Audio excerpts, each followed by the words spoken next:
Welcome to another exciting edition of the Voice of the Color Nation radio show. Welcome. Thanks for joining us, folks. Thanks for joining us. Thanks for joining us in real time. Thanks for joining us as we close in on my last week here in beautiful Liberia, West Africa, as I get ready to make my journey home in a week. But we have a good show tonight. Like I said, I'm always batting 1,000. I tell you the show is going to be off the chain. I really do mean the shows are off the chain. But I want to keep it under control tonight. In other words, I want to keep on to the topic of the show tonight. No more going off the rails anymore. I'm going to try to control the topics, control the flow of the conversation. So anyway, Chukwo. I don't know if I should be happy or I should be sad or what. But the whole thing is, folks, like, share, and subscribe, tell a friend. Now, when you have a topic like this, the reason why I say, the reason why I come up with topics, right? This is how I do it. I'll be thinking about something or something will come across me and I'm thinking about, I think, hold up. Make sure I got the title right. I think I got it all in there. Seen as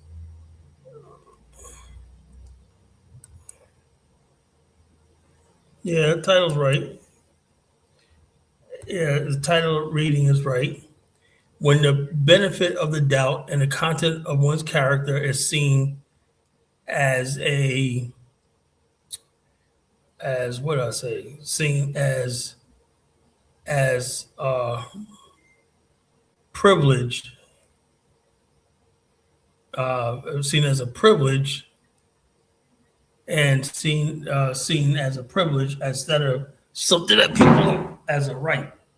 Well, I think I don't know. I think the title only let me go. I got to shorten the title. Let me shorten it because I guess one of the benefit of the doubt. Let me edit this. Public schedule.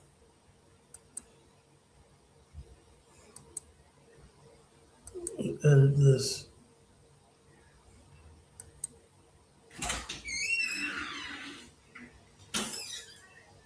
Thomas, what gonna be like? What? 1 year.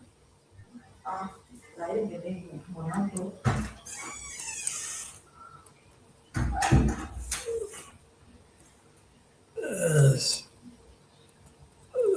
Condor can seen as Condor's character,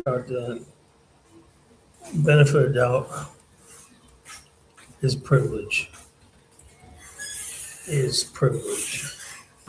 Let's see. Is privilege. Privilege.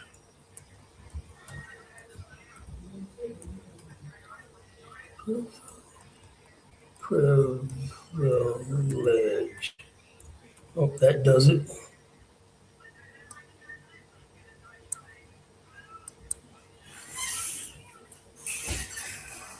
All right. I tightened it up. Okay. When the benefit of the doubt is privilege. So in other words, basically, I did this because I've been looking. Look, let me tell you something, folks. What's going to come down the pike? You got this guy Jake Paul, who is basically going around saying that he's going to make a response video to Drewski. Now, if you study TikTok is a gauge of where America is, and I think, to be honest with you, the racial situation right now is probably the worst it's ever been in our history. You understand? And so therefore, you get an idea of what's going on, of what people sit in people's mind when they're in anonymity and they speaking. So when they're smiling to you in public, waving at you, whatever like that, you get on TikTok and social media, that's what people are really feeling in their hearts. One of the things is that we've been suffering from is misrepresentation of our character, our image. So, in other words, all the hard work Black people do every year, being exceptional, being educated, like that goes out the door when when they choose, they know better. You can't tell me you live in this country and you think every last single Black. And there was one guy that basically said, "Oh, why is food so expensive? It ain't because of inflation. It's because 45 million people are getting all the food for free." So in other words, basically, he's saying, he says 45 million. They're talking about Black people. So every last single Black person got an EBT card. Now, how stupid as that may sound, you'll have people sitting there in their thing. And like I said, this is a mentality that elected somebody like Donald Trump. This is a mentality. It's like lazy thinking. And then it goes to tell you, right? During slavery time, you didn't have to be smart. See, when you got power or you project power, it's whatever you think your enemy is. Now, what Black people have to do at this critical time, if you don't listen to anything I say, you got to let them know that there's consequences for their thoughts and their thing. They have to pay for that. If you're a Black person and you're in a position of power, and the problem is when you have Black people and they're in positions of power, right? They'll know somebody's racist or whatever like that. They don't go out of their way to make that person's life hell or whatever like that, because the white person knows that he can be racist all he wants to and there's no consequences because he knows you're not going to do anything. Oh, I know my boss is a Black man, but I can always count on a Black man to do the right thing. But at the same time, if I'm the boss, right, that Black person steps out of line, I'm going to freaking hold him because I have all these preconceived notions about his race, and he's got to go around. They know what they're doing. Let me tell you something. I know about white people. They know that you or a Black person do everything you can to distance yourself from the bad element in our community. And they use that. Just like they use when Black immigrants come here, they give them a pat on the head. That's like, you are one of the good ones. They did this to me too, when white people tell you you're one of the good ones, we're not running in the other direction. They're trying to take ownership of you, right? They don't see you as an individual. Individuality is something for them. That's because we live in a screwed up culture. Any other society, any other system, people are judged, any other civilization, people are judged as individuals. You don't classify a group of people by what a few people do. That's called stereotyping. And then we try to enforce those things, right, on people. A lot of times, Black people walk around, don't even know what people are thinking. I see it all the time. You ever see videos where Black people, oh, you stupid nigger, and Black people are like, well, you have a nice day. Well, I got 24,000 subscribers. I'm gonna make you famous. I mean, these stupid Black people like that make me sick. It's like they're not even expecting that. See, I'm all the time when I walk around, I expect anything at any time to jump off. So I know what people I'm dealing with. I know what society America is. I know what the temperature in the room is. I can read the room.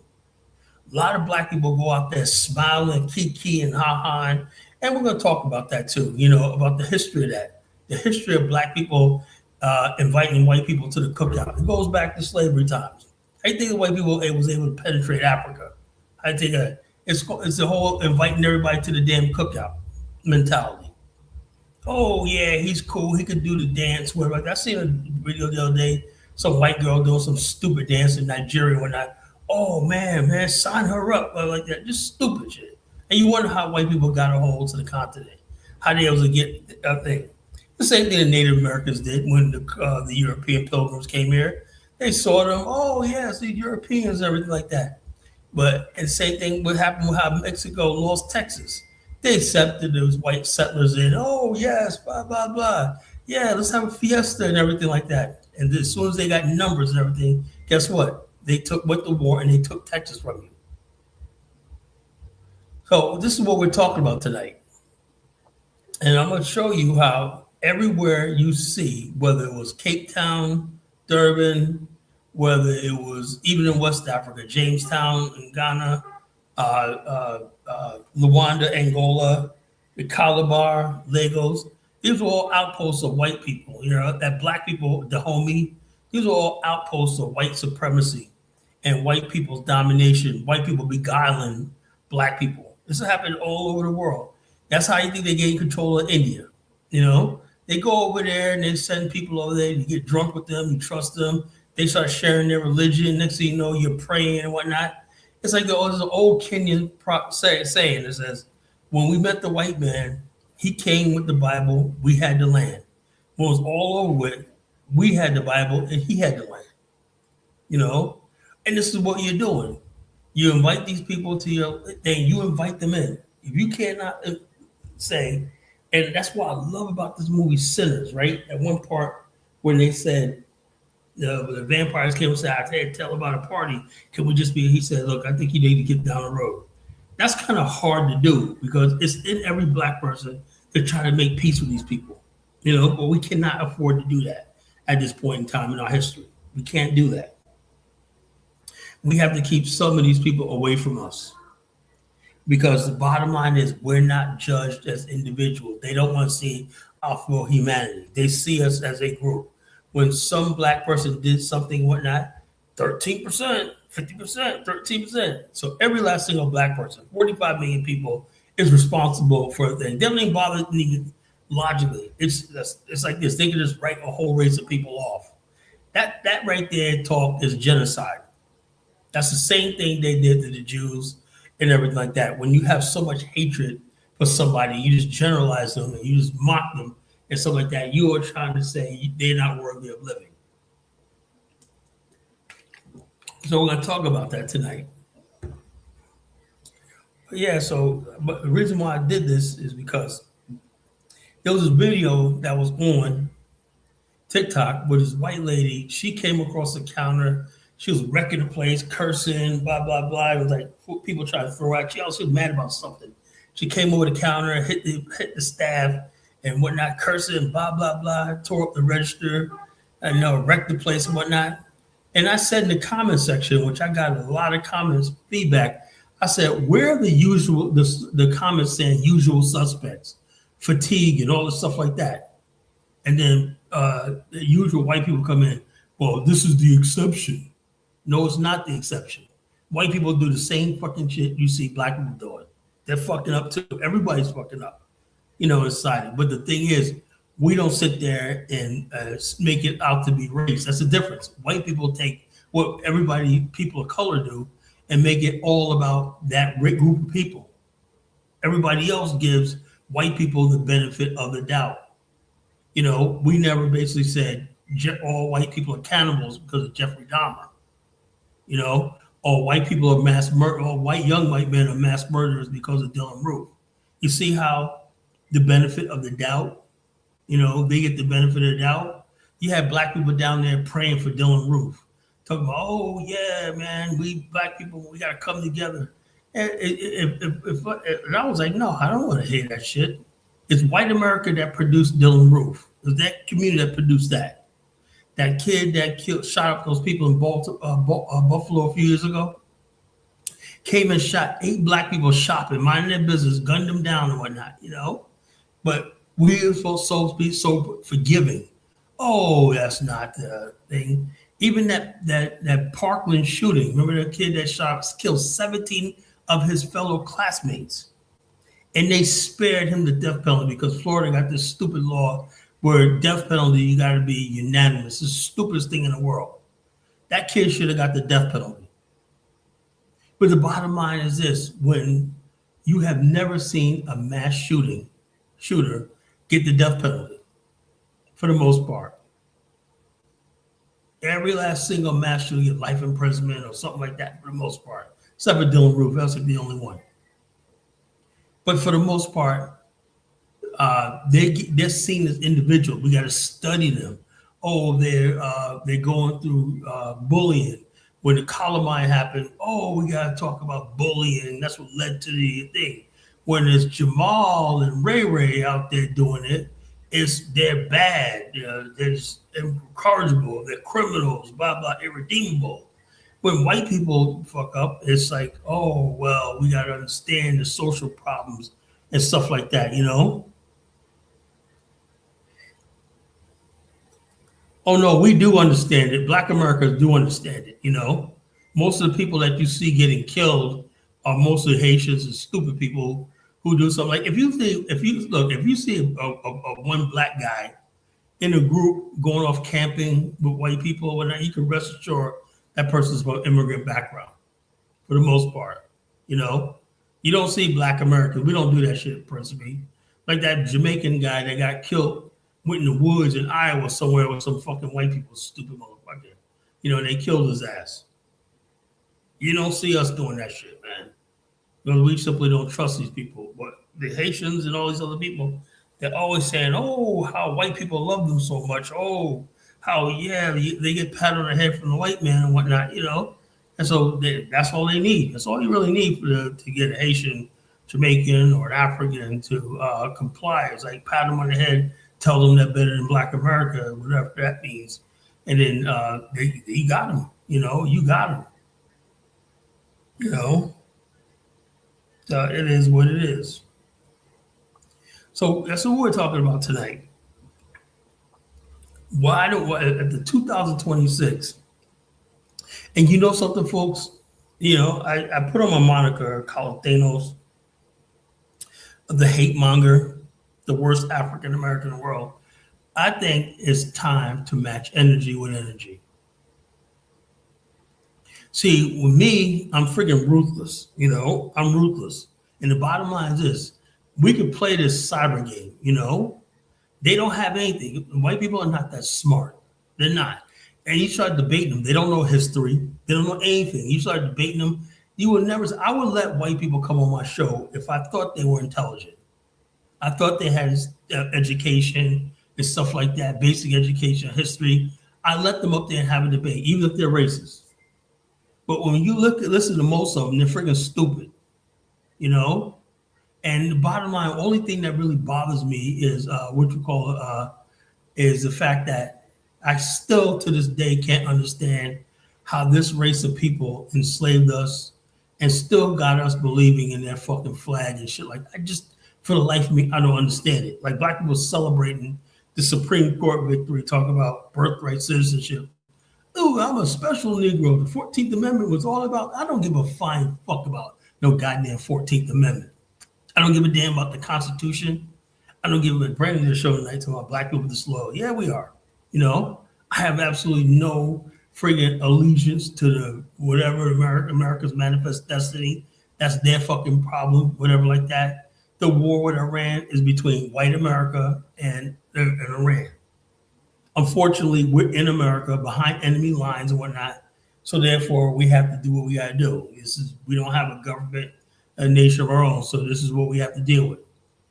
And people need to understand that at all times, you know? So, well, dude, don't come up here with your freaking stupid shit with talking about black women. Black women don't wear white women's hair. I'm in Africa right now. Nobody wearing no damn white women's hair. I'm in Liberia right now, beautiful Liberia. All the women are wearing their hair natural and shit like that, you know? So I don't know what you're talking about. Our ancestors did not fight for that. There's nothing written down that says our ancestors fought for that. Our ancestors were fighting for their humanity. Now, people have interpreted for us what they thought we were fighting for. But forget principally, I got family. My grandfather was born in the 1920s. He told me, no, we never believed in this fucking country, whatever like that. We was just trying to carve out a place for ourselves in this country. We wanted jobs, housing, and the basic thing, why we're going to live here. We didn't believe in this fucking shit. You know, I'm telling you, this is what we are. You people that come across the boat because you're coming from third world situations, you guys believe in this shit, you know? So the bottom line is, I don't know. Look, most white people do support the war because most white people voted for Donald Trump. I don't want to hear this nonsense. You know, they support this war. They're supporting all this stuff like that. the mass deportations, it's them. I'm not letting them off the fucking hook. You know, I blame them for everything. I blame them for everything. You saw that girl when she was debating that guy on Joy, the Joy thing. She's about the frigging guy that got killed was useless. He deserved to die or something like that. These people are heartless. People are friggin' heartless. He would have no use or not. This is what you're thinking. This is what you're dealing with. You're dealing with people that are damn near savages. You're dealing with a white American. You're dealing with a fucking nothing but an animal. You know, he's damn near a beast.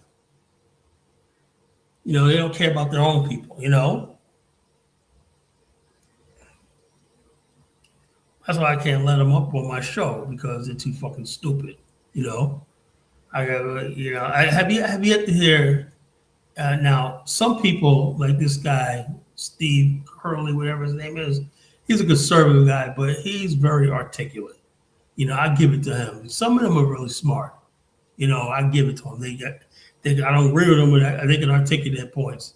But 90% of them are freaking morons, uneducated. You know, your Matt Walshes and all these other people. These people ain't got no fucking education. You know, the Tucker Carlson and all these other people. People ain't got no fucking education. No, they're not smart. You know, or they get up there and pompous and they got all you Negroes fooled, right? I know when listening to somebody who's actually well read. I can tell you. You know, when somebody's well read, they're very measured in what they say. They don't have no finites and no absolutes. They always leave things open. And then they close those things and explain the nuances of everything they talk about. And they leave room for nuance. Well, somebody just bam, but bam, but bam, this is the way it is. Blah, blah, bottom line, blah, blah, blah, blah. That guy's a fucking idiot.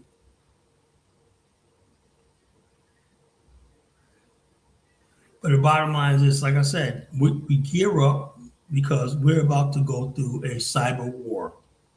You know, they're not happy about what happened with that, what's her name, Erica Kirk, whatever her name is, whatever that bimbo's name is, Erica Kirk. They are freaking fuming at that. They're fuming because the first time in history, a black man mocked the most precious thing the white races have is the white woman. Blonde, blue-eyed woman was mocked. They don't like that. And they don't understand. We don't give a shit about Erica Kirk. We don't give a shit about Charlie Kirk. He's somewhere burning in hell right now. We don't give a damn about him. We don't give a fuck about them, this country, wherever like that. That's the way it is. It's time for us to close ranks, be among ourselves, build among ourselves. Time for us to stop fighting with each other. I'm sick of the so-called diaspora wars. I'm sick of all this nonsense, you know? Yeah, look, bottom line is, they start drafting people. That's going to be really fucked up. Then you ain't got shit to do with this fucking country. You don't benefit from nothing. But yet they'll draft you, put you in uniform, and put you in harm's way to die for it. That's just unbelievable. You know, just unfucking believable. You know, I just don't get it. You know, I just don't get it. You know, the audacity. You know. Oh yeah, President. Yeah, they're rewriting history. They're trying to erase slavery. Oh, slavery wasn't all that bad. You know, we had white slavery, indentured services. That's the same thing as chattel slavery. You know, when people were bought and sold like animals in their property. You know, the one thing you have when you give birth, that's a human life. That's your child, whatever like that. But that's a property of somebody else. He could sell it when he wants to. This was the worst institution. This was the worst. What happened in America, right? What happened on the shores of Africa was one thing. What happened to the people who landed on these shores of North America was an abomination. It was unforgivable. That's why we can never wear their flag. We can never salute the Pledge of Allegiance. I see a black man saluting the Pledge of Allegiance, I'll break you over your fucking head. I see a black man wearing an American flag, I'll fucking strangle you. And none of these wars are our fucking fight. We got to start thinking like that. You know, I'm sick and tired of seeing black people showing up to their events. All right, the Oscars, yeah, all right, it was all right, but I'm sick and tired of black people. Why do we always got to be in their fucking events? Why are we in the fucking halftime show? Why are we in the Super Bowl? Why are we? Why is our attention so much on them? When do we get away from these fucking people? You know, when do we stop fucking making music and shit like that? When we got to engage these people? I don't get it. You know, and then see, the thing is, white people feel that when they see the reason why they don't have to respect you is because they feel no matter how rich a black person is, he has to bow to them. Shaquille O'Neal, he got to keep that big smile on his face because he's getting a check. Charles Barkley, he's getting a check. Snoop Dogg is getting a check. See, they think because they got all these celebrities and they're making money, that means that's going to translate to means they got us. You know, but they're making a serious mistake if they think just because you got high-powered Negroes on top salary, that means that we're going along with the program. I am so sick and tired of every time I look around. Oh, the VMAs, the Grammys.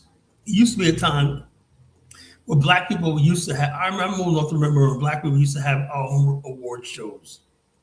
We even had our own Miss Black America contest. They got rid of that.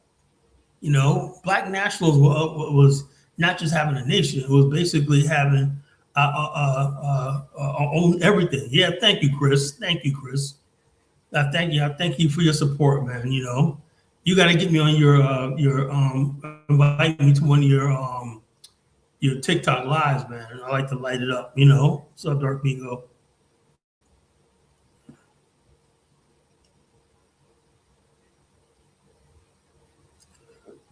Yeah, because every black man don't stand up because they're scared, they're feared. What you're talking to is somebody that's absolutely me. I'm absolutely fearless. I'm really fearless. I don't give a damn. I'm like this with anybody because these are my convictions. You know, these ain't beliefs. These are my convictions.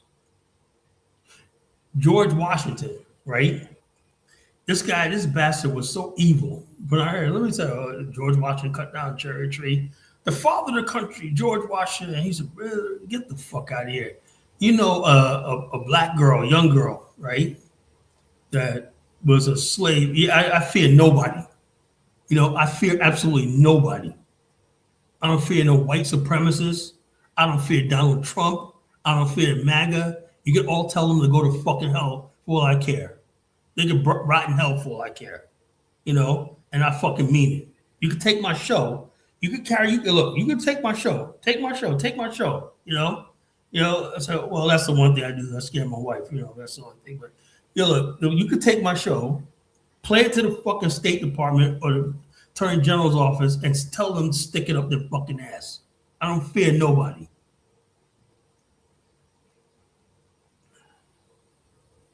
So I don't give a damn about shaping no fucking America. You know, if we shaped America, man, that's what we're suffering for. Why the hell we care about shaping this fucking evil country? You know, I don't give a fuck about America. I'm not celebrating no damn American flag. You know, I don't give a damn. Black people in America, principally, are in a what we call a what's the term I'm using? What's the term? It's called a force. It's called a forced relationship, a forced intimacy. It's like Stockholm syndrome, where you basically identify with your oppressor and your captor, and your oppressor basically convinces himself that you are okay being in captivity and being dominated by him. It's like a man, caveman time, when he knocked a woman over side. In caveman time, you know how a man got a wife? He literally go over her, knock over her, drag her by her hair, bring her there. She didn't want to be there, but she had no choice because he took her miles and miles away. And the bottom line, she started bearing children. She had no choice. That's what we're in right now. We're somebody's fucking bitch. And I'm not being nobody's fucking bitch. You know, My ancestors were not at the signing of the Declaration of Independence. You understand that? My ancestors were not at the making of the American flag. My ancestors were not at the Constitution. You know, my ancestors were not at the 13th, 14th, 15th Amendment. They didn't ask us a damn thing.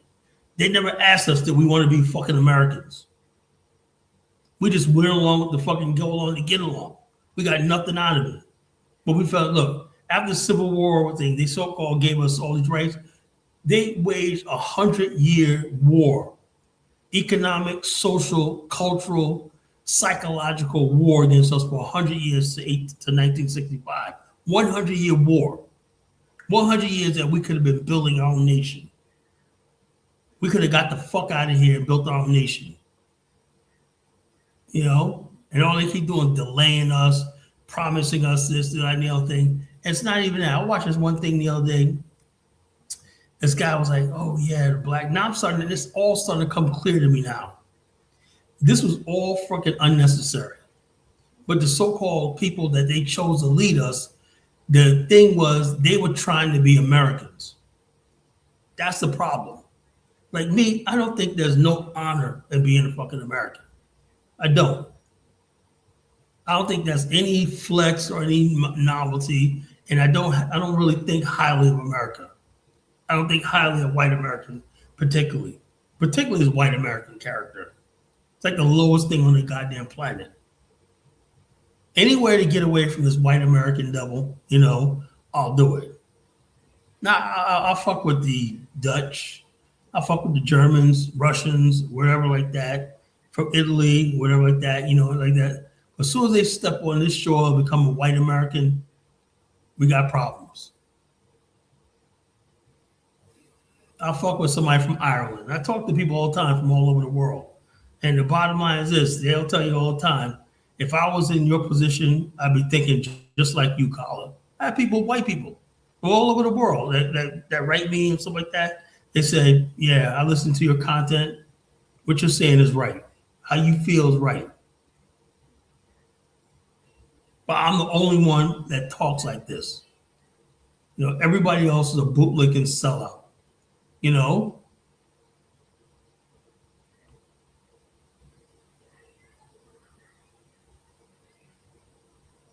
Yeah, let me talk about Chris, what Chris is saying. Chris says, Colin, you know, they make it seem like Liberia was something that most Africans didn't want.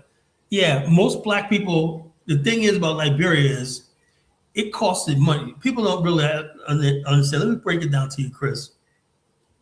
How do you think most immigrants got over here in the early stages of America, right? It cost money. For your passage to get over here, you basically somebody would sponsor you to come over here on a ship. Let's say you're on a ship, and then somebody will say, hey, I'll pay for that person right here getting off the ship. You owe that person now 3 to 7 years of labor. That's how you pay for your passage over there. That's what happens when you go from one continent to another. It costs money. The problem was that you did not have, like I wrote my book, Journey to the Promised Land, right? It costs a lot of money to relocate black people from America to Africa. Money that America should have basically funded to do that. Because most black people want to get the hell out of here. They would have went to Liberia.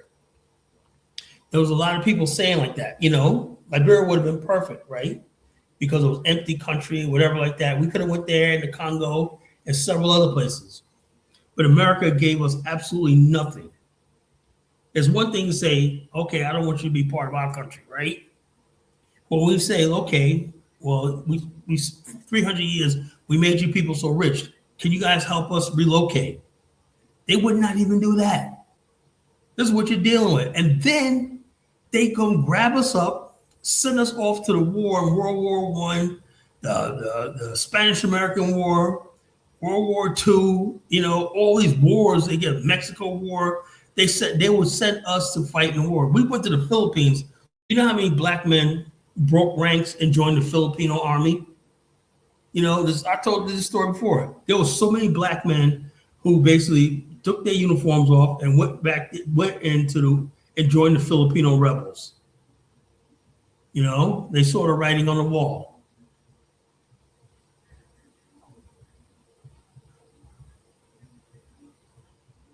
No, principally, there's a certain amount of elite black people, right?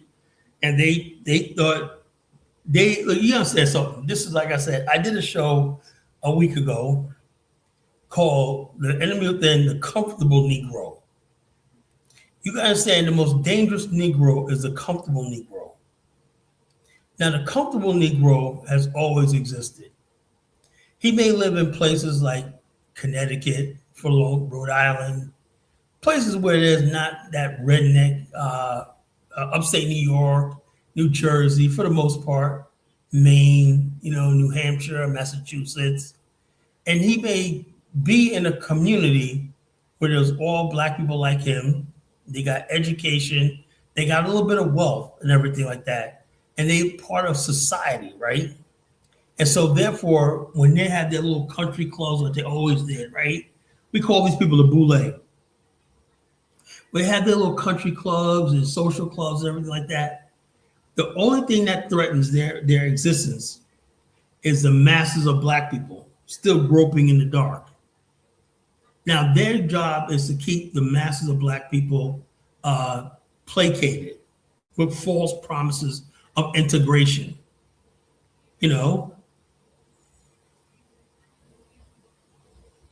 Well, I'm telling a lie. Well, maybe you can come up here and tell me I'm lying. I'm telling the truth. That's why you're up here. That's why you're talking. False promises of integration. They do that to keep black people placated. Now, if a riot happens in the city, blah, blah, blah, they'll get up there, and they're so smart now. With the longest time, they'll be like, oh, it's the Republicans. They got us focused on the Republicans. It's the Republicans, blah, blah. The Republicans are stupid to take their fucking bait. It's the racists, the Republicans, whatever like that. No, it's America itself. It ain't the Republicans. It was never Barry Goldwater. It was never Ronald Reagan. That's what kills me. People say, Ronald Reagan, well, it's all happened during the Reagan time period. No, it wasn't Ronald Reagan. Just like, no, it was not Donald. It's not Donald Trump. It's you basically are doing something that no other race of people have ever done in human history. Try to assimilate into a society that rejects you. Everybody else in human civilization, the response to oppression, racism, violence, and stuff like that, and marginalization and disenfranchisement is actually a nationalist movement. That's what sparks a nationalist spirit around the world. For thousands of years, that was the answer. The only time in history that a group of people said, we don't want a nation, or the leaders that chose for us said, why do you think so many millions of black people? Garvey boasted millions of black people. He to this day had the largest black organization. So what it tells you is, yes, black nationalist movement is the main thing in black America. They try to reduce them to one little paragraph of history, but no, it is. And this tells you that black people are, so I don't give a fuck about being no damn black American. No, I don't care. I'm black in America, but what does that mean? What the fuck does that mean? What does that fucking mean? I like my black American culture, but I'm a black African American no matter where I'm at. I'm a black American over here in Liberia. We can take our culture any place. We don't need a fucking America. I hate being called a fucking American. Can't wait till we have a new land with a new name and get rid of this fucking American shit, forever.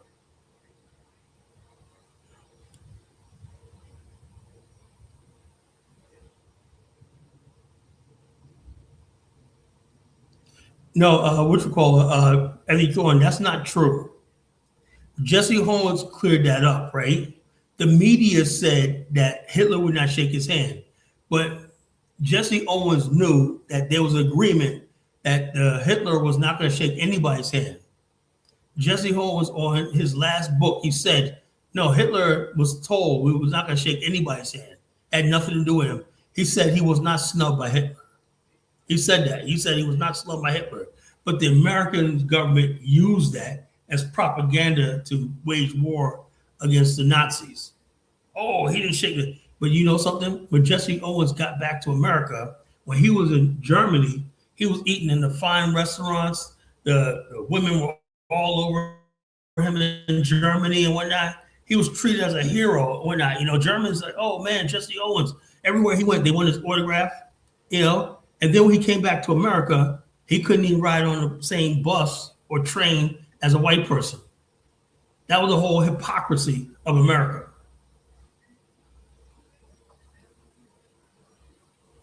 So that was American propaganda. Oh, Jesse Owens like this, man, that was bullshit. Jesse Owens admitted it. That wasn't true.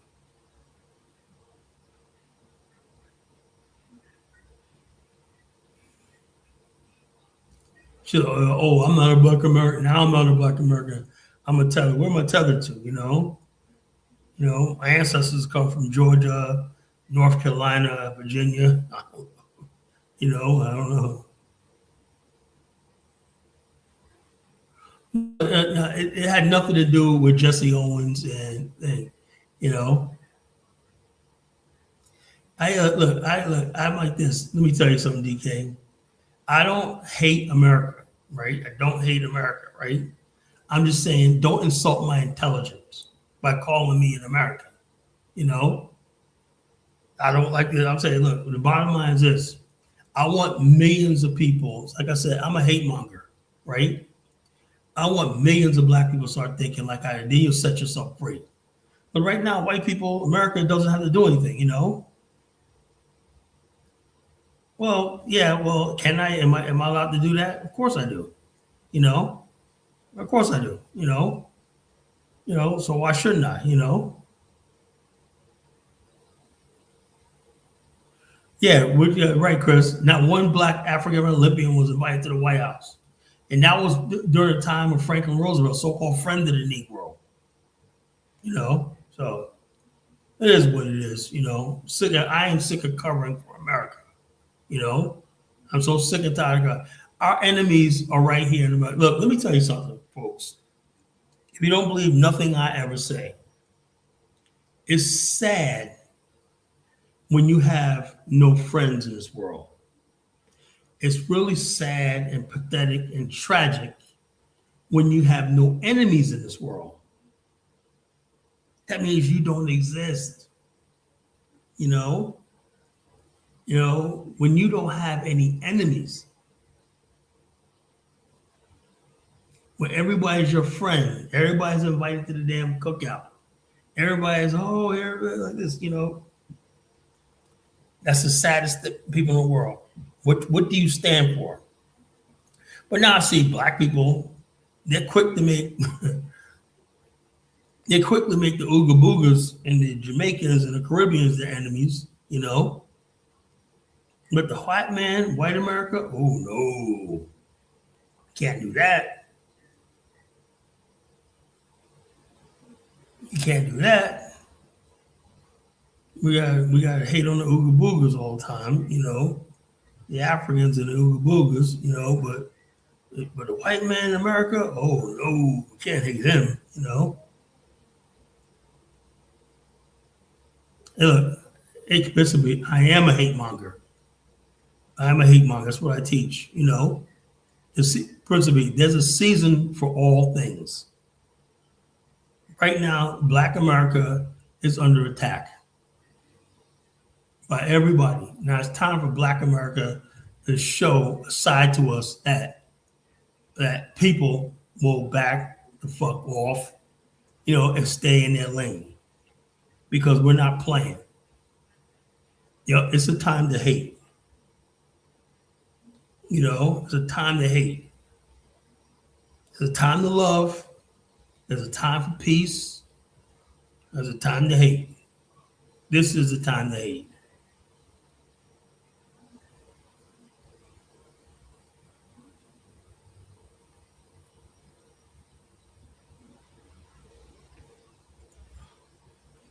I just want to blame Black people don't know how to do it. They learn how to hate.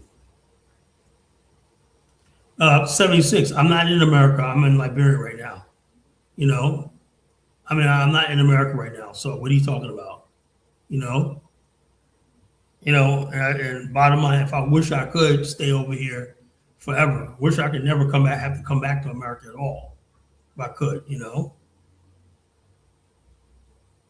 Oh yeah, Pete Hegseth, he's trying to. They basically already shutting down black people who distinguish themselves in war, taking their names off of monuments and different grave sites and different parks and stuff like that, campsites, one of the military campsites, demoting black females. This is what you're dealing with, right? This is what you're dealing with. They're trying to erase our history, so it is what it is. No, I don't. You don't have to. Black people don't have to leave America. You should leave America mentally, psychologically. Leave America. You know.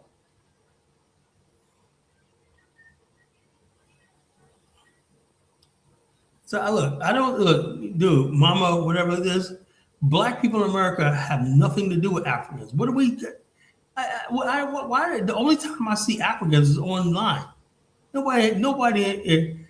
Put a one in the chat room if you have any contact with an African on a daily basis. Put two if you don't see one. You only see once every couple of years. One if you see one every day. Two if you never see them or see them once every fucking. Look, I'm gonna tell you right now, you're gonna hear a lot of twos. Most of us don't have no contact with you. We don't know you. What are you talking about? Where I live at, that was, what the hell? It's very easy. All the black people I know are black Americans, black American Americans. Like there's a bunch of Africans running around that we gotta fucking get with. The time you see Africans when they're coming online, Yeah, well, look, I don't know. Hold on, we're the majority though. We're the majority. You try to climb the ladder, we are the ladder. We are the ladder. We dominate most of the big cities in this country. We dominate states like Virginia, North Carolina, South Carolina. What the hell are you talking about?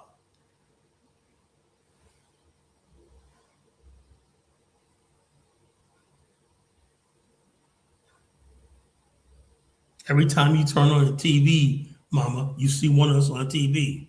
We're in the movies. We're everywhere you go. We're like the roots on a tree, no matter where you can't escape from us,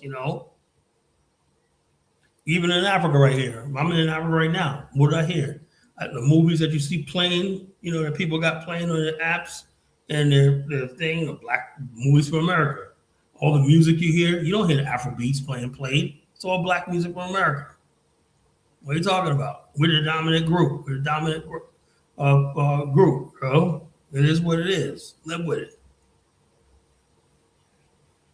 I was surprised. I thought, because I thought, Afro beats and Apple Pimo was making some big thing, but the Africans really ain't feeling that stuff, They like it once in a while, so why? I like Afro beats too, man, but when it comes down to it, our music, especially black music from the 2000s. That's all they play over here, No,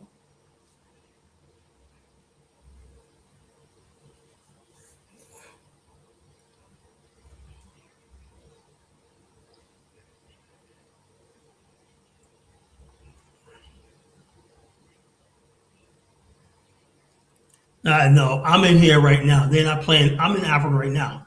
They're not playing no damn Jamaican movie. They're playing black American music. I'm hearing Ludacris. I'm hearing all this stuff like this. I'm hearing Mystical, Ludacris, Lil Kim. I'm hearing Biggie, Tupac. I'm seeing all this stuff like this. I'm not hearing reggae. Matter of fact, I haven't. No, to tell you the truth. Okay, I did hear. Who did I hear? I heard a reggae song. No, I haven't heard no reggae song since I've been here. I'm trying to think. I think it was one reggae song I heard. I can't remember what it was. It was just one song briefly, I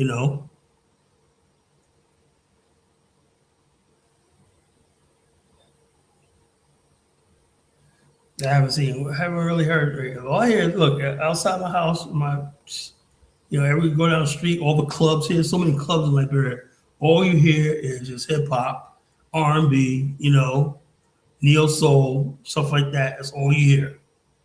Now some people play. Well, you'll hear the only time you hear Afro beats is somebody playing it in their shops, in their grocery stores, or their little market stand and stuff like that. You might hear it. When it comes down to the clubs and nightlife and everything like that, you go to the club, people getting ready to go out and get grown and sexy out here. He ain't playing that shit, man. You fucking kidding me? Yo, look, I don't know what he's talking about. Jamaican music is popular. I don't know where you get this from, bro. I don't know. And Black American music is the music, bro. That's all they play over here. You know. I mean, really, you try to play reggae over here, they don't know what the fuck they're listening to. They can't. Most Africans can't name you, except for me. I think they know about Bob Marley. I think they know about Bob Marley. That's about it.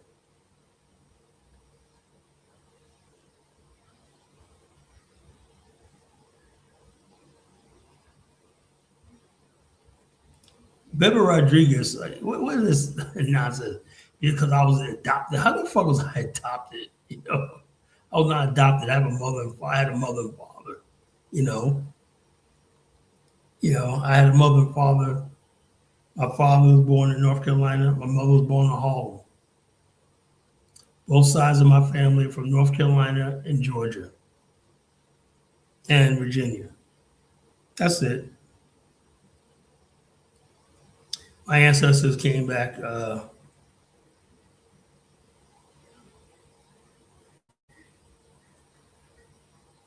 don't know. Yeah, maybe, but I don't see Jamaicans music being played over here. Maybe you might have a South African, whatever.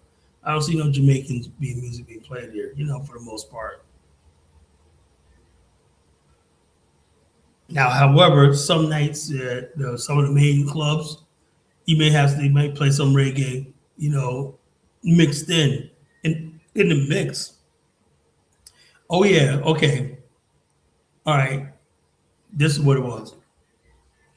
One night I was at Our Lagoon and they were playing TOK. You guys remember TOK from like 10, 15 years ago? TOK and Shaggy and TOK.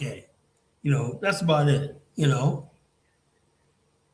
You can't really call that real reggae either. That's more American. TOK is more American than they are Jamaican.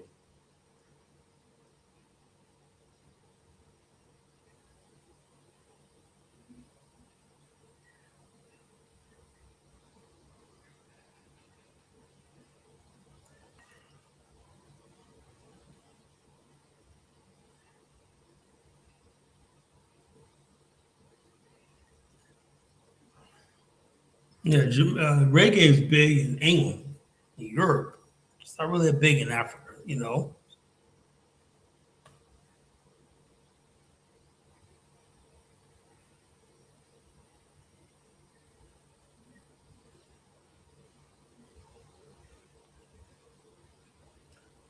Yeah, but so that's what it is. So anyway, I was doing this thing, and I was saying, let me read some of the comments. Yeah, I'll tell you. Let me read some of the comments. All right.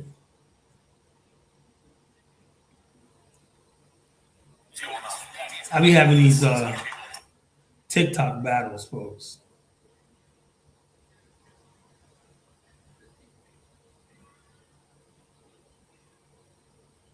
I look sweet because I'm Filipina.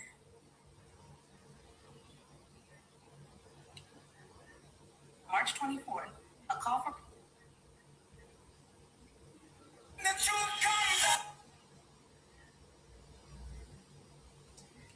All right, nobody's okay. Nobody's talking.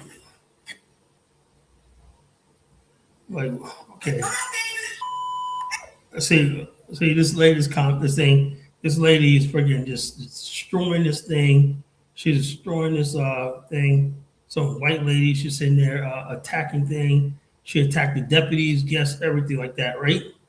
Now, usually when it's a black woman doing that, you say it'd be like usual suspects. The fatigue is real.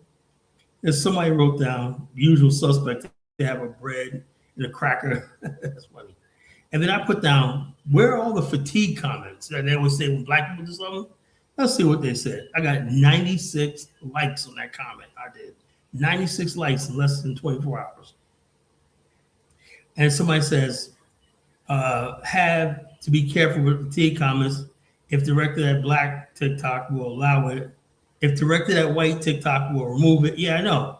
Anytime you freaking attack white people on TikTok, they remove it, So the bottom line, anytime you like show white people as less than flattering or shit. Now, if we wanted to, we could be like going to the fucking Appalachian. We could be going to the hillbillies, seeing them with their no teeth in their mouth on meth. But we don't do that. We don't go making a mockery out of people in their downstate. But that's what they do with us. They go take our worst aspect of Black America and pass it down as, oh yeah, like this. So the bottom line, it's time to fight fire with fire. Let's match this energy. Somebody said the white people only do it when it's us. Yes, it's true. And somebody said we call our own too. Don't feel special. That's bullshit, right? So I responded to that. She said, "Oh, no, you don't." Because every time white people is fucking up, they never comment. They never fucking comment. Then I put down, this is why I did the show tonight. I said, you individualize your people, but generalize everybody else, So she didn't comment back on that. See, when you freaking hit them, right? I know them. They're not that smart. Right? They're not that fucking intelligent, right? Every time I hit them, like, boom. And I'm a master at debating people, When you lure them into a trap, they can't come out of that, I said, you individualize your people, but generalize everybody else. They'll say, if you see a white person mess up, you'll say, that person, blah, blah, blah, that she needs, blah, blah, blah. But when it's a Black person, those people, I got fatigue. Oh, 1350, blah, blah, blah. That's why I said, that's why we said, we're freaking fed up with these people. We are. We're fed up with them, Then somebody said, the 1,000 other videos. No, the 1,000 other videos because you guys put online, keep posting them, We're not posting video. If we really wanted to, we can go into white America. Everybody can go take their camera, go into the trailer parks, go around white America, go to the Walmarts, and let's start uploading all shit to make them fucking look bad. That's what they do to us. Maybe, like I said, maybe like this. I'm going to teach people how to be a real hate monger. By the time we're done with them, they're going to be they think Drew Ski was bad. They can't take it. They can dish out, but they can't take it. As I said, I know something. When you're dealing with bullies, how you deal with a bully is you don't appease them or try to rationalize. You knock them upside the head. On the other videos, no.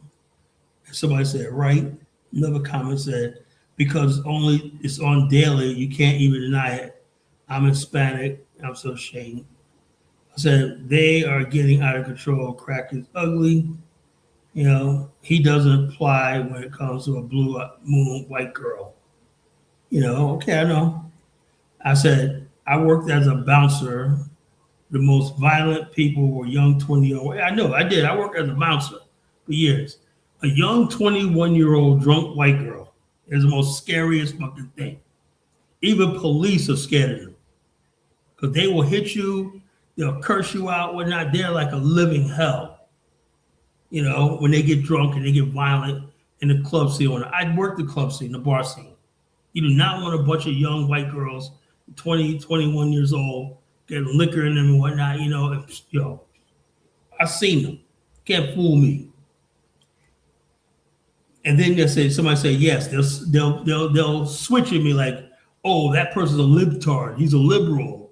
He's a Biden supporter, whatever like that. It's not about his race anymore. It's a liberal. Well, the bottom line is this. When it's Black people, why don't you say, oh, that's a Biden Black person, Biden voter Black person, or it's a Obama Black person, or it's a Al Sharpton Black person. No, all Black people are painted with a broad brush. They don't care about your political. That's why I try to tell Black people, look, they don't care about you being a MAGA. I wish Brandon would understand that. They don't give a fuck about what your political affiliation is. They don't care if you're a MAGA. They don't give a damn if you're a Democrat, Republican, everything. You are just Black to them. Till you get that through your thick head, we ain't gonna get no place.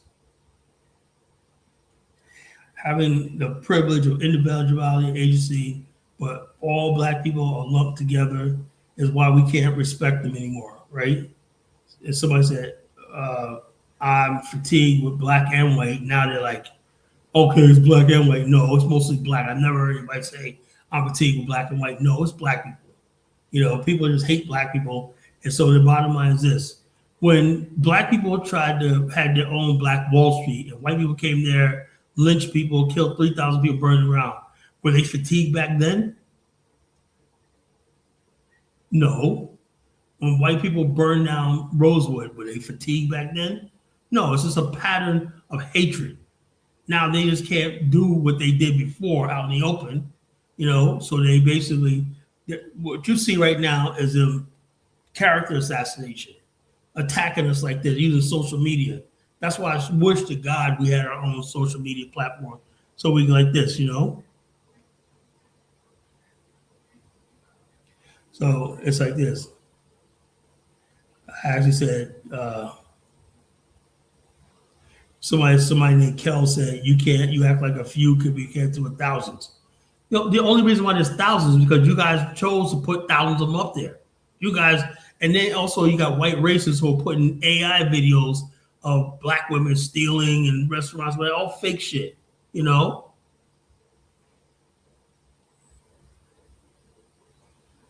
Yeah, yeah, look, and another thing too is this. And I said there was this white guy, some goofy looking fucking white guy with this cute black girl, right? And they said, she was like, how do we look together? And I was like, you guys look terrible. You guys don't go. She asked, right? Since you asked, right? Well, anyway, people are like, why are you talking like that?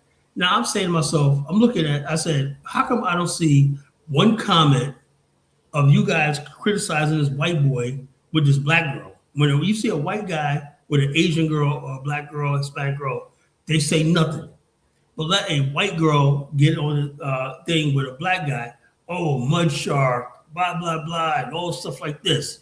They rev it. And be the same guys that be trying to hit on black women. I've seen them. They be trying to hit on black women. Oh, do you like white guys? Oh, I know. I see this one guy. Oh, I know you like white boys. I'm so sick of these motherfuckers. They want black women to themselves. They want Asian women to them, and they want white women all to themselves. They want all the women for themselves. They want to be able to use black women as Jezebels or not. So if we sound like I'm full of hatred right now, I am. The bottom line is this: black men don't have any agency over black women. That's the problem. This is what we ask for. When you don't have a land, you don't have your own civilization, your women don't belong to you. So we have nothing. So you got a man with no land, and you got no women. What do you got in America? What the fuck I got to be proud of? White man got full access to the black woman's body. Yeah, but dark mean, I'm just telling it like it is. I'm not gonna freaking candy coat this shit no more. So somebody said lurking in the prom and Longhorn videos. So the bottom line is whatever this Longhorn video is, somebody keep telling me, or somebody goes, I didn't see the Longhorn video. I don't know. I think somebody was having a birthday party, whatever like that. I don't know what the hell happened. But white people are making a big deal out of it, like Longhorn. Longhorn is not fine dining, you piece of white trash. So let me put us up there. Let me reply to it. Longhorn is not white. Longhorn is not fine. Longhorn is a glorified Walmart or refined Walmart.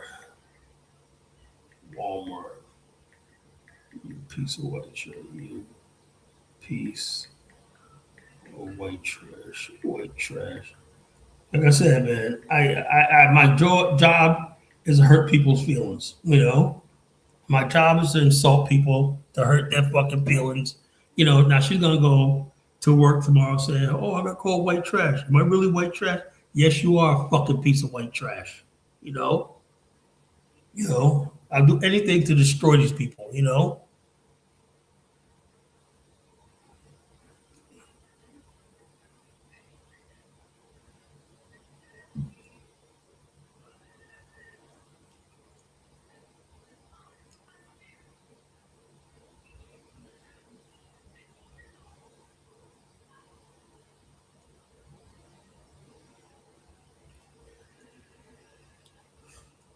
So it is what it is. So we have these situations where we have these situation where we're going through a cyber war right now. They're really butthurt. I think someone will even butthurt by Afro Man's video. Do you see when you see that the such and such deputy's office came there? All these guys are fat and out of shape. Came in there with guns drawn, under some weed or some girl kidnapped, whatever. Busted down his door and invaded the man's house and whatnot. Luckily, nobody was home. Somebody could have got killed. Afro Man, and he's making these people like fucking fools. But that's what it is. And these guys look like this is Adams County Sheriff. This is what is protecting you. This is what y'all freaking y'all have protecting you. These bozos, these idiots. It's like, and this is what you have all throughout the country. And this is why you got police shootings and whatnot. Unarmed black man. You got these scary ass policemen that they piss their pants at the sight of a black man. And they pull that trigger and whatnot. That's what you're dealing with. So I don't know. People who decided this for us, oh yeah, man, let's be Americans, right? Let's give white people all the power, let them have the police, the guns, and stuff like that. Let them control the banks, everything like that. Let them redline us, everything like that. Cool deal. But the thing is, it doesn't matter because the top black people, the Boule, and all these other people, as long as they're good, they don't care about what happens to the mass of black people. They don't give a shit. They don't give a damn about black people. We're supposed to go along to get along because we don't want to upset these people when they're having lattes and sitting there eating caviar with their white rich friends and whatnot, and they don't want to pretend like they're one of these angry black men. And when God forbid if they don't get invited to a red carpet, that's what's important to them, getting on that goddamn red carpet.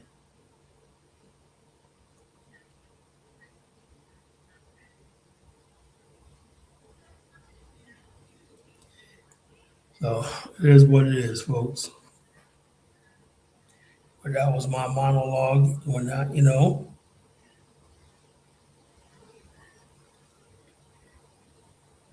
when the benefit of the doubt is a privilege, 2026, why does this clown female keep calling me Jerome? What the fuck is a Jerome? The fuck is a Jerome? Is that the Jerome from Martin? That's what you're trying to say? I'm Jerome from Martin? That's really stupid. That's corny. Baby, you gotta come up with something better than that, girl. You corny.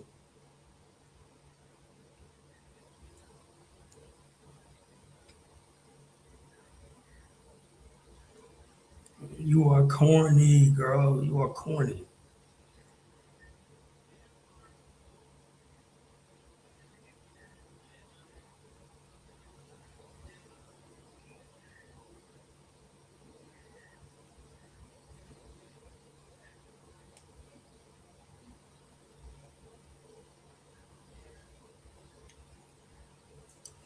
But yeah, so this is what we're talking about tonight. When the benefit of the doubt is seen as a privilege, we got problems here, folks. And didn't Martin Luther King said, I want to see a country where Negroes are judged by the content of the character, not the color skin. Man, that's been 67 years, something like that, 68 years, and shit has gotten worse. Ever since he made the I Dream Gene speech, the shit has gotten even worse. Racism and shit like that has gotten worse. And it keeps getting worse. 2026, and we're still having this thing. So there's one thing where it's, now they're attacking Indians and they're attacking Chinese. Before, they were like off limits because they said, oh, they're model minority. They don't care about that model minority no bit more because they're attacking immigrants from India, man. Because Indians are taking over Texas. Like shit, man. The H-1 visas, they're taking over Texas, man. The bottom line is, white people are getting replaced in their own country. They thought they could bring immigrants here to replace us. Now it's the same thing's happening to them. Now they're being replaced. And I ain't mad, because the H-1 visa affects them.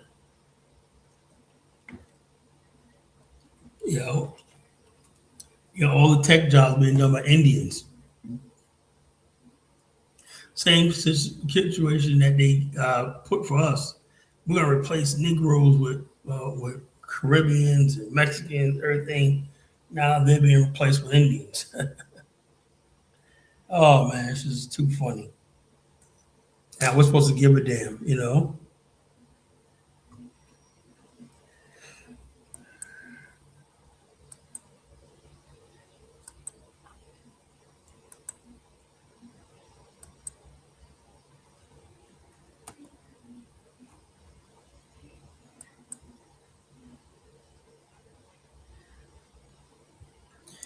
All right, links in the chat room. If you want to join the discussion, if you got something to add to the topic, I've been trying to be an individual my whole life. First, I would tell you right now, the best time in my life was when I was like 19. I decided that I'm going to be an individual. Screw being black. I'm an individual. See me as an individual and everything like that. And then I got conscious, right? And I was told that, it's all about the collective, the collective. And so therefore, how the world saw the collective was more important than how the people saw me as an individual. So I basically said, okay, we're going to do the collective. We're going to improve our community. And we're all going to come up, right? That's been my philosophy since then. When I was like 19, 20. And I began reading people like Malcolm X and stuff like that. I wonder, should I always stay as an individual? Stay an individual, you don't give a shit about the social problems of your community. It doesn't weigh on you because you're like this. If you see black people out there selling crack, hey, that's on them. But then when you become conscious, you're like, dude, man, you're making us look bad, And that's a real burden to carry, when you feel like you got to police your own people because you hate the image of your people. You want to see your people as a collective do better and stuff like that. But the thing is, unlike other people, they have the means to change the situation of people. Black people, we want to be collective, and we don't have the means or the power or the enforcement. We don't have reward and punishment on our side. So we're just kidding ourselves. I'm looking at it now, kidding ourselves, thinking that you're gonna, black people one day are gonna see the light. I thought, man, we were in a Million Man March. All these brothers gonna come and see the light, man. We're gonna clean up our community, get our shit together. Man, after the Million Man March, man, the community got worse. Right after that, that's when Tupac got killed a year later. And then a few months after that, Biggie Smalls was killed. East Coast, West Coast wars were going on, and gang violence spread. I'm like, damn, man, what happened to the spirit of the Million Man March? So it dawned on me. So I still believe in a collective, I haven't given up. But sometimes I'm thinking, man, what if I just worried about my goddamn self? What if I just did that? Would I be better off? And I get the impression that a lot of people listen to my show. It's all about the individual, For example, so where I see individuality most? When black people go overseas. When black people go overseas, the last thing they want to be bothered with is another black person from America. That's why black people from overseas don't get along with each other, Black people overseas fight with each other and whatnot. They don't get along, for some reason. Everybody's a damn individual, Everybody's a damn individual. In America, we got to put the pretense of unity on because we got the hot man here. So we want to be unified here in America. But take away the white man and whatnot, if you can't unify outside of the white man's paradigm, then you really ain't got unity. Every time black people put to the test, say, all right, you got a black community in Ghana, you got a black community in South Africa. Are they working together? Are they nation building together? Of course not, The only time we get unified is as a reaction to white supremacy or blatant racism. So in other words, basically, white people are still in control. You know,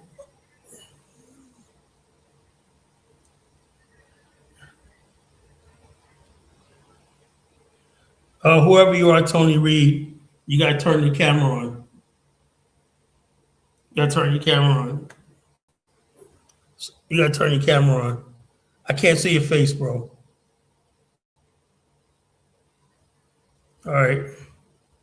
You're a negro. I can live with that. Mm, All right, what's what's on going your, on? what's going None. I on? just What's on came your mind? in. It was somebody. I'm new to your channel and everything. I was just trying to see. Somebody in the comments was saying something about Ghana and FBA and the reparations. I want to know your stance on that. Oh, well, my whole thing is this, right? Black people in America, for the longest time, I don't know how serious we were. We're talking about reparations since like 1964, but in Cobra and HR 40 and reparation were not. But the thing about reparations is if they follow the model of reparations and everything like that, right? They had to do what Ghana did. Ghana got a UN resolution, right? 123 countries condemned the transatlantic slave trade and the after effects. He said, articulated that the slave trade is the reason why we have a lot of problems in America, the Caribbean, and whatnot. The transatlantic slave trade has never been addressed by the world, right? Now, Ghana did that bold step because it's a member nation state. Black America is not a nation state, right? Right. That's what. Right. That's why we can't go to the UN on our own behalf because we are technically citizens of America. We're citizens of America, right? And I tell this one black girl, she tried to get smart with me. It's about, well, Ghana shouldn't like this, but we don't need to. I said, well, okay, then you, Tariq, and all the FBA, why don't y'all go to the UN? You can't do it because you're in a nation state.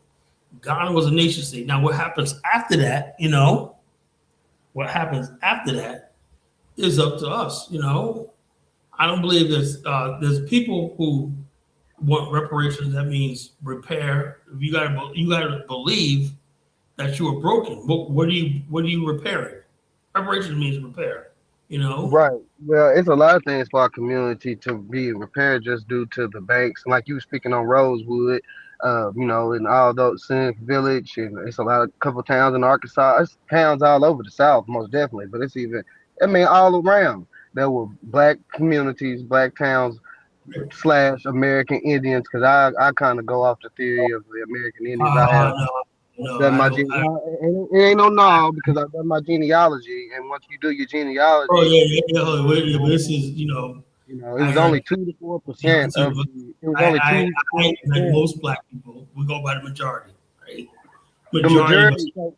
It was two. It was only 2 to 4% that made it from a transatlantic slave trade to North No, America. man, no, bro, no, that's a lie. That's a lie. No, it's not. No, it's Majority not. of You can black go. people in You America can Google it, are sir. of the Only same race. 200. Only Oh, let 200 to me ask you a 400,000. question. Hold up. Let me ask you a question. Good question. I got you up here. I want to ask you a question, right? So you believe that you were already here in America, right? Correct. Okay. Now, let me ask you another question, right? Now, why would you get reparations? So I'm not asking for reparations for me. And I'm honestly like I do think people people chattel slavery should get some reparations, but Oh, you know what? in a way I'm hold listening on, to you you. gotta hear me out because my situation is complex. I'm not the average person that you're gonna talk to. I'm complex in the sense that okay, I do believe that majority of the Black Americans here can trace their lineage back and can be a part of the Indian tribe. And if we was focusing on the Indian tribe, I am not no damn Indian. yeah, I'll you be might honest with not be, you might not be, you. I am but not. that, Yeah, that's not, everybody, look, but you not and everybody. Just like I'm not everybody. most black people are darker than I am. So if It I'm don't not a have damn nothing to do Indian, with darkness. It don't have nothing to do with darkness, sir. let me ask you a question. When the white man came here, right? You're saying that you people that have nappy hair, black skin, and whatnot were already here alongside the red man. You know, Most I know like definitely. Yes, sir. Most definitely. They were the so, mound so builders. The well, how about Mississippi came well, along how with the it. white man? Why did the white man put chains on your neck and drag you to the cotton fields, and he didn't do that to the Native Americans? Because a lot of those Native Americans wasn't even here yet. A lot of those All you gotta foreign, do, a lot of man. those Siberians wasn't And, a yo, lot. so No, let they were here in me ask you a small question. groups. If you go Hold through, on, if you go through the books, if you go through the hold books on, of let me ask you a question. The Hold on, Spanish hold on. Let me ask you a the question. Let Spanish me ask you a question. Ecuador. Hold on, Hold on, let let me me ask you. finish this. If you were reading this out of their journals from 1526 Dude, and man, I studied this. You're talking right, nonsense. so you do know that. So in No, those no, no, books, no, no. Hold on. Let me ask you another question. Let me ask you another You cut question. me out before I can even Let finish me the ask you a thought. question. The Native American and the Eskimo are the same people, you know, that, right? Uh, somewhat, No, possibly, they are yes. the same people. What about the Somewhat, Native possibly. American? Oh, what about the Native Americans of Ottawa, Canada, or not? What about them? How'd What they get about them, there? sir? What about them, sir? So the Native American tribes in Canada. From that period, Hold on. What from about the that Native period, they Americans in crossed the Bering Mexico? Strait. They crossed the Hold on, Bering Strait. hold on. What about the Native Americans in the Amazon? Native Americans in the Amazon, you talking about Brazil and stuff like that? Yeah, Yeah, yeah, with the of course, yeah, Amazonian. Hold yes, on. the Native territory. Americans have red skin, Yeah, they got long hair, Americans. they got high cheekbones, everything like that. They're phenotypically different than a black African.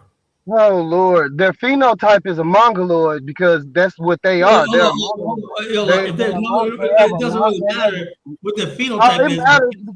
It matters. It definitely matters when they found the oldest skull that was here. It belongs to a Negro phenotype. That was a myth. That was a That myth. was a Negroid phenotype. That was not no thing. That was an Omex. That was like, okay, let me ask you a question. You The believe in Olmecs the are Omex? Negro. The Hold on, Olmecs hold had a on. Negroid All right, phenotype. hold on. Okay, I'm assuming that you did your homework, right? Come No, on with it. Negroid. The Olmecs was a Negroid phenotype. Yes or no? hold on. Tony. Let me ask you a question because I want to get educated here, Well, right? come on with it. Hold on. I want to get educated, right? All Okay, right. the Olmec. Okay, can you tell me an Olmec king? You said what about the Olmec heads? Can you tell me what year was the Olmecs there? What was it? 6,000 years ago, I believe. No, 6,000 years ago. no. Oh, no, was that the Aztecs that was You 5,000? know, Was they? see, you don't know what you're talking about, right? Okay, I let me know, give you I an know example. that they phenotype. I know that they phenotype. I know that Let they me have give you. Africanoid phenotypes. I know Okay, they you have didn't. Africanoid You didn't know when the phenotypes, Olmec bro. thing. All right, I let me know ask you. that. Let me ask you an easier question. Any famous Olmec battles? What? Do you know any famous Olmec battles? Any cities taken or anything like that? Can you give me any Olmec stories or fables? No, I just know that they were fed. They had an Africanoid Okay, so you don't phenotype. know anything They about had them. a Negroid You haven't phenotype. studied them. You I haven't studied. studied them. I studied that they have Negroid Okay, phenotype. hey, look, I asked you when the Olmecs existed. You can't answer me that. Yeah, but can you at the end of the day, does that matter? Does that change their Yeah, it phenotype? does matter. Yeah, it does matter But because what you're trying to does do, it change you're, their you're so phenotype? animated. If you're so You animated, trying to if sound you're so smart, man. You trying to uh, sound smart, and you trying to hang me up on certain shit, trying to make yourself smart. you But can't. we not getting no. Listen, we not getting nowhere with that. I'm not trying to play your semantic games. At the end of the No, day, it's a the magic Olmecs game. was the Hold on, Olmecs. The Olmecs phenotype was Negroid. Let me ask It you a was question. Negroid at the Let me end ask you of a the question. day. So we can skip past that because that's bullshit anyway. Ain't nothing. Ain't no hold up, bro. This ain't bearing no fruit. You just talking. You What just weapons? talking, but you're not getting nowhere. Hold Whether up. are you here? Are you here to tell me? Are you here to tell me that the Olmecs were not Negroes? Is No, that? they Let's just weren't. get to that. No, no, And you are wrong. And you no, are they weren't. wrong. And you are wrong. And Let me you ask are you a question. wrong. Let me You ask are you a question. wrong. You let me ask you a question. Can you name me any Olmec weapons? Yeah. What weapons do they have? They was in South America. No, what weapons did they use? Who did they conquer? Listen, bro. I already told you from the jump that I do not know. No. I don't know it. I So if gotta I know. already told you I Look, don't look. know it, Hold on, so hold on, hold on, okay, so like I hold on, said, you being disingenuous, you hold being on. You're an educating asshole me. for the simple Oh, you're fact that I educating just me. told you, I already Yo, told you that, and tell they me. don't got shit to do with the Indian treaties. They don't have shit to do with the Indian treaties of Hold 1860 on. fucking six. Well, I wish you I'm would trying. shut your fucking mouth because you trying to play semantics and niggas I'm like trying. see I'm old trying heads to. like you, see old heads Hold on. like you is what's wrong. I'm trying. Shut the fuck I'm trying. up. Oh, now I'm finna start being disrespectful. See, Trying old to niggas educate. like you, old niggas I'm like trying. you is the problem with my community. Y'all try to Get the hang fuck up out of here. somebody on some semantics. Get out of here. Get lost. Sorry. Good night. Good night, bro. Yeah, if you can't answer questions, man, I can't. I want to get educated. I thought he was coming up here and give me some knowledge and whatnot. I asked some simple questions. What year was Olmecs around? Can't tell me. What weapons did they have? What kingdoms did they have? Can you name me Olmec king? Can you name me the Olmec city? Everything like that. You can't name none of that. You know. Yet all he knows is they were Negroes. Yeah, man, I can't do it, man. I'm sorry, I can't do it. I can't do it, man. I can't do it, man. These pretendians, it cracked me up. You know, totally right. There's nothing to do with it. So the bottom line is, it's just funny how people just come up here, they pull their philosophy out the ass. Where'd you get your philosophy? Out my ass, nigga. I just pull my philosophy out my ass. You know. It just, I don't know. It's sometimes I really believe black people are just so far gone. Now, when you listen to Mr. Tony's voice, right, he's clearly an American Negro of African descent. He's clearly American Negro. So I look at his face, put his camera up there. I'm in Liberia right now. He looks like the average brother walking down the street in Liberia. Talking about he's Native American. I mean, when are we gonna stop this nonsense? You're black African. Your ancestors were brought here in the transatlantic slave trade, right? Live with it. Take that L. Yes, it's painful. It's hurtful. You know. Your genealogy, dude, man. I stop. You ain't gonna pull no real genealogy record up. You ain't gonna do that. So. Yeah, man, dude looks like freaking a regular ass Negro when So it is what it is. I can't. I just don't know anymore, man. I think sometimes I think black people are just hopeless. Just really hopeless. There's no hope for black people. You know. How do you done so much research? I asked you about the Olmecs, and you had the same like you had did no research. I asked you some simple questions, right? What year was the Olmecs? What year? He give me a location. What was the location at? Where did they eat? What kind of cities did they have? What, what is it? How the Choctaw owned slaves? The Choctaw owned slaves. You understand that? The Choctaw basically brought slaves with them, and the Cherokee, they brought their slaves with them to Oklahoma. The Choctaw had many black people. They were big slaveholders. So if you're a Choctaw, you were just a Choctaw slave, Yeah, Choctaws are slavers. My grandma told me whatnot. Your grandma be lying and whatnot, Come on, man. Yeah, I just don't get it, man. I don't understand. I don't understand, man. So it's sad situation, man. And this is what I got coming after me. And geez, man, people like Dark Negro give me hope for the next generation. You have people out there trying to do it. It's about some of us, most of us. I look, somebody call me a Native American, I'll smack him right in his fucking head. Get the fuck out of here. Like Tonto and shit, The hell out of you with that shit.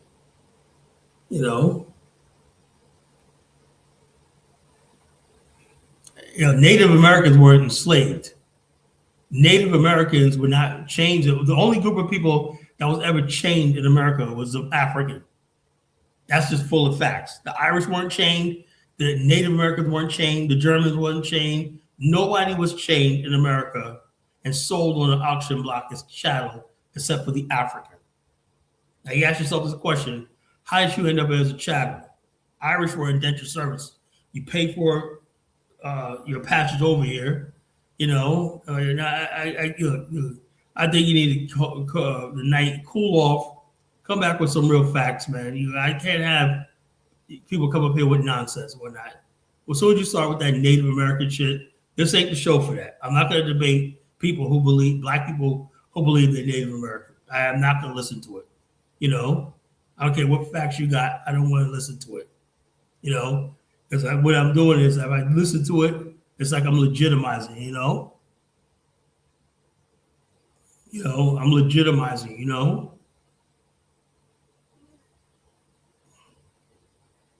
There's never any treaty. The black so-called native people, how come they don't have any land? How come the black native, like you say, have no territory? How come they have no ancient artifacts? How come they have no treaty? There's never been a treaty signed between a white man and a black man in America on any level. So you have no treaties, you have no land, you have nothing. But yet you want to tell me you guys exist, please. So I will let you back up if you agree to speak in Native American. Can you do that? Okay, I'm gonna have a conversation, but you gotta speak to me in Native American. Can you do that, Tony? If you can do that, I'll let you back up. Don't speak to me in English. How did you guys learn English? How'd you learn English, man? How do you get a name like Tony Red? Was that a Native American indigenous name? No, you got to agree to speak in your native tongue. You agree to speak in your native tongue, I'll let you back up here.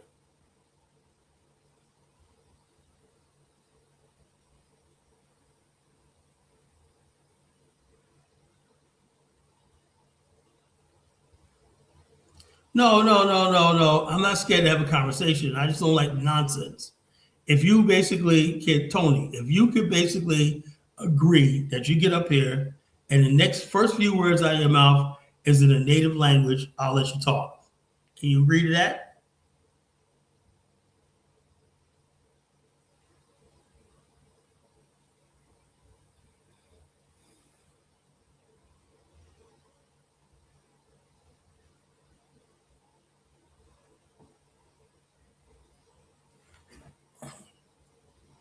That's what it is. People think this is TikTok. They're gonna sit here and go on and on with this fucking Native American bullshit, right? Till you have some absolute proof, whatever like that. And I ask you some simple questions, right? I ask you, okay, what's your Native American diet? What you guys eat? Would you agree if I let you up here, would you answer my questions? Okay, I would ask you what foods did you guys eat? What was your staple diet? See, I know what Native Americans eat, Did you eat the buffalo? What you call it? No, that native cornbread is not Native American food, Eating corn. Oh my God.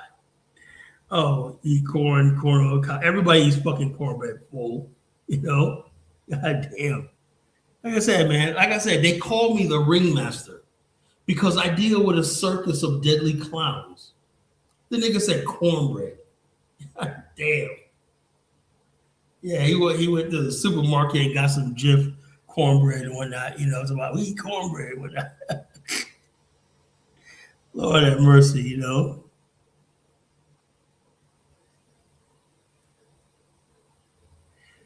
I'm very educated, bro. I'm an author. You said well, I asked you what your foods is. You said cornbread. God damn. So you eat a box of Jiffy cornbread, and now you're smart. Now you're Native American because you eat some cornbread. Oh Lord, man.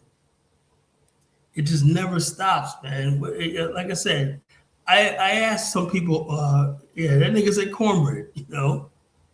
Like I said, I don't ask for a whole lot in life, man. I don't ask for a whole lot in life, but just give me somebody with an IQ above 50 when they call my show, man. I just can't do it.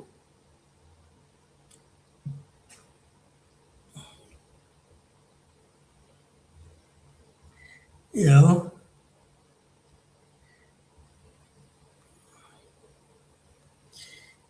So, so the bottom line is this, these people out here, you know, it's these guys, why, you know, gets me is, I feel so sorry for the Native Americans, man.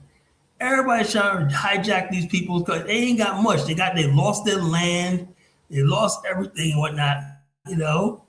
One thing about Native Americans, they got that long black hair, straight black hair that goes down to their fucking, the women's hair go all the way down to their fucking legs. How you gonna have a nappy head talking about you a Native American? The guys wear their hair and these long hair and ponytail sometimes, whatever like that. How the hell are you gonna go from that to having a nappy head and when I talk about you a Native American? Well, you guys are crazy, you know? 2% of Africans came here. Oh, okay, all right. They had no braids and no locks. Just stop that nonsense, you know? They had no locks and no damn braids. They had straight hair, you know, bone straight hair, you know? They had bone straight hair. Let's do something. Let's basically say, let's find out what does Native Americans look like. Let's see what. Let's say Native Americans. Let's say some pictures. Native Americans. American.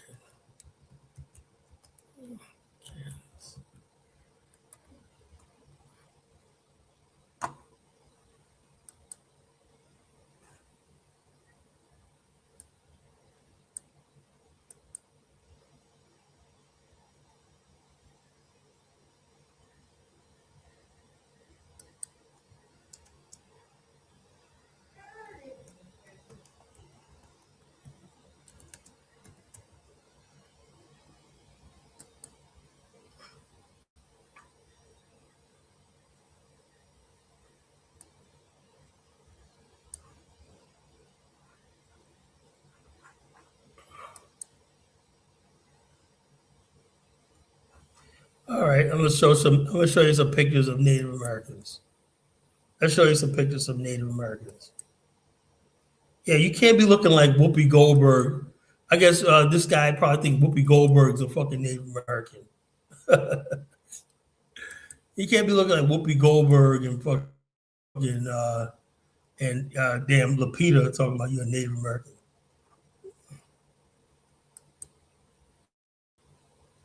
So these are pictures of Native Americans, right? This is what they look like. You know, right there, Native American woman.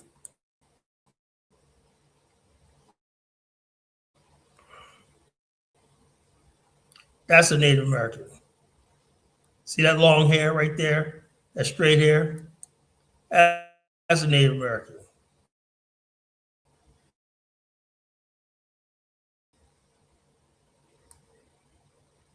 The Native American lady right there.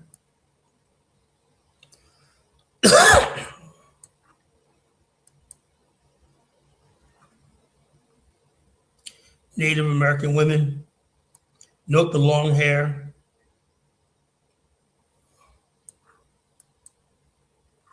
Native American. Note the straight hair.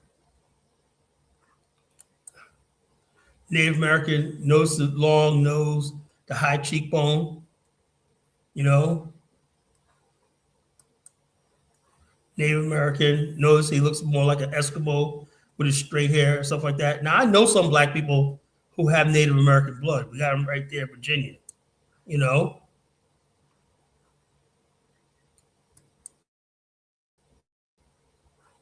Native American.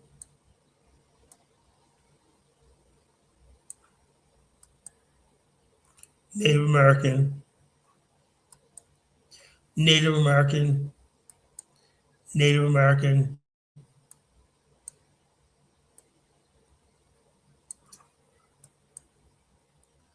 Native American, Native American, Native American.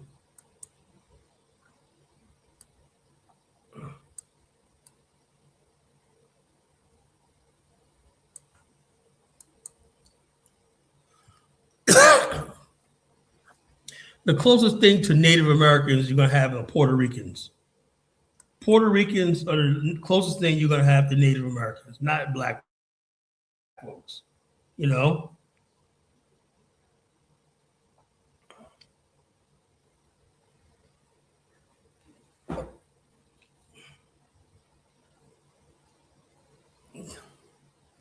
you get a Puerto Rican girl up here. So I used to date Puerto Rican girl. They're native. You know, more than way. You know, they're native.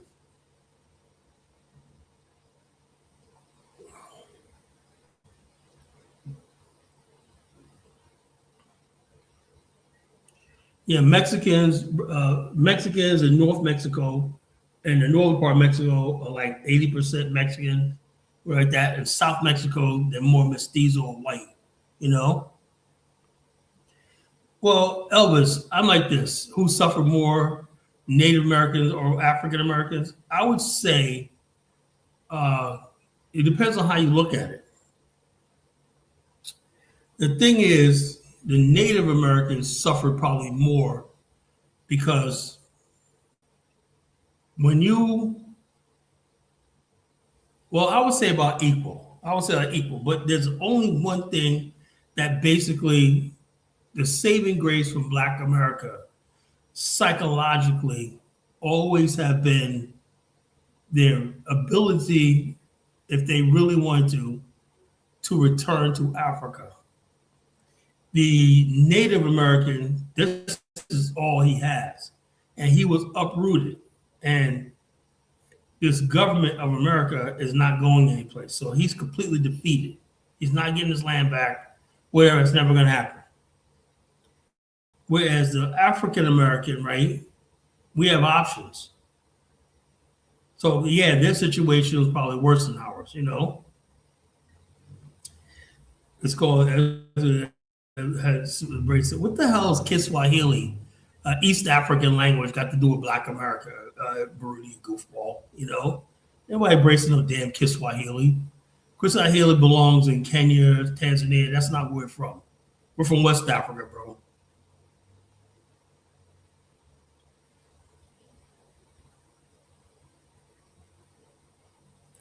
I wish Black people would just let this fucking Native American shit go.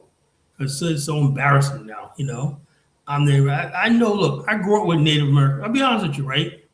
I grew up in upstate New York with Native Americans, and be honest with you, I never got along with them, you know. I thought they were more racist than white people were, you know. Be honest with you, I always thought they were more racist than white people were. You know, they're not like Black people, you know. You know, some of them were as dark as we are, but they didn't like Black people, you know, our hair, you know, they got that straight hair. And they thought they were superior because they had that straight hair.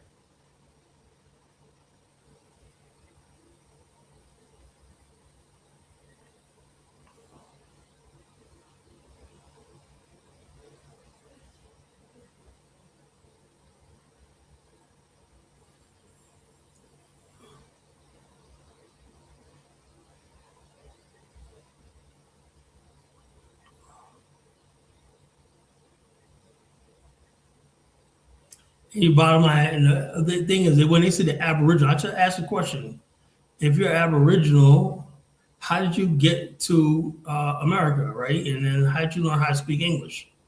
You know, and this fool will tell me something about that. He was already speaking English. English was his native language, and he taught the white man English, even though white man literally come from a country called England. You know.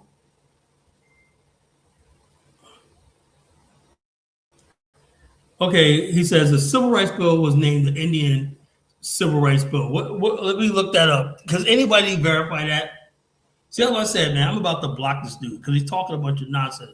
On this platform, bro, you don't put out stuff unless you can prove it. Okay, let's see. Let me see if that even exists. He said the Indian Civil Rights Bill. Let's see. Let's look it up.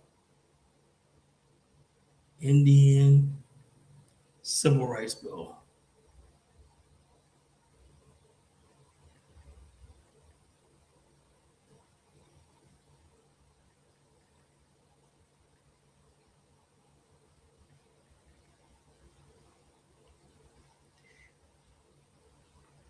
All right. The Indian Civil Rights Act, 1968, 4 years after the U.S. Civil Rights Act, right, applies provisions of the U.S. Bill of Rights to Native American tribes, limiting their powers of self-government. Show me one Negro that got self-government, So the Native people were about self-government. I'm not letting them up back there. I'm not going to let them up. And don't pick anybody tell me who to let on my fucking show.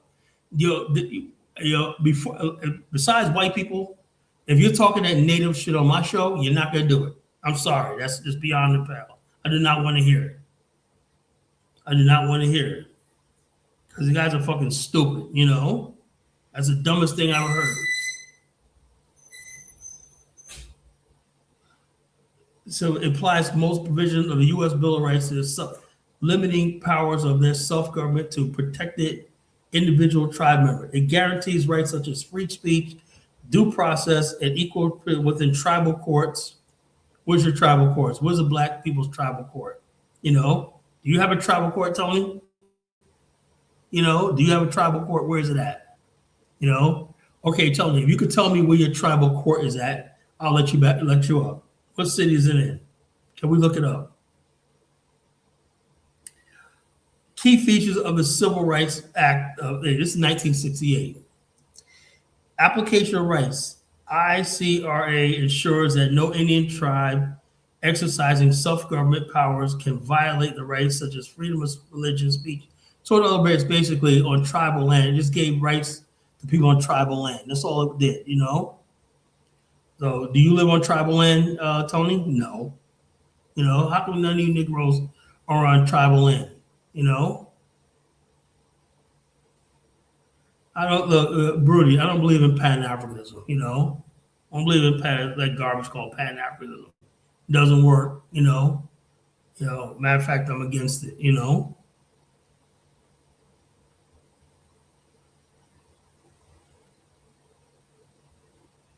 Criminal procedures, the act prohibits unreasonable search and seizure, double jeopardy. Basically, it just says on tribal land, they gave some of the constitutional protections of individuals on tribal land. That's all it is. So what does that got to do with black folks? So the bottom line is this: you say $5 Indians, but you don't have no land. Where's your land at? That's why I said I cannot sit here and try to have this show is about having intelligent conversation. Somebody who has no land, no or whatever like that.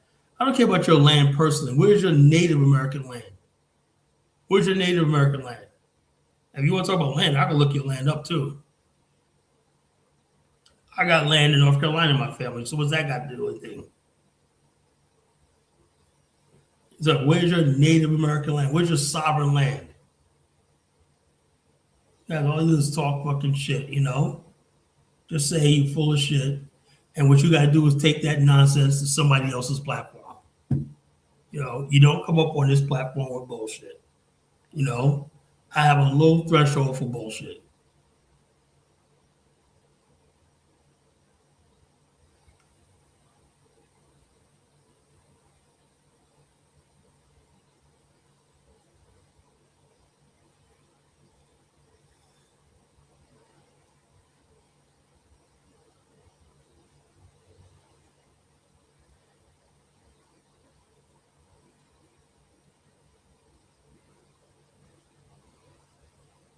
There ain't no such thing as no damn black Indians. There ain't no damn such thing, but it's all in your fucking head.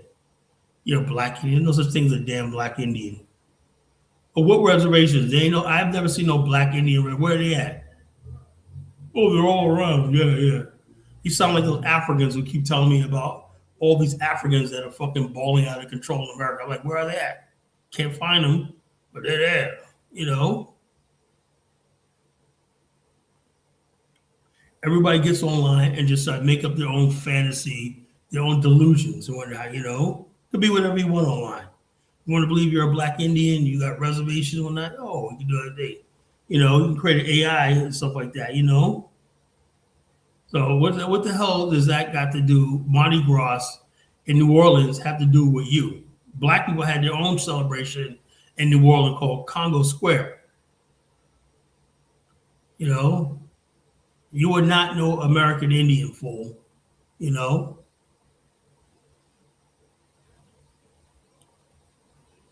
there was no such thing as no damn black Indians. You guys keep making up shit. Like I said, those are fucking Africans. Ain't no such thing as no damn thing like that. The people in Congo Square in New Orleans, the people you see in the Ninth Ward, those are descendants of African slaves and sometimes descendants of Haitians.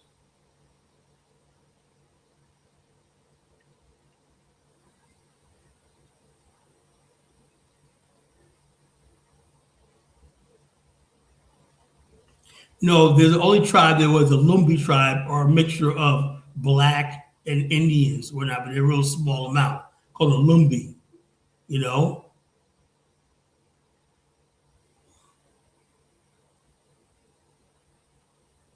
I don't believe in look, I don't believe in mumbo jumbo ooga booga Pan Africans, right? Only time I believe in Pan Africans were from a standpoint of power and strength and economics and whatnot. You know, I don't believe in cultural Pan Africanism. You know, I'm not going to lose my culture and who are my identity to assume nobody else's identity. If that's Pan Africanism, you can keep it. You know, the Gullah Geechee are descendants of Africans. Lord have mercy. I swear to God, 2 seconds of blocking this dude. Good. The Gullah Geechee are descendants of black Africans.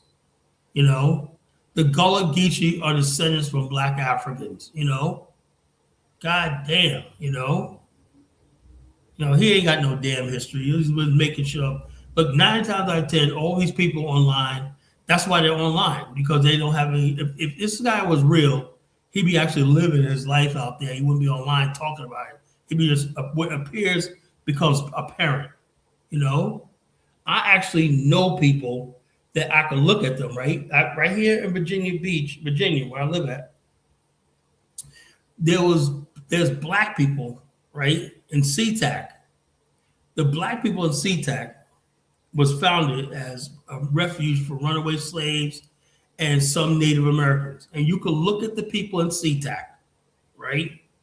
Even though they're black and whatnot, it's a black community and whatnot, you can look at some of them and look in their face, look at their hair, and you could tell that they have Native American ancestry in them. And they don't even say it.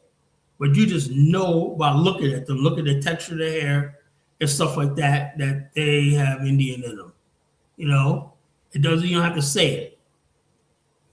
But in Virginia Beach, yeah, we do have people who are mixed Native Americans and black, you know, in Virginia Beach, in the SeaTac community, you know? But that's few and far between. But the majority of black people, 99% of black people ain't got no Native American blood.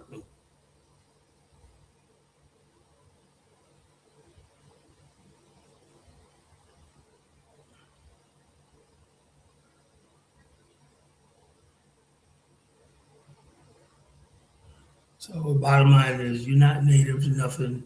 You're native to Africa. So just live with that shit, you know?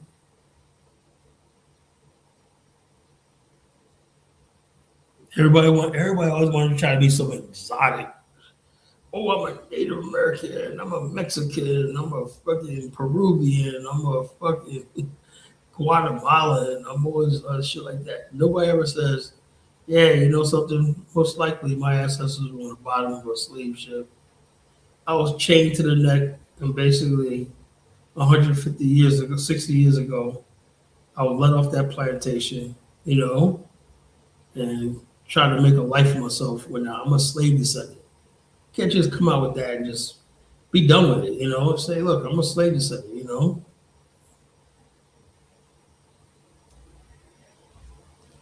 You know, so yeah.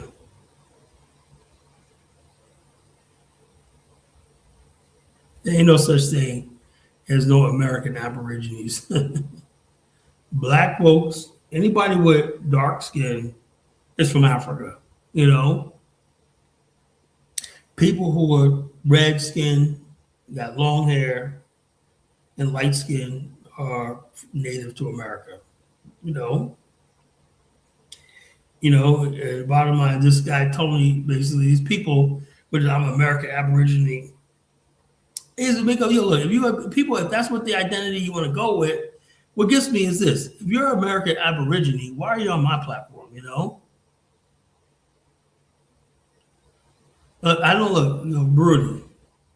I do not believe in friggin' Pan Africanism if it means that I gotta learn another language, another culture, and be something I'm not.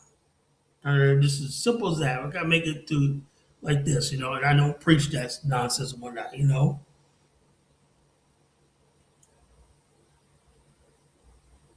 Closest thing I get to Africa is I'm here in Liberia. This is probably as much as Africa as I want to see, you know, to tell you the truth.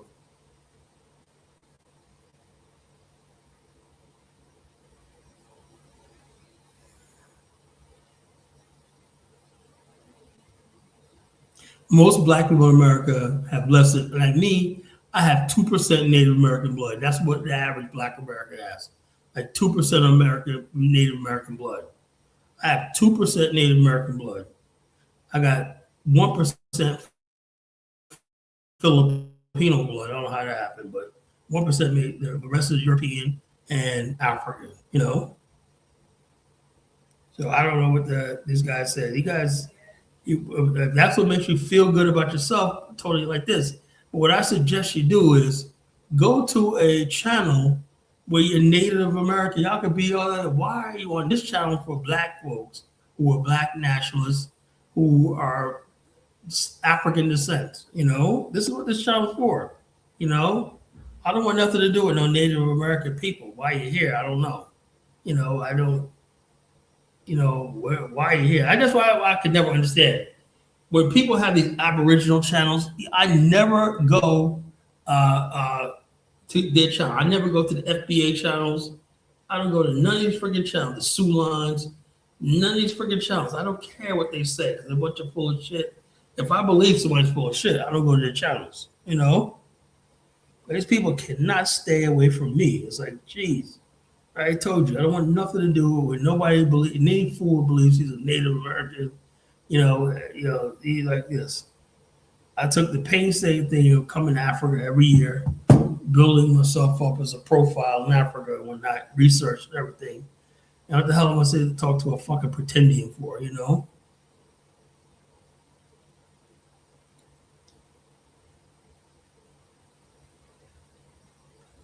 So if somebody wants to be a pretendian, man, you got to go to a pretendian channel, Tony. You got to go to a pretendian channel. You got to go to those channels that believe in all that nonsense. When y'all can sit there, y'all could do the tomahawk and you know, call each other. Yo, yeah, I ran into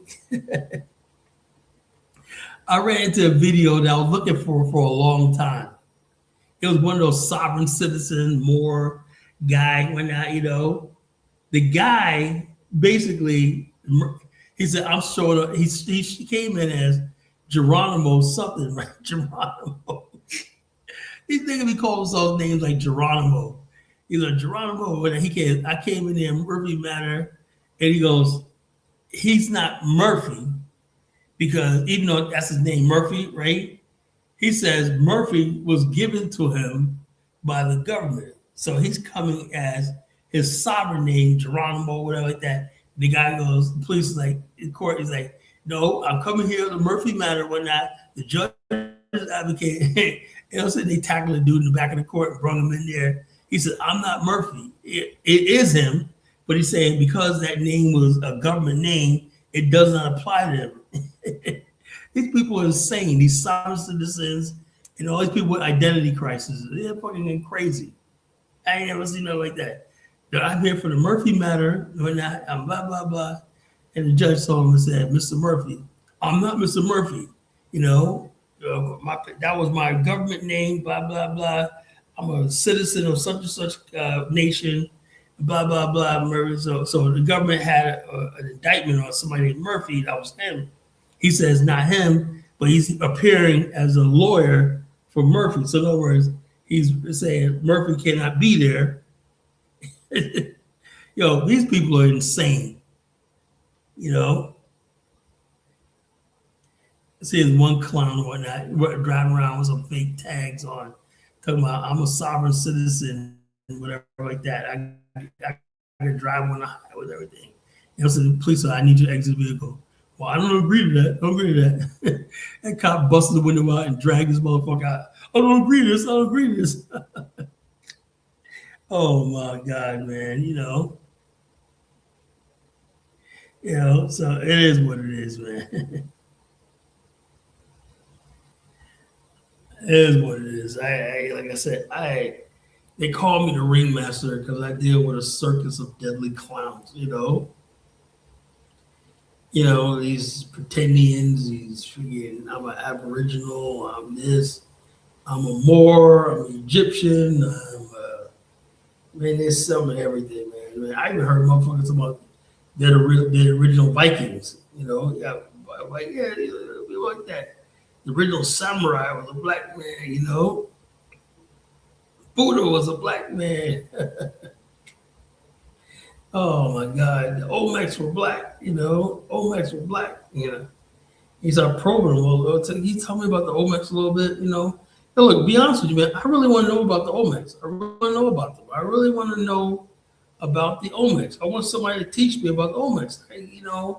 I've been waiting for years for somebody to say, yo, man, and this year right here, the Olmec king, such and such, such and such, he had a famous battle. Now, I studied Japan history. I know about the shogun here. I know about that. Well-documented history, right? I'm saying to myself, how come there's no documentation of the so-called Olmecs as you claim existed, And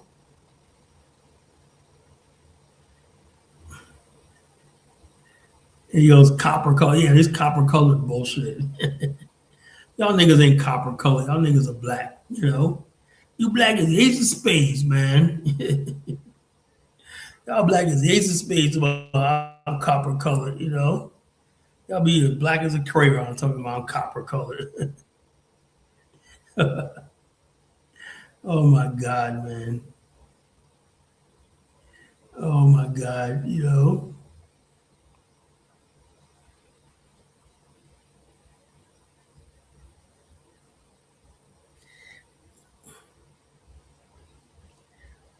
Motherfuckers be black as the ace of spades talking about they're fucking copper colored. God. Motherfuckers be cracking me up, man.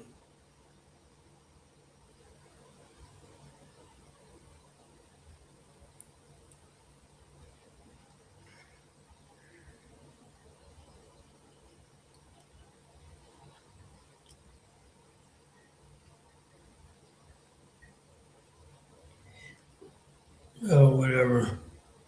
No, bro, all the average black person have to do is look in the damn mirror. And I remind you of your damn origin. You don't need a new name. And look in the goddamn mirror. That's what my grandfather told me one time. I said, Grandpa, man, when I was young, he said, I want to be close. I want to be reminded of my African heritage. He said, man, you see that mirror right there? Go fucking look in that mirror. That's all you need to do. Go in that mirror, look in the goddamn mirror. That's all the thing you need to do. I said, that is Grandpa? Yeah. He goes, all you need to damn do, look in the damn mirror, and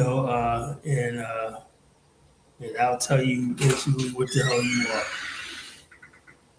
That's all you need to do.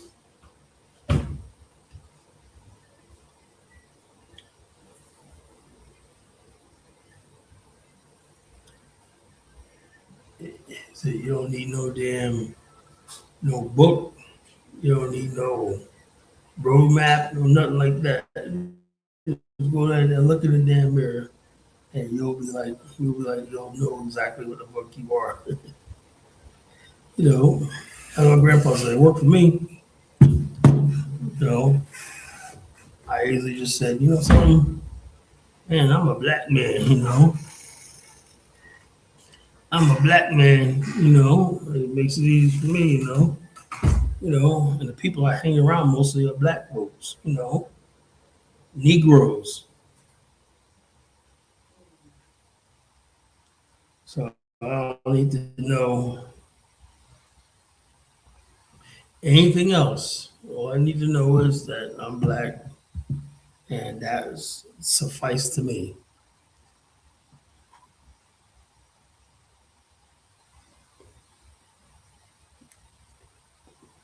I have no problem. I have an African name already, so I don't really need the uh, uh, thing. You know, do I really feel like hearing Elvis tonight?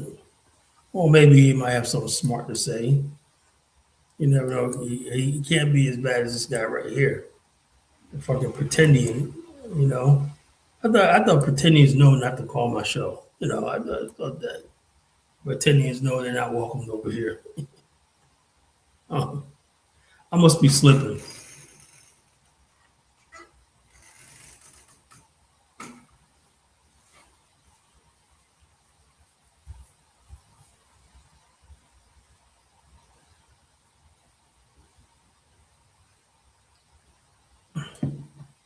It got me way off topic, man.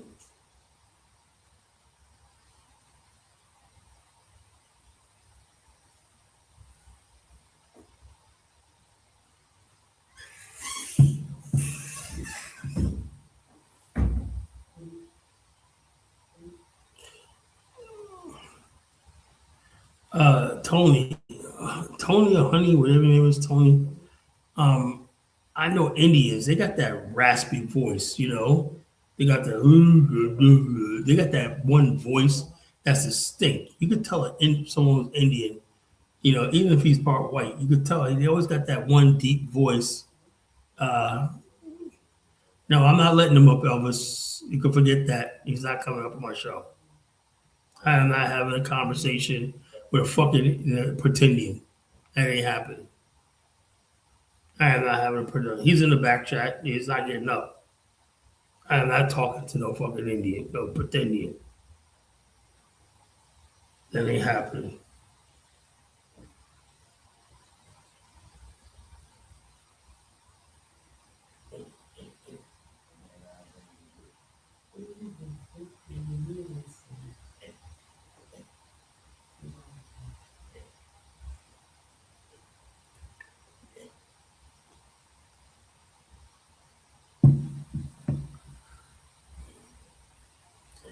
I don't know what you're talking about. They failed. I didn't fail. I got everything I need in life. You know, I know who the hell I am. You know, you can't be honest about who the hell you are. What the hell are you talking about? You know, I do know myself. You know, I do know my history. Know everything. So I talk about I don't know my history. Bro, get out of here with that. Oh, white man taught me. No, I know I've studied many different histories, many different books. When I got a whole library of books of history I've studied. You can't come up here, and I'm not going to sit here and debate with stupid people talk about history. It's not going to happen, you know? It's not going to happen.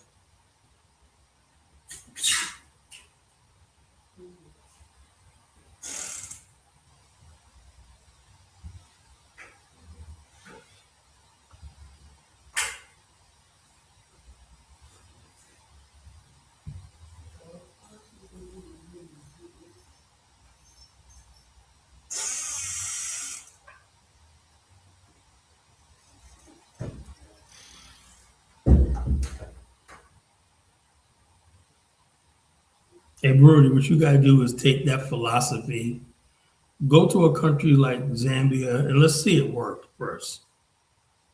You can't take the most advanced group of black people on the planet and bring your goofy ass fucking philosophy and say, "Oh, y'all gotta change." Don't work like that. Let me tell you something, Rudy.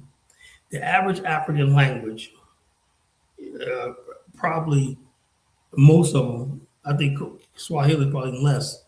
Most African languages have less than 2,000 words, whereas the English language has like 700,000 words. Most advanced languages in the world have like hundreds of thousands of words. That means it's a complex thought process and system that you need to build a social system in society and education. If your language only has 2,000 words, that means it's backwards. So we're supposed to go backwards now. Go to Swahili, bring in a primitive language. Probably no more than 2,000 words. Let's see. How many words? Let's see how many words Swahili have. How many words? Uh, many words in Swahili language.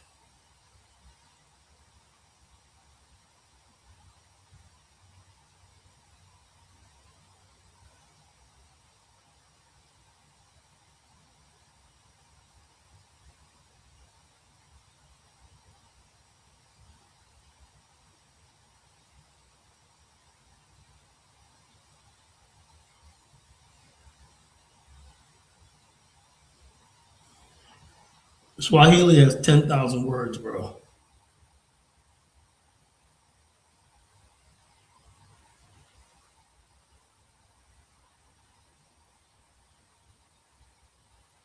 Only 10,000 words in the Swahili language.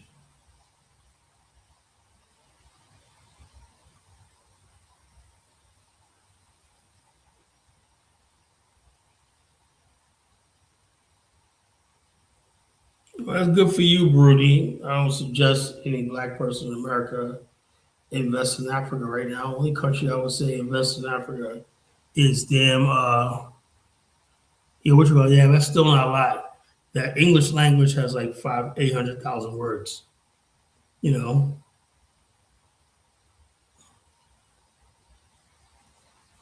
and those words, how many of them are actually written?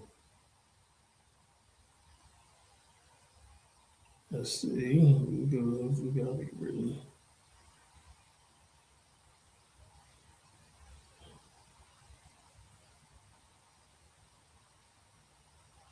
That's it. Was it's like how many written words?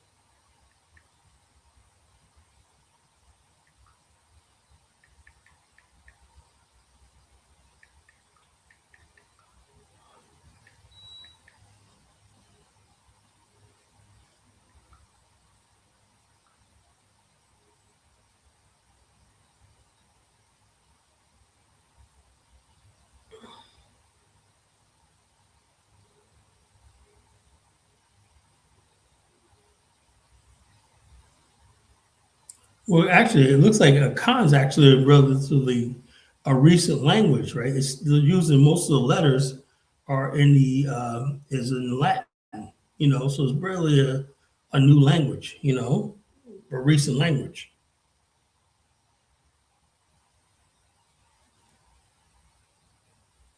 There's 210 root words.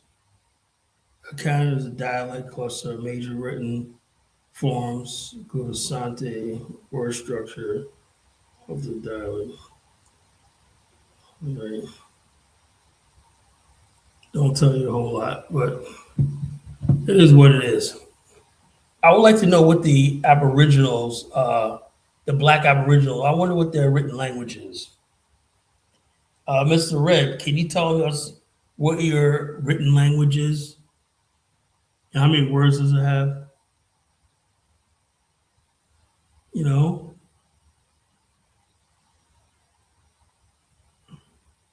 no answer. I figured that. What's the name of your language, Mr. Red? What's the name of your language? You know,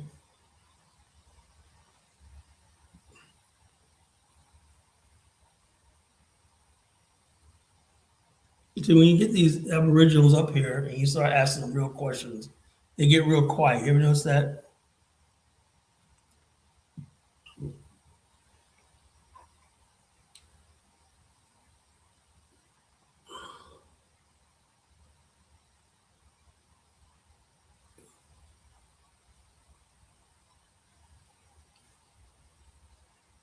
I asked a question. I said, Mr. Red, you're a black Indian Aboriginal,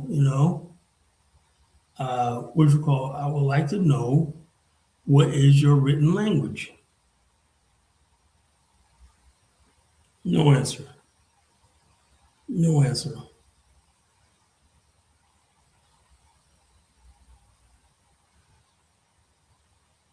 Geez, I'm so disappointed, because I really want to learn something today. I really want to learn about the black Indians and whatnot. I never heard of it before.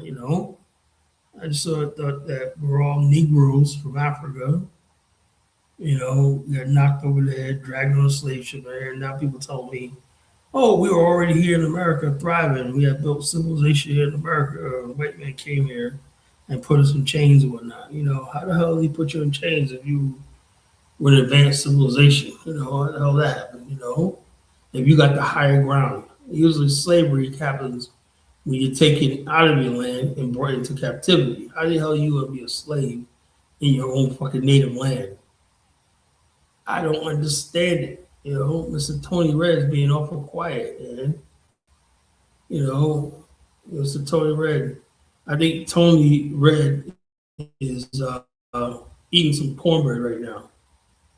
He's eating cornbread right now. That's why he's distracted.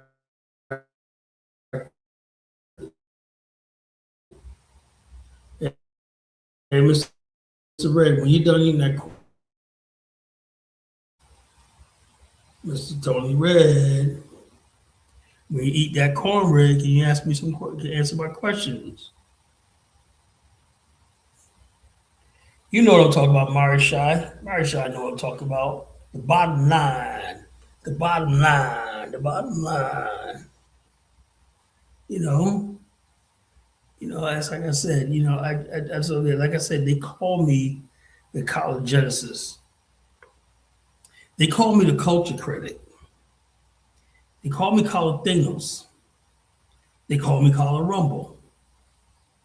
I'm the supreme hate monger, right? I'm absolutely the worst African American in the world. I'm the worst African American. I'm worse than anything you've ever been through.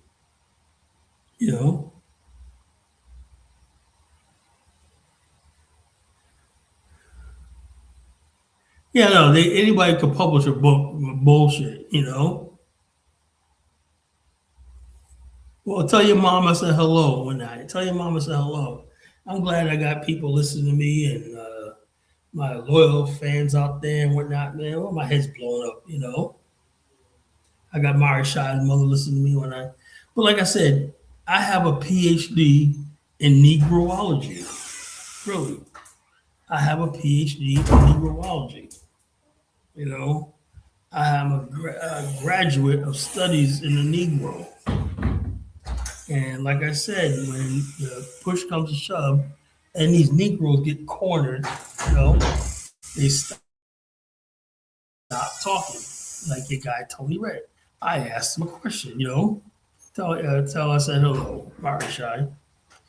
I asked him a simple question. I said, what is your native language, right? He can't tell me. He's been awful quiet. Well, I didn't think you're going to ask me nothing like that, My native language, oh my God, man, I'm in trouble now, man. Call ask me some real quick. That's what I said. It's a message for all you freaking pretendians that come up here and whatnot. You're going to get kicked right in the hell. I say, step right up, step right up. Marshai, what comes after that? Step right up, step right up. Step right up, step right up.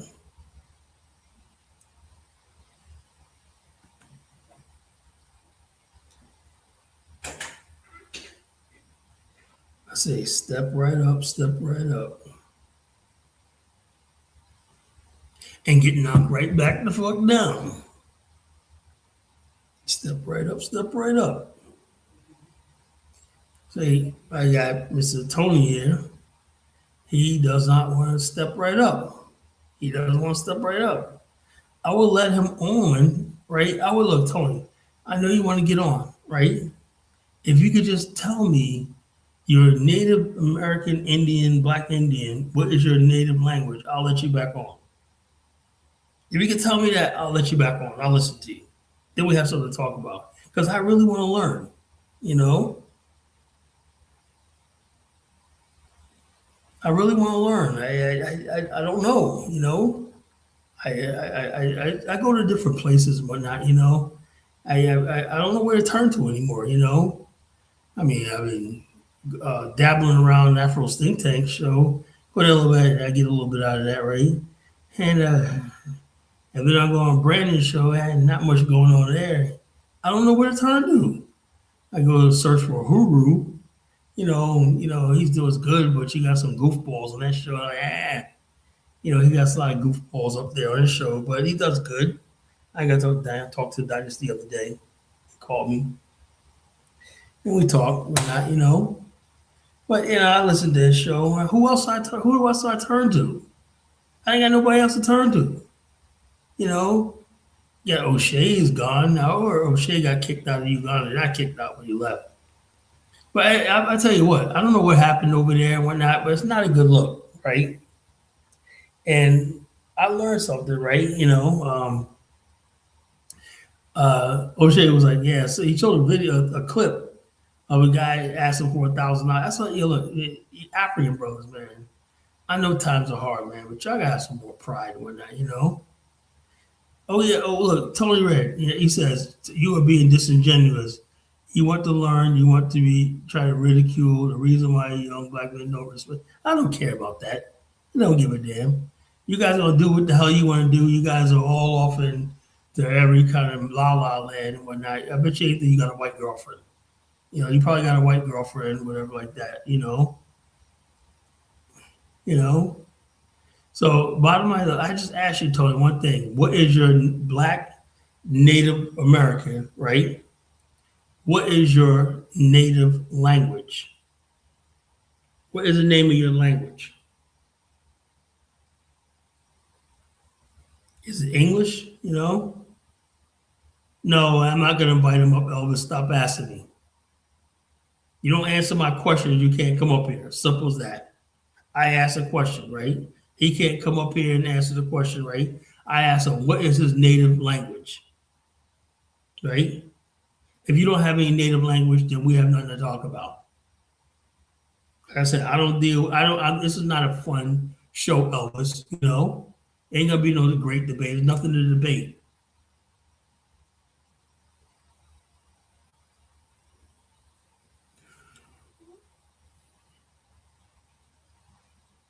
You can't tell me anything about the Olmecs. You can't tell me your native language, whatever like that. You can't show me any reservation or land or treaty that you have in America. Oh, they exist.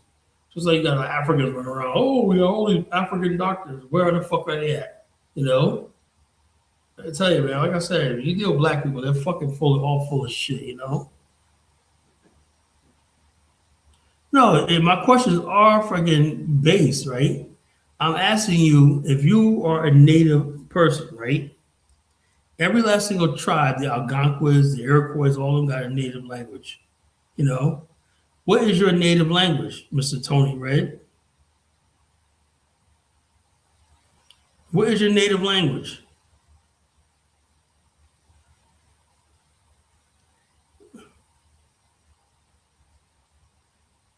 Yeah, he's already been up here. I kicked him off,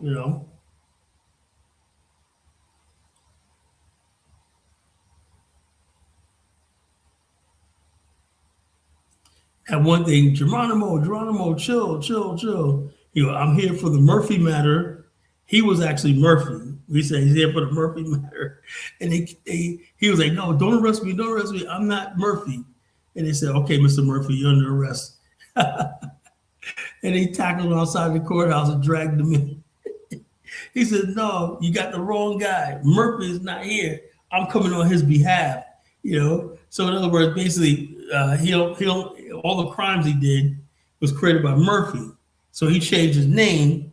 He thought he can get out of the crime by saying that the charges were against this guy named Murphy. So if you change your name, that means that you have no legal bearing to charge him because you're not Murphy anymore because you changed your name. These people are fucking stupid, man. That's what you're dealing with.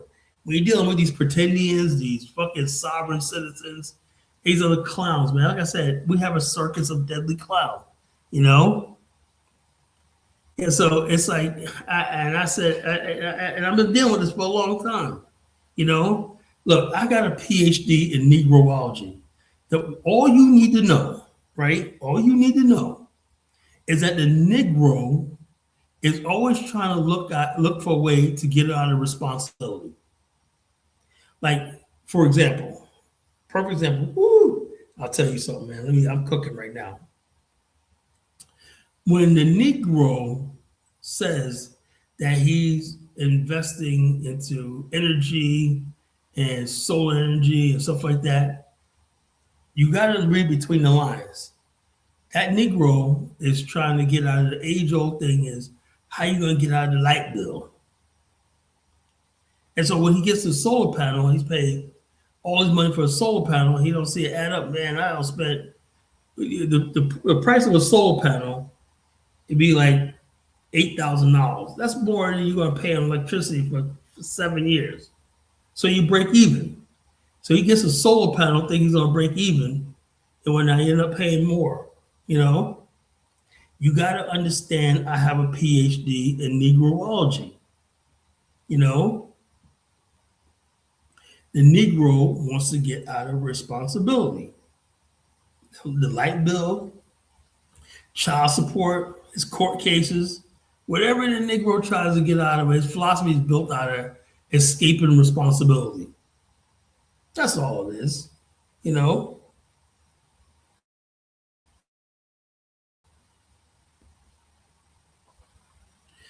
So the bottom line is this. I asked a simple question. Right? I said, look, just please tell me, you know, what was your native language? I said, I want to learn, man. I really do. I want to learn. I said, what food did y'all eat? The nigga said cornbread. I mean, come on, man. You know, come on, man. Come on, man. Nigga came on with cornbread, man. Come on, man. Come on, man. Nigga said cornbread. Yo, so like I said, man, it is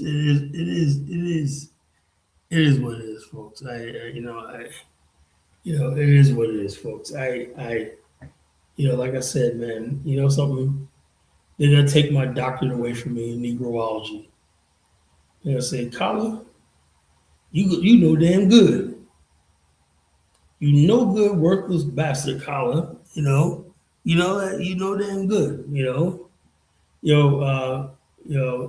Tony. Anybody can get cornbread.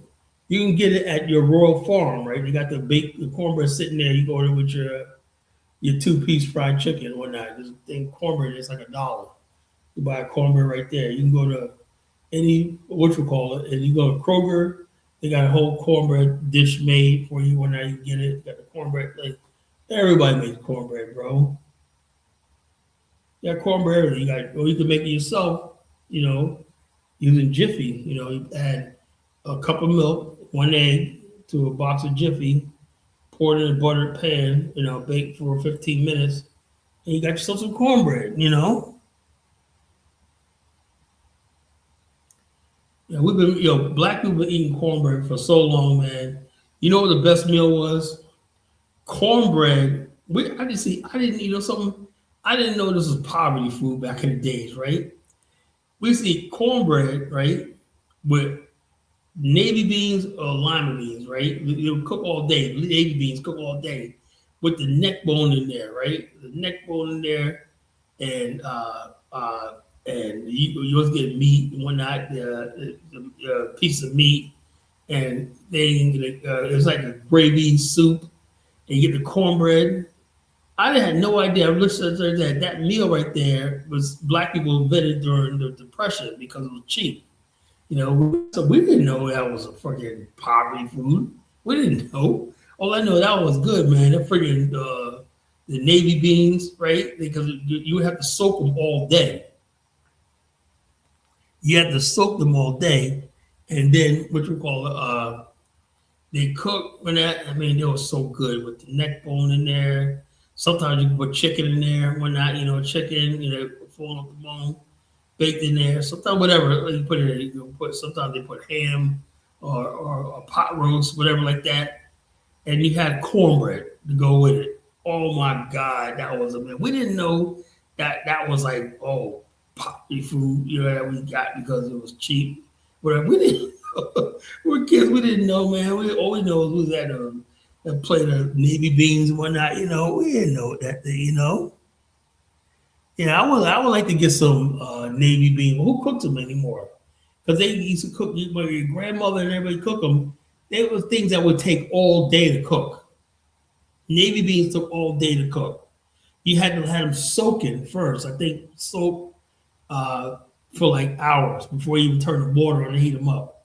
And then when you finally heat it, you heat it for hours, whatnot, and it turned into this soup. It's like this thick soup. You know, and it was like delicious, man. You put the salt, pepper, and that seasoning in there. It's just delicious. Navy beans were delicious. You know. Now I'm hungry for some navy. You should be able to go out to places and get that at a takeout, man. Navy beans and cornbread and whatnot. So love that.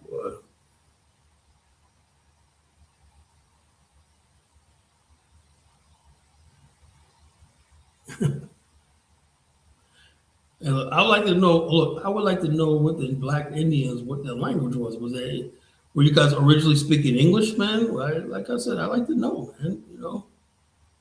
I would like to know.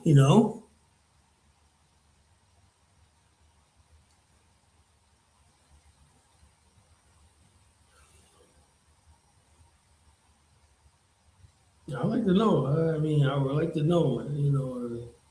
You gotta tell me something more than cornbread and whatnot. I know out west, the native people ate buffalo one. I heard buffalo meat's like really rough. You don't want it.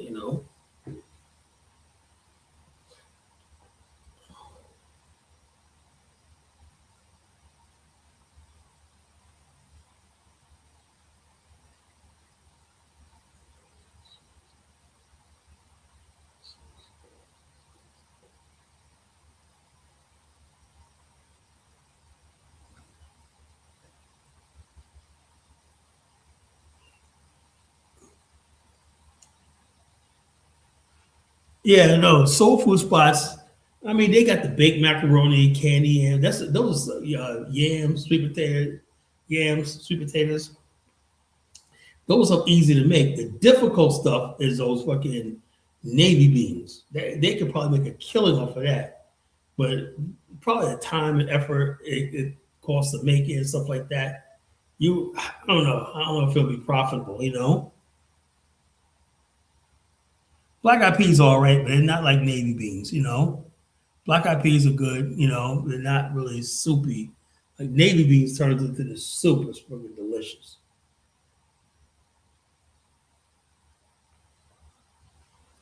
Black eyed peas, we brought that from Africa. That's African. Same thing with okra, jambalaya, all these things we brought from Africa. Because I said, there's nothing more beautiful than a black man and a black woman who acknowledges their African ancestry and acknowledge their connection to Africa. Even though we're in America and we're different people now, stuff like that, we can't go back, whatever like that. But we like that retention culture. There's a lot of things in African American culture and folklore that we have and whatnot. People don't know. I did a show a year ago about African American. Now, was it? Yeah, it was about a year. No, it was last April. Yeah, about a year ago. I did a show called African American Folklore. Was it last year? Yeah, African American. No, it was last. No, it was last June. African American folklore. and stuff like that. So we have a lot of traditions and folklores and fables in our culture that I think is worth preserving. I don't like people telling us like this.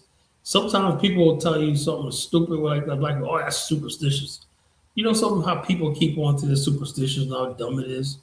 They keep on because it keeps people together, you believe in something, right? It's like black people believe in Hanks and the boogeyman and stuff like that, the boogeyman gonna get you and whatnot, it's like that. These are like spirits that we believe that existed when people come in out of the darkness and everything like that. The boogeyman's gonna get you, these spirits that lurking in the dark and whatnot, these evil spirits and whatnot. We believe in all this stuff. So it is what it is. Them African soldiers, oh well, whatever it is what it is, bro. But look at Black America now, man. So it is what it is. We survived it. So who cares?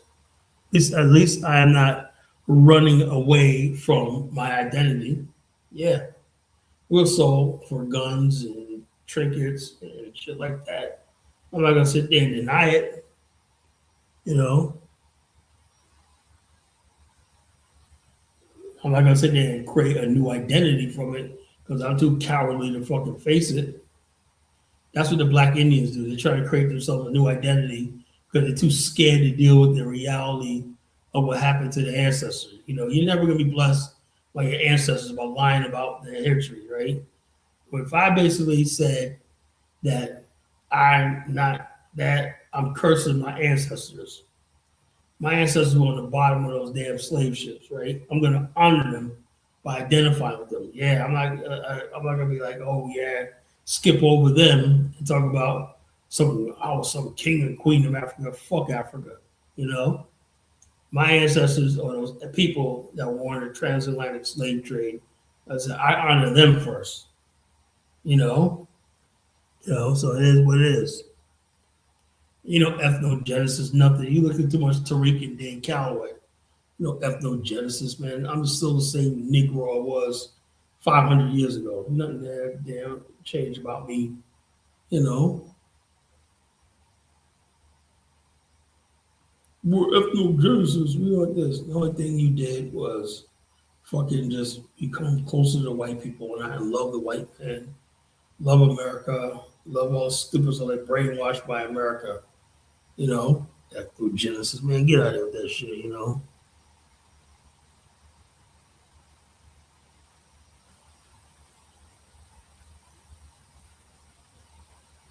So it is what it is. The growing number of people who are mad at Ghana. Why is everybody mad at Ghana all of a sudden?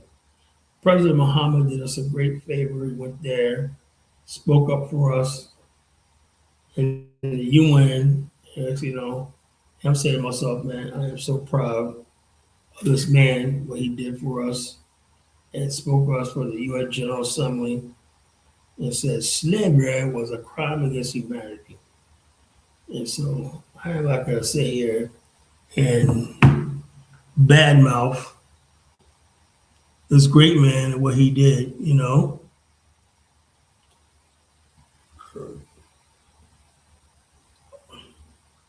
I want to know more about, what Ghana's doing. The UN, now we can make our case for nationhood. That's the next step. How will the world respond to the idea of an African stand now? You think the world will support it or get behind it? All you need is about 10 nations to say, I recognize it, or I recognize your right to have an African stand, and then, you can proceed with the negotiations with different African countries to turn territory over to us because the momentum now is on our side. So I don't know what this guy Tony read, but I want an African stand. I can give two shits about America. You can have this place. You want it, you can have it.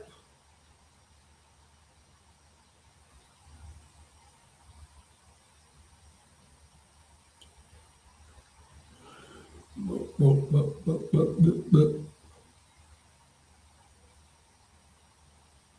Oh, boy. Yep, folks, I will be back in the States next week.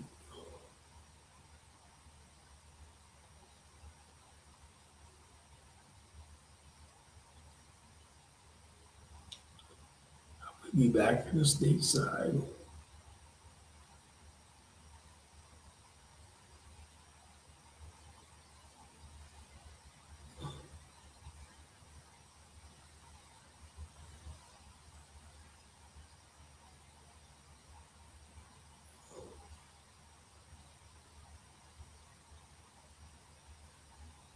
I learned a lot over here.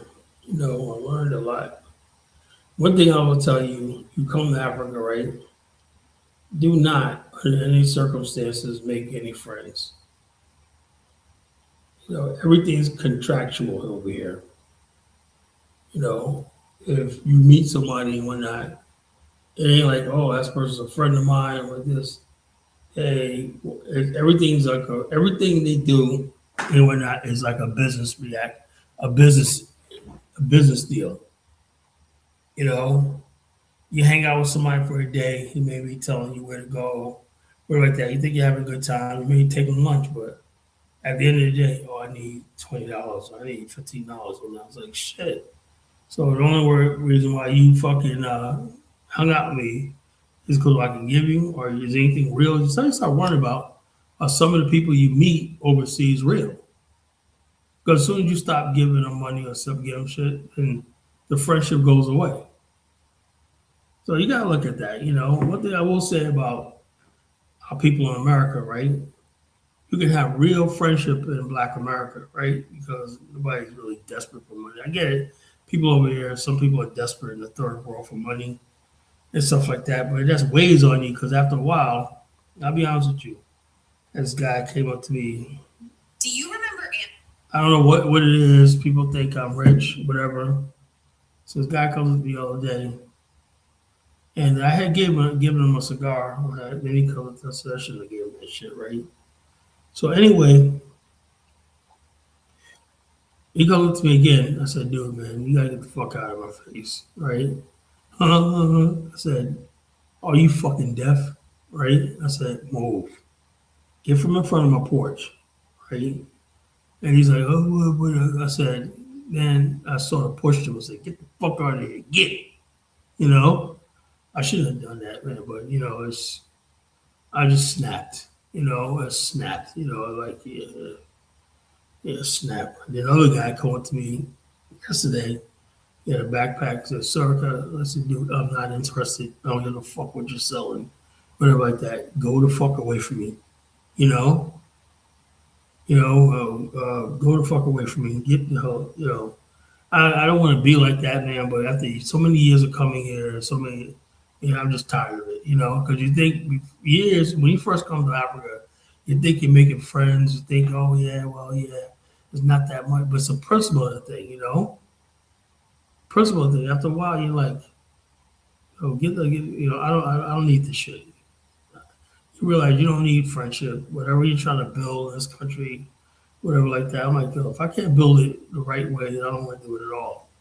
It means I gotta fucking every time I look around and I'm fucking paying for everything. It's not even about the money. It's just it's not nothing reciprocal. So you just get frustrated. I'm just like, I'm ready. Like I'm ready to go home.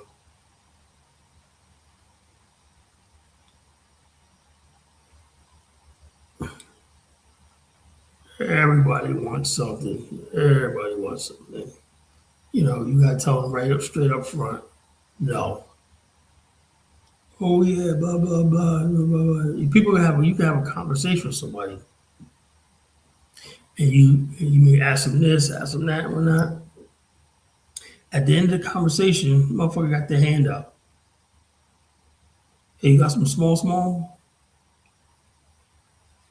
and then when you don't have it.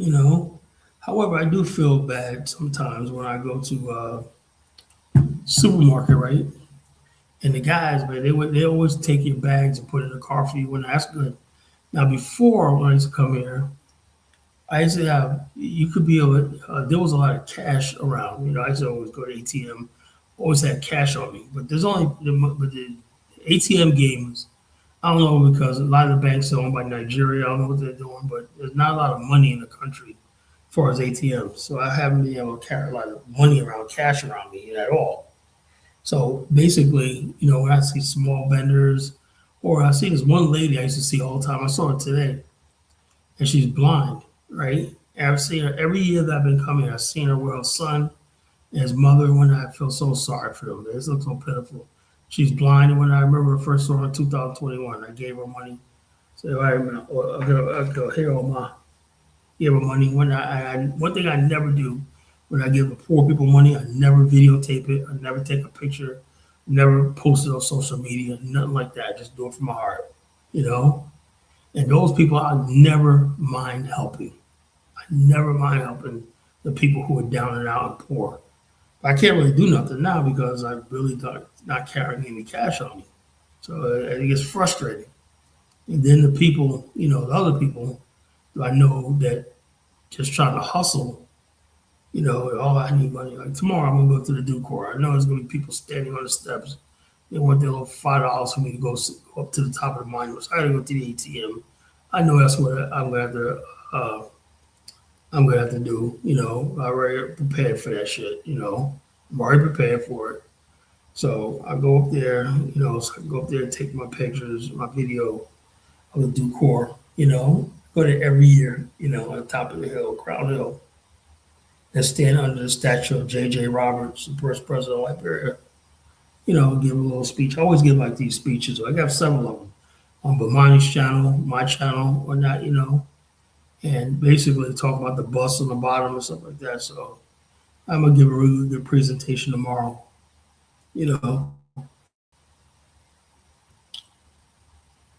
But yeah, so sorry, when I go to the core, I already know now.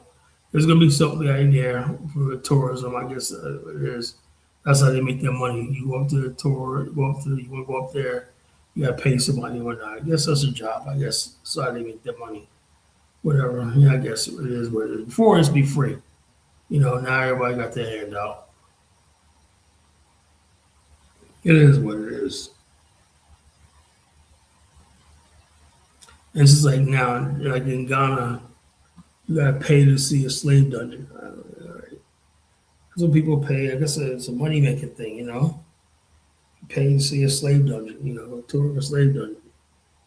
I personally wouldn't want pay to get on a slave dungeon. I ain't going to shit,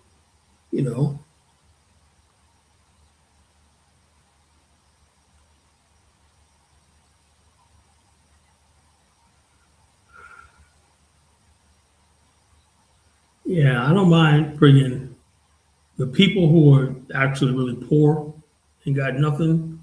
Like that one blind lady I always see. I always see the one kid. He's always, he begs, whatever like that. Kid, his father's crippled.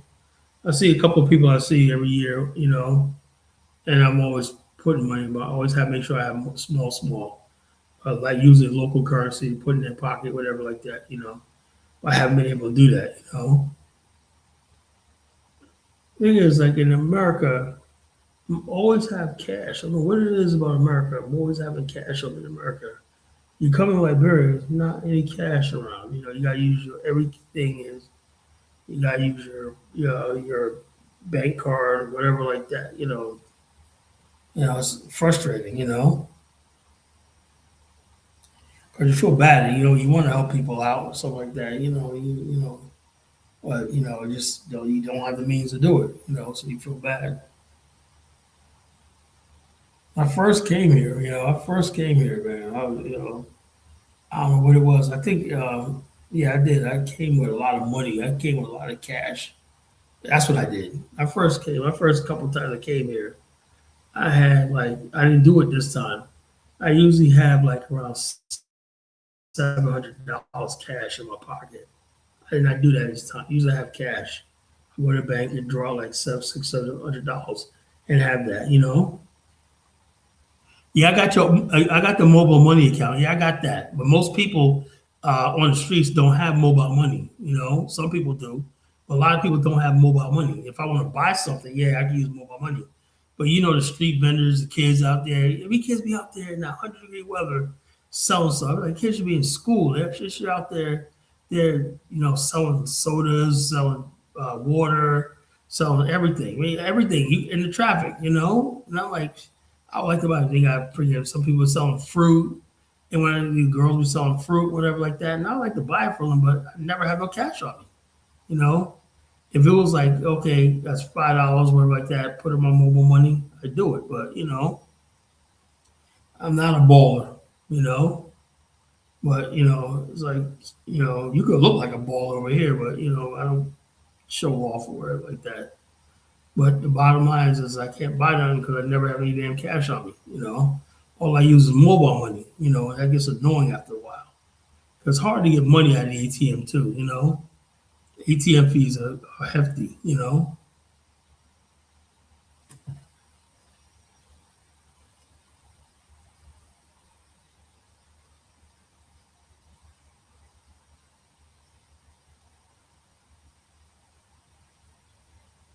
So it is what it is.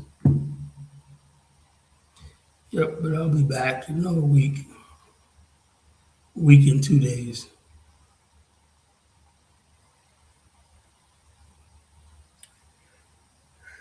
When I get back, man, I want me a fucking steak dinner. Yeah,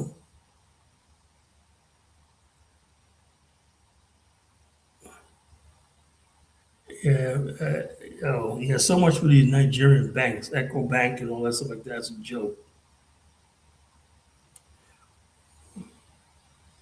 When I get back, man, I'm gonna have me a fucking uh, I'm gonna have me a Longhorn Steakhouse dinner. You know, Gotta have me a nice fucking potato, or I'm gonna go to my favorite soul food spot. Oh my god, have me some rotisserie chicken, some baked macaroni and cheese, some yams, collard greens, cornbread, with some banana pudding. Oh my God, I can't wait to get back. I love Liberian food, man, but I can't do this all the time, man. Also, I want me a nice fucking fat cheeseburger, you know, me a cheeseburger, a real cheeseburger with real meat. Cheeseburger I had over here, the meat was kind of, I guess it was beef, but it was kind of, every time you eat beef in overseas, whatnot, even in Europe, it got that funny taste to it. It's like, what the fuck am I really eating? Oh man. So all I want is a hibachi grill when I get back.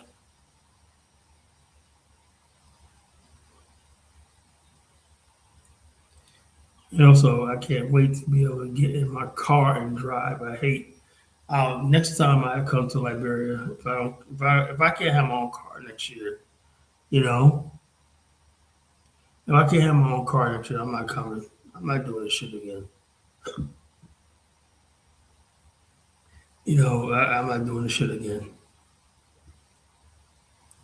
I gotta have my own vehicle. I want to be able to get up and go and whatever like that. I'll have a good time here if I fucking, cause this place is fun. But I gotta freaking drive a KK or somebody's raggedy ass car, shit like that. Nah, no, I'm not big enough for a campfire. But I haven't had really a good meal. I mean, I have good meals here, but I'm tired of eating fish, tired of eating chicken, spicy foods and whatnot. Fish like that. All I want was some American food at campfire. That's all. It ain't about eating alive. It's like I just want to taste some American food.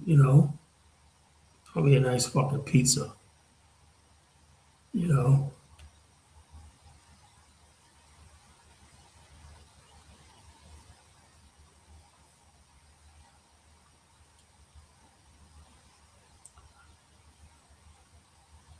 Yeah, I want me a nice T-bone steak when I get back. I want a nice T-bone steak so bad.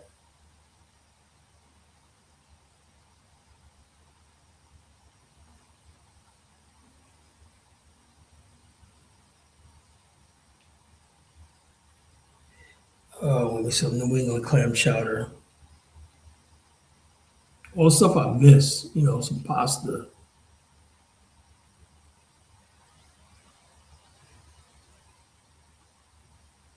You got places over here that got all that stuff, but I just can't get around, because before I used to stay in the resorts when I'm here, right?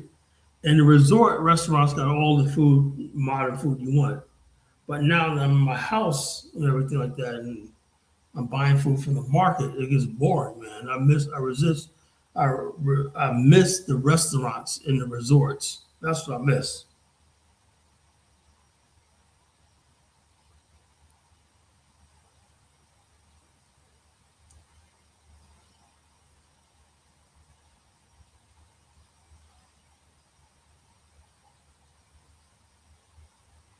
So what about food process? I'm sick of people talking about processed food. Yeah, processed food is necessary because if you don't have processed food, you'll fucking starve. I'm telling you right now. I realize over here, right? Processed food is cheaper, it's more abundant, and everything like that. Going to the market every day, eating in the market is expensive.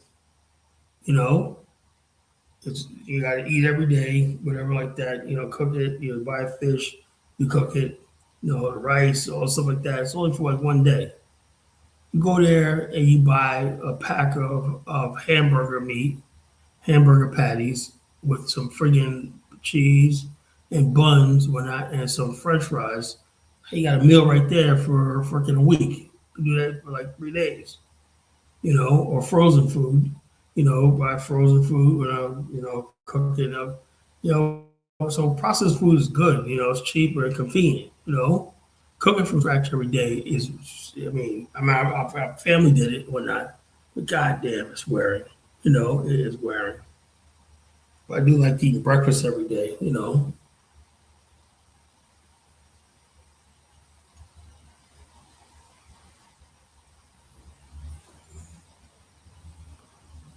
Talking about like a box of shrimp. Just put them in there. Fried shrimp. Put them in a tray. Put them in the oven. They're done. Boom. Yeah, shrimp. French fries. Done.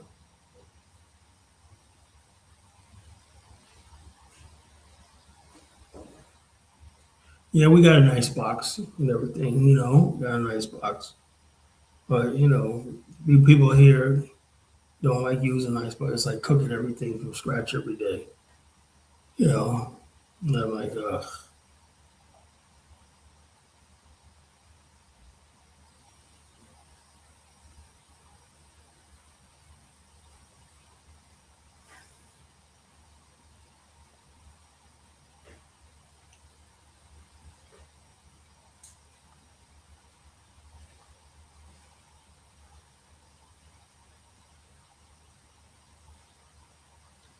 so.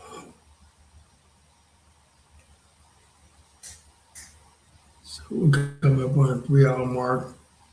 If no one calls in the next 2 minutes, we're going to end the show, folks. It's getting late.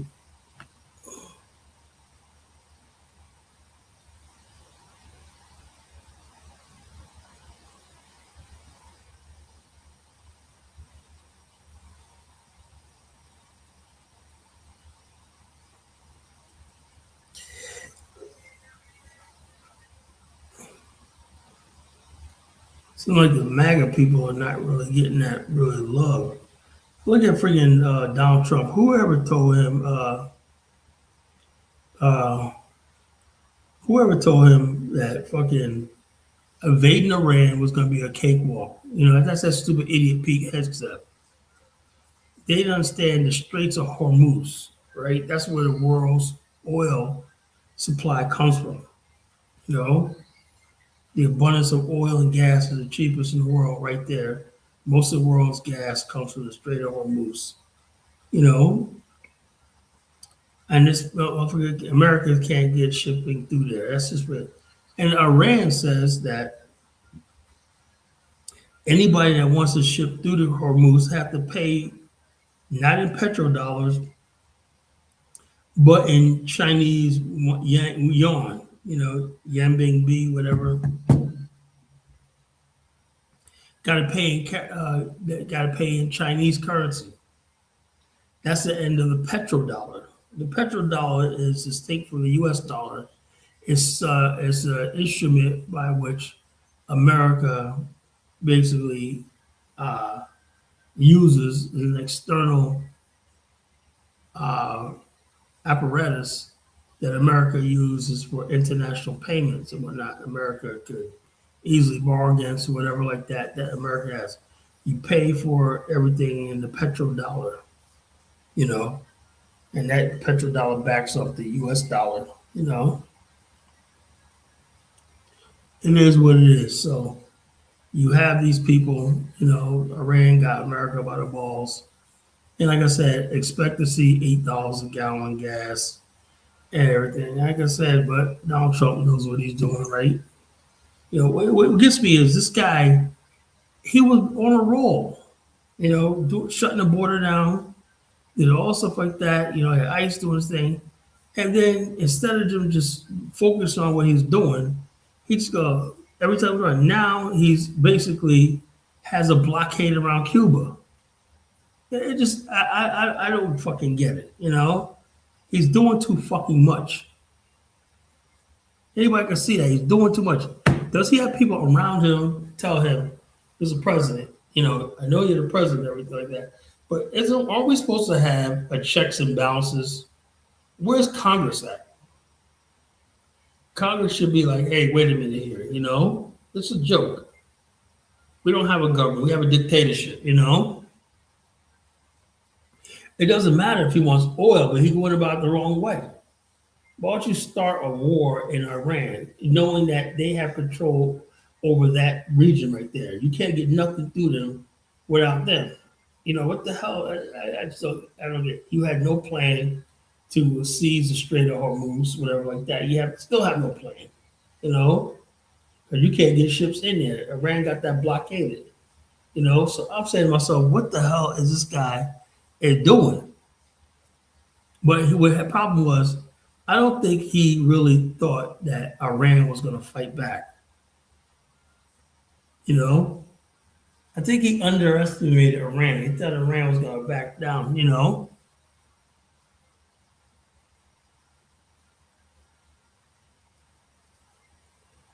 he got a Congress that's a joke. You know, like I said, I'm done with democracy. You know, Ibrahim Traore says that democracy is not good for Africa. I agree with him.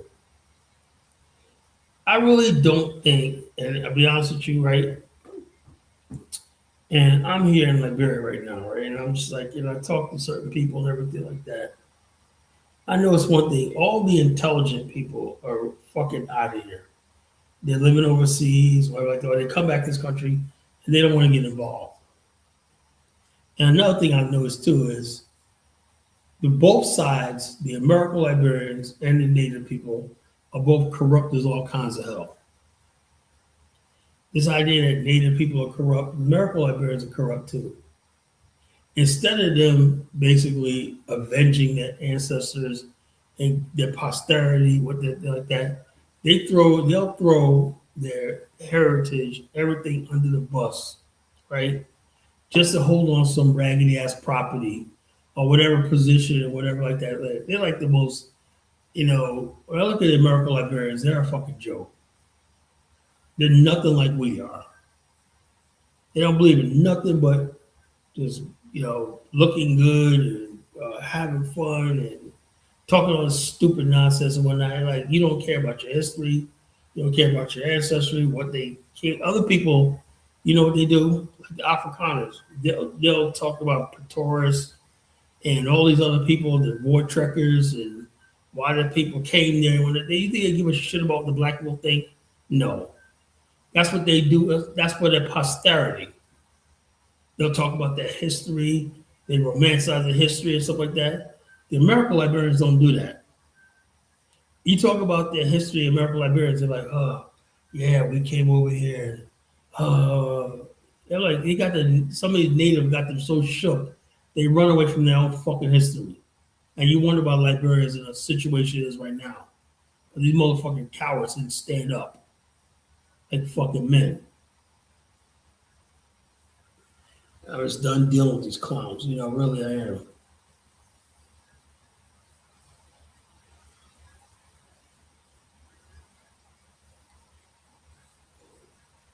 I gotta tell Black America, man, don't ever apologize for nothing we did, our ancestors did, whatever like that. We did what the fuck we had to do. That's why when I come to Liberia, I talk about the history. I did a presentation I'm gonna put up on YouTube about the Province Island. I think my driver was a little upset. And I was like I could like the Province Island has another name, a goal. I never heard of it, but I saw the thing. I read it. It has a Golan name, right? I forgot his name. It's called Gibba, whatever it's called, right? And so some people want to name it that instead of Province. Like, no, it's named Province Island for a reason. That's where our ancestors first landed. That island right there, that's where they first landed. That's the first settlement, right, of Liberia. That's the first settlement of modern Africa, or that was modern Africa was born. That's the place where the first Africans from America returned to Africa, Province Island, right? And we know it's called Perseverance Island, Province Island. But you got people out there that the land was called this. Okay, I compromise. It's Province Island, but it's also known as blah blah blah. How about that? But the bottom line, you can't just say you're going to erase what we built. You know, so like I said, it takes people like me that come over here. And I felt American Liberian. Oh yes, let's call it such and such, such and such. Oh, don't be mad at me, Mr. Native man. Get the fuck out of here. Hate that fucking cowardice shit out of my face. You stand on your fucking ancestors, what they built. You stand up like a fucking man. That's why I ain't got time for cowards.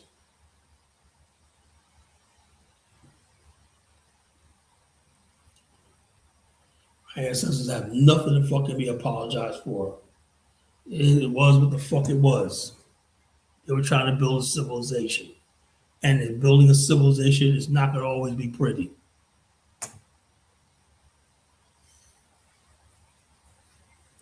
Cowardice means to be a black trait, but these should be no shame or desire. Yeah, we're still we're still in the Mafia, the Holocaust.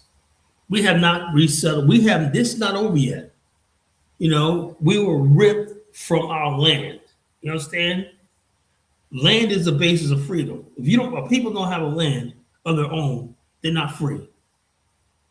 So whatever the fuck we're doing in America, that's why we have all these problems in America, right? Because it's not our fucking land. So people come over here and talk about their native fucking Indian. Get the fuck out of my face. Until we have an Afghanistan, you know, that will complete the circle. That's the end game. That'll complete the circle. That's the end. That's the answer to the riddle.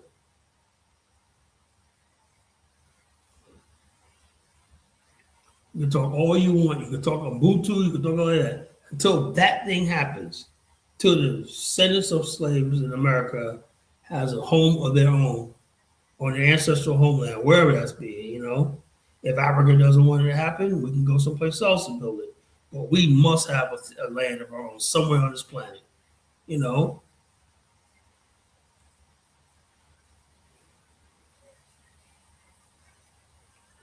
Till that happens, there's never going to be peace.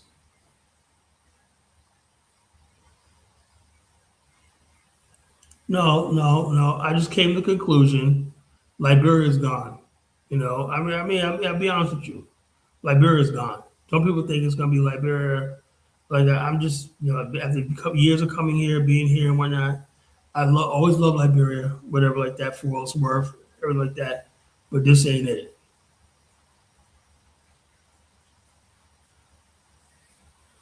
I don't know, because they're not real men. Christopher, you got to say something. Most black men, they're like 15 years old. They get to the level of like 15. And they stay 15 years old all the way into their 40s. You know, into their 40s. No, Mike, Mississippi is not my fucking land. America is not my land. It's a white man's land. It's a white man's land. It's his manifest destiny. We live in a white man's country, whatever like that. But the bottom line is, you cannot have two races of people. One has to give. In America, we yield to them. We understand it's a white man's country, whatever like that.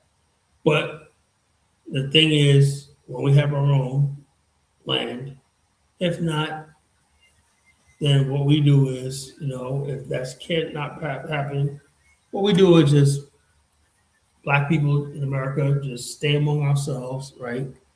And just turn our backs on the whole entire world. That's the only way we can do it.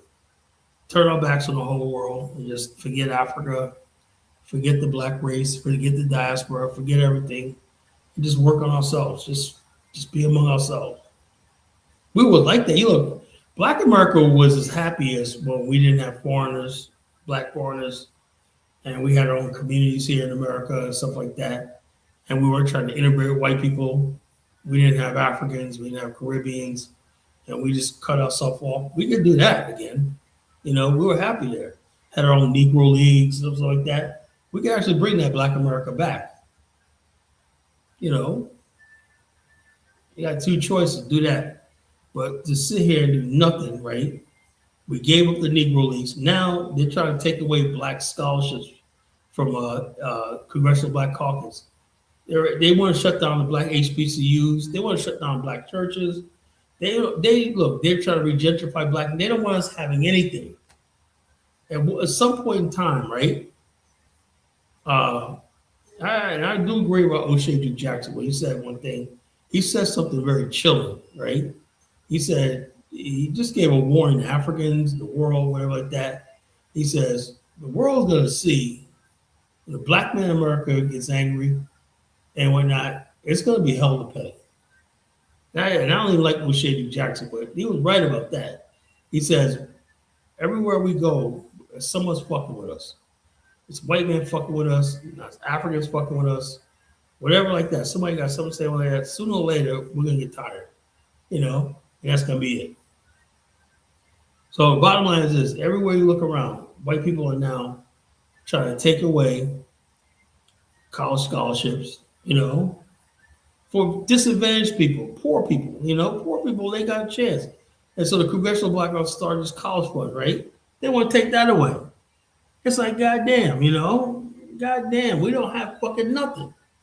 They took away affirmative action. They took away DEI, the same guy who got, there was, what was it called? Goldman Sachs was investing in capitalizing black women ventures, right? He got them to stop that. Black women, the most disadvantaged economic group in America. Goldman Sachs said, you want to do something about black girls, black girl magic, like that. And I got nothing wrong with our sisters getting that thing. And they were going to raise $500 million for black American women to get business loans, stuff like that. And man, this dude stopped that shit. I think he did, Point I'm trying to make is this. All right, we got that. We lost Essence Festival. We keep losing all these fucking shits in Black America. We keep losing everything. It's like, so we're getting tired of this shit. Getting tired of losing. But I just think we were just better off when before there was Pan-Africanism, before we had black immigrants, before we had other people, gays, before we had white people coming to the cookout, Black America was once a beautiful place, It was like heaven. We didn't have to deal with fucking backtalk from immigrants, like that, so it is what it is, man. It is what it is. So it is what it is. But yeah, so the problem with Liberia is, I'm here right now, is the American Liberians did not fight for their, something, even if they would, even though physically they couldn't take their country back. Now, you got this country is so fucking corrupt, right? You got this guy, Yeka, who's a fucking rebel. He was in the bush, a rebel. He's in the fucking, this is what I said about Chahori is right. You got fucking rebels. If you look at the way Liberia was set up, you have literally rebels running the fucking country, making laws, You got rebels running the country, making laws, right? And you got all stuff like this. And the bottom line is this: they making a lot of noise because they know they're corrupt. So, so the government will come after when they're corruption.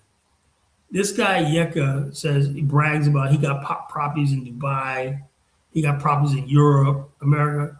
How does this motherfucker, a Bush motherfucker, got properties all over the goddamn world? How the fuck does that happen? And being a congressman in fucking Liberia, so it is what it is. Like I said, like I said, I'm just here right now, and I'm just be honest with you, right? When I look at Liberia, Liberia is better off than most of these countries in Africa. I really don't think Africa has a future.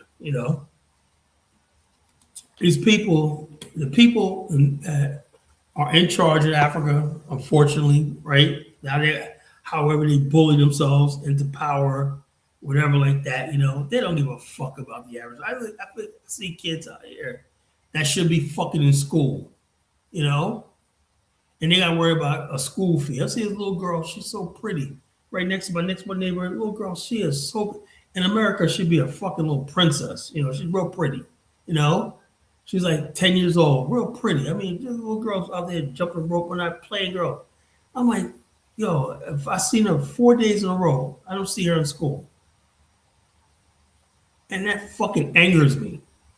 It really does. That angers me. Because you got these politicians here in this country who don't give a fuck about the people. They don't give a fuck. I just take my hands off. Nothing I can do. It's so far gone. Like I said, I have a lot of ideas. People like my ideas, stuff like that. They're like, oh yeah, but they know for a fact of the matter is people are in government, and when you talk to them, they're corrupt with all kinds of. It's like they don't even. They just know they're corrupt. They know. It's like, yeah, man. It's almost like they're telling you in another lifetime, brother Kala, man, I wish it happened. But right now, man, we got to get this guap. They ain't thinking about no damn future. This country doesn't have a chance. People running this country don't give a fuck about this country. You really don't. They don't believe in it. They don't love it, and they don't care for it. They don't protect it. What a waste. And all I can do is blame the so-called fucking American Liberians for letting this shit fucking happen. Because I leave here next week, man. I don't even know if I'll ever want to come back here.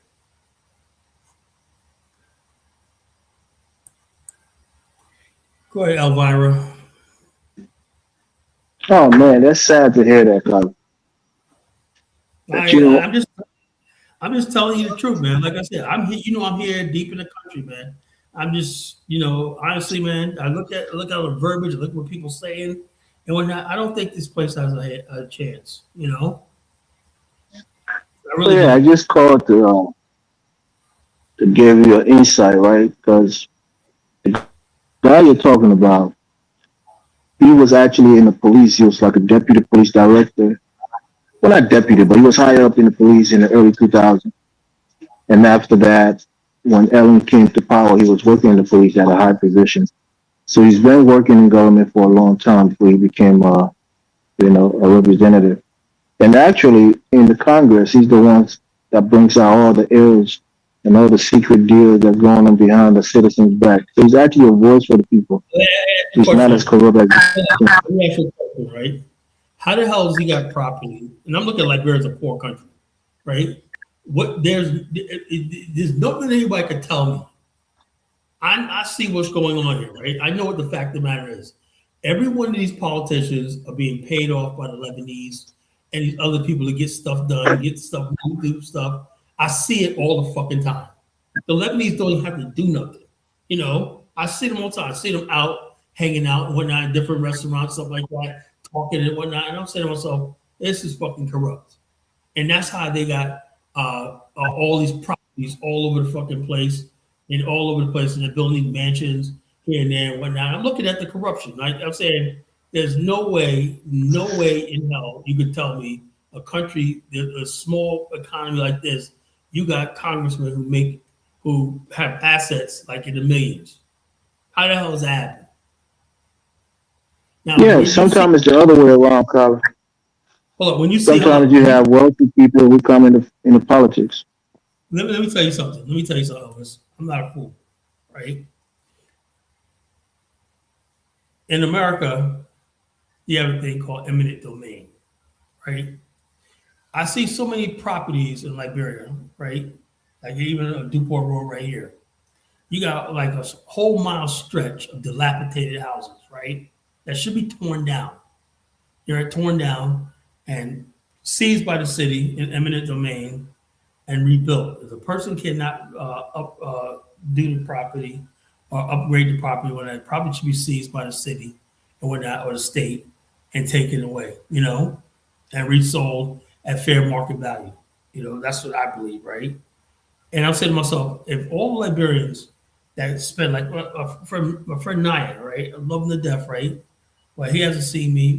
I've been here almost 2 months. Haven't seen him the whole time I'm here, right? He's fixing a house, building a house, right? I'm saying to myself, I tell Liberians all the time, you guys got coming from America, y'all got money, right?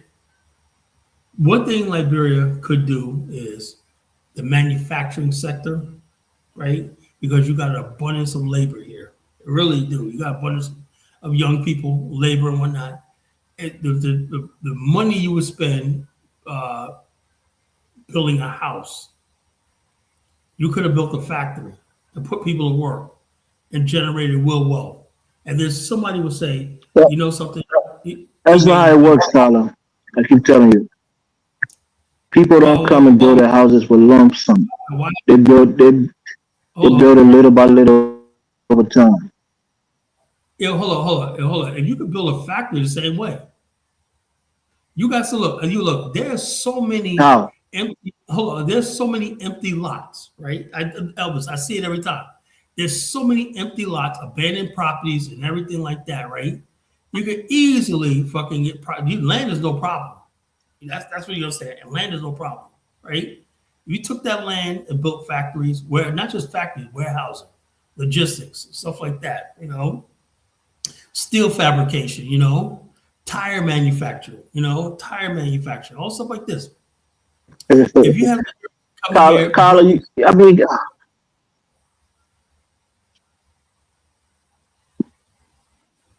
you're a ahead. businessman. You got to do the feasibility studies on those things to I know know, what it's going to cost. I Most done it, but individuals I don't got didn't that do kind of build money for a things. steel factory or for a tire factory. Oh, yeah, nobody, look, nobody does. But if you have a real solid business plan, what you do is you use other people's money, right? And all you really have to do is cover the interest. That's what my brother does when his real estate business, right? He has to cover the interest, right? The interest paid the first like 6 months of interest payments and whatnot. Once you cover that, other people know their investment is secured and they'll give you the money. That's how lending works. So you never use your own money. You never put down your own money. Long as you basically can pay the interest, one night, the monthly payment, the mortgage, whatever like that, and the interest for like 5, 6 months, whatnot, people will give you the money, the principal to build your project, what you want to do. That's how that works. You know. So what I'm trying to say is, I see a lot of people. I know a lot of people, like I said, Liberians that come here and stuff like that. And I see a lot of abandoned properties. A lot of properties that people I've been saying for years now, sitting there unfinished.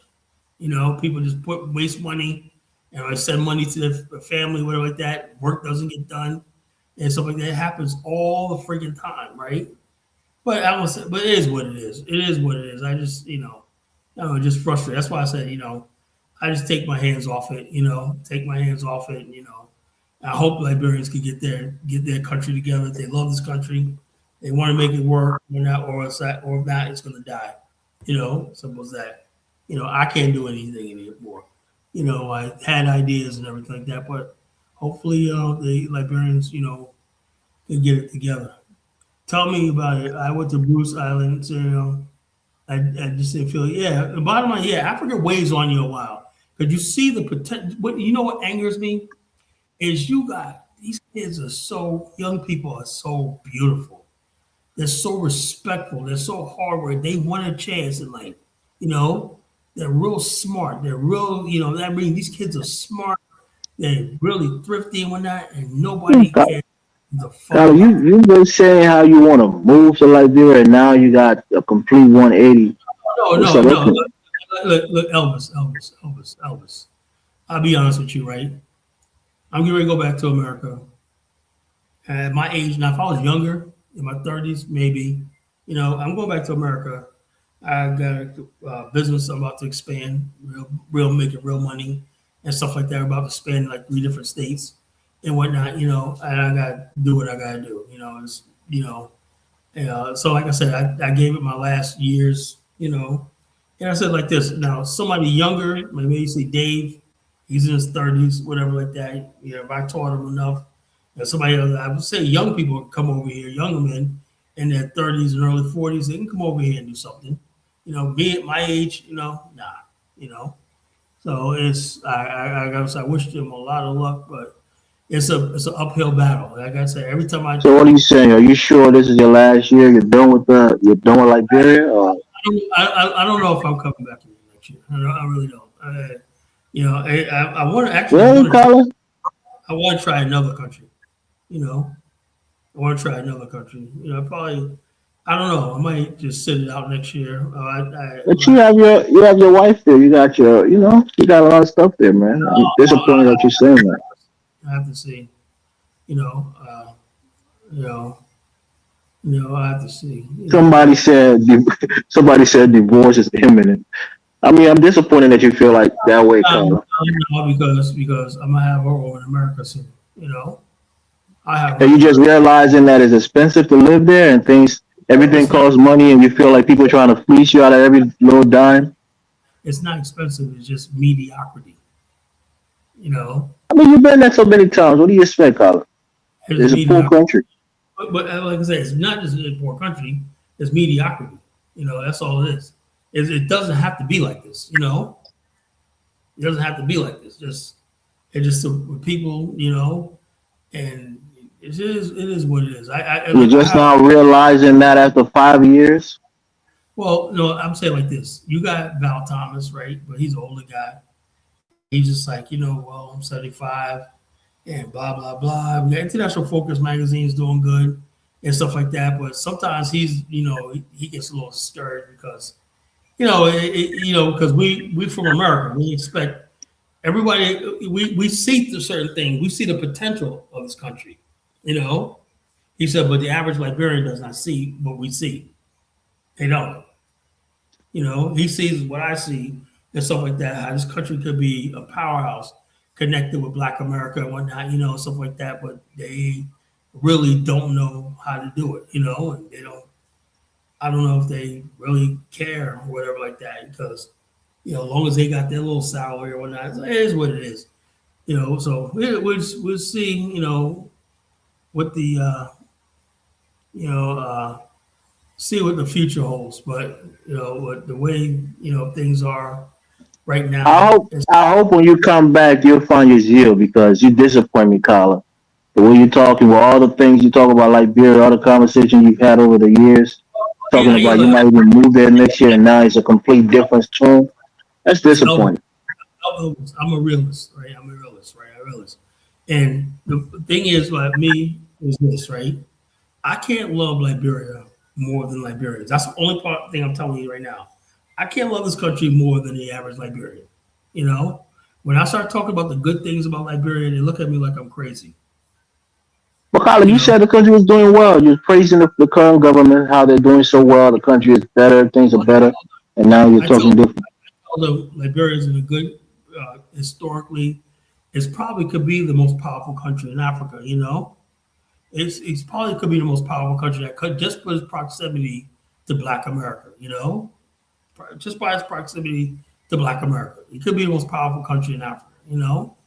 But the bottom line is, I don't think these people understand that. I don't think they understand that. So and we see the thing because we have trade mission coming up in June and whatnot. And this is what the thing, Elvis, right?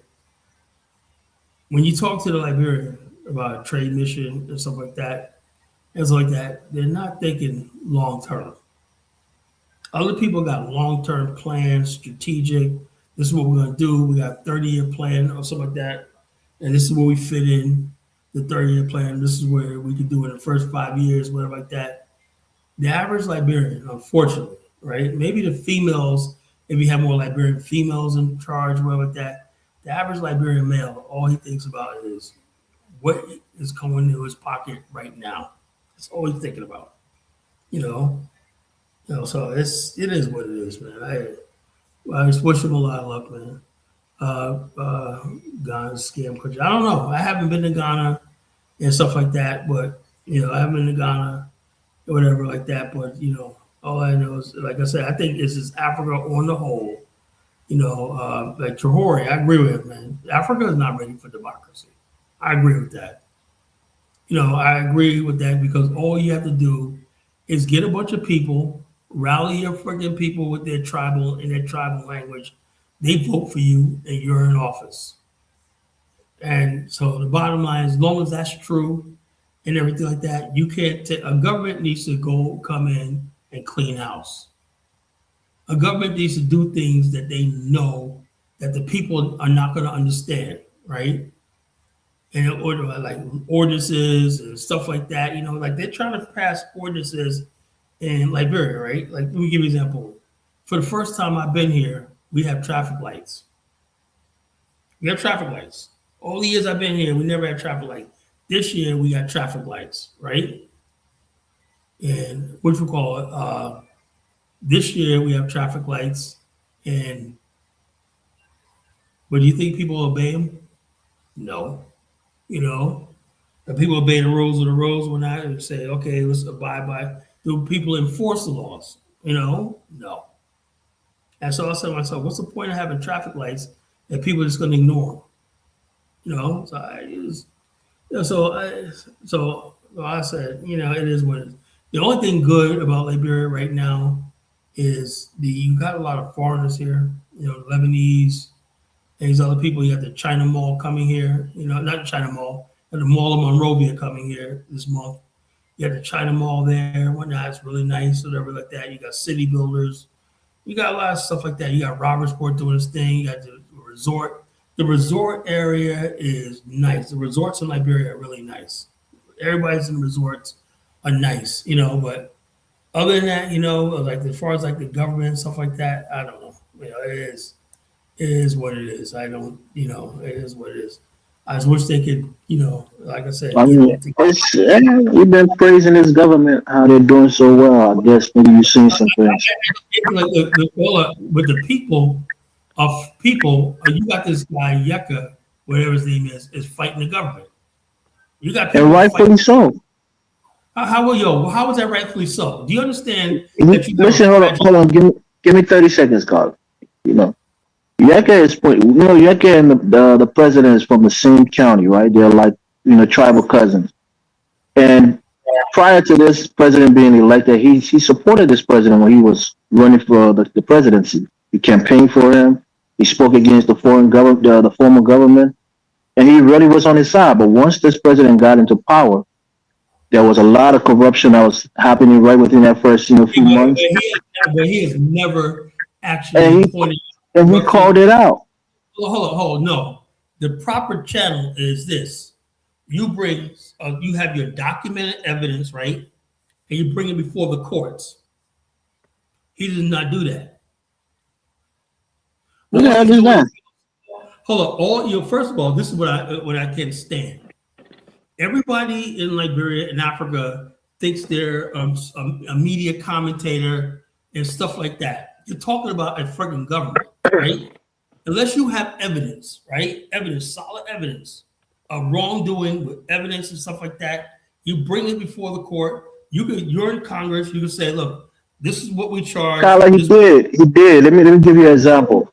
Hold on. Oh boy.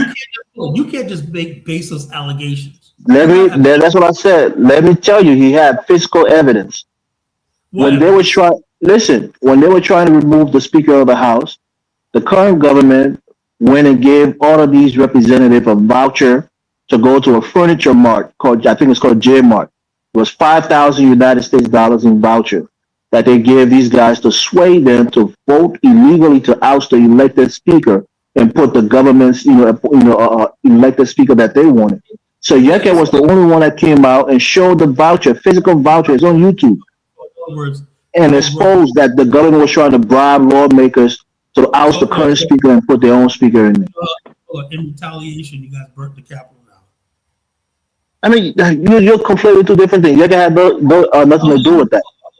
So you guys are complaining about the speaker situation. You mentioned one person. I'm telling you about his work in the country, his history. 3 days later, the Capitol was burnt down last year in July. Yeah, it has nothing to do. Yeah, it has nothing to do with that. Even before the speaker. And they figured out that fire was done deliberately.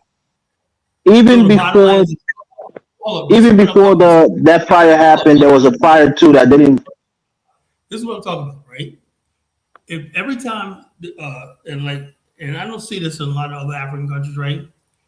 You got everybody, correct, to rally a mob, right? They get people out there, and I see them, right? They're out there protesting, whatnot, They're out there protesting, and you look at them and I want to interview one of them, right? What exactly are you out here for?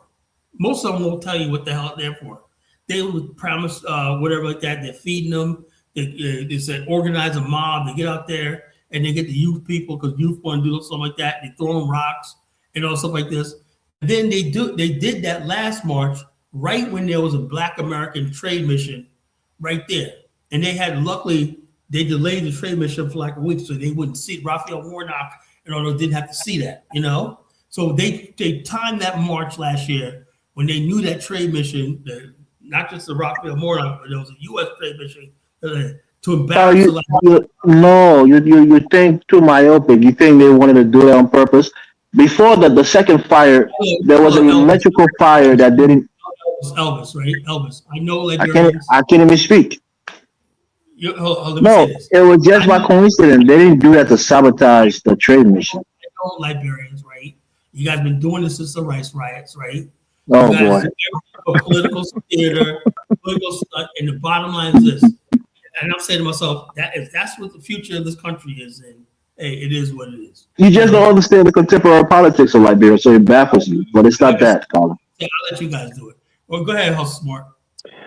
Carla, the thing of it is that when you try to, just like how Elvis said, whatever saying is important, you know what I'm saying? But it shows how just petty how petty it is. You get what I'm saying? Like it's not complex at all, but it's the word that he used for it. It's complex in the way that they operate. So that's what I'm saying. You see it like you think more orderly. You know what I'm saying? Because a lot of us, we might not want to admit it, Carla. I mean, come on. We sit up there and act like we hate white people, but the system that they created, bad or good, we operate it on, and we lean in. And when we go to Africa, the problem is? The problem is the Black men in the world, right? The Black men in the world, right? We gotta stop saying that we built civilization. We gotta stop saying that shit. Yeah. We got to stop saying that we got to stop saying that we built America like we got contracted out and it wasn't behind the whip and it wasn't behind it. We wanted to change and there was somebody out there ready to kill us or beat us. While the men was out there building, the white man was in the back, get slurped up on by the black chicks or raping them, whatever, however you want to play it. You get what I'm saying? It wasn't because that's what we wanted to do.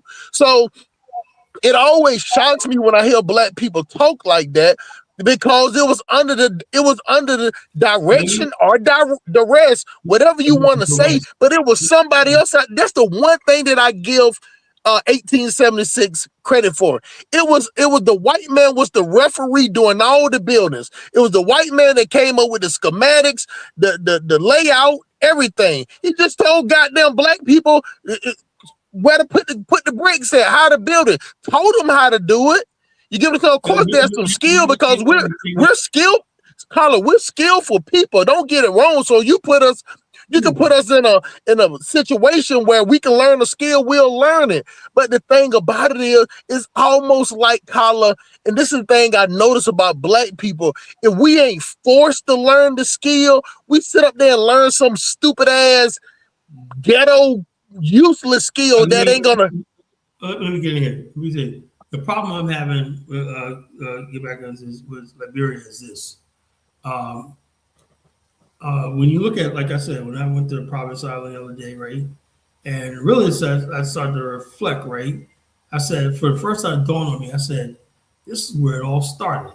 You know, these people came here seeking freedom, and they had the idea, that really feeble idea of this brand new idea that was Revolution America called individual liberty rights, human rights, and stuff like that.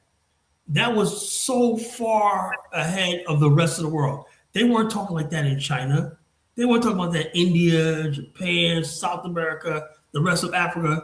But this little citadel, that little province island, they made up in a thing that they were going to have a nation where the human being was going to, the black man was going to have individual liberty and rights and that. And that's what they were up against, right? Now, how do you do that when you are surrounded by people who, for centuries, human life meant nothing, you know? Human life meant nothing. Killing, warfare, stuff like that, whatever, selling people, that means nothing. Savages, college, you call it what it is, bro. So anyway, my whole thing is this. And so I say like this, I say, well, you know, you got the idea, right? You got the idea. You understand, like Liberians will say, this is sweet land of liberty. But what does that mean, right? Do you understand what that means? Where that come from? That didn't come from Africa. That didn't come from like that. It came from an experience, Philadelphia. You know, black people believe these words of America, that all men are created equal, you know, everything. So we were stupid enough to believe that we could not only do Africa, but we could get them to see in our vision of this nation. And the bottom line, from day one, they never wanted it, you know. And like I'm looking at it now, right?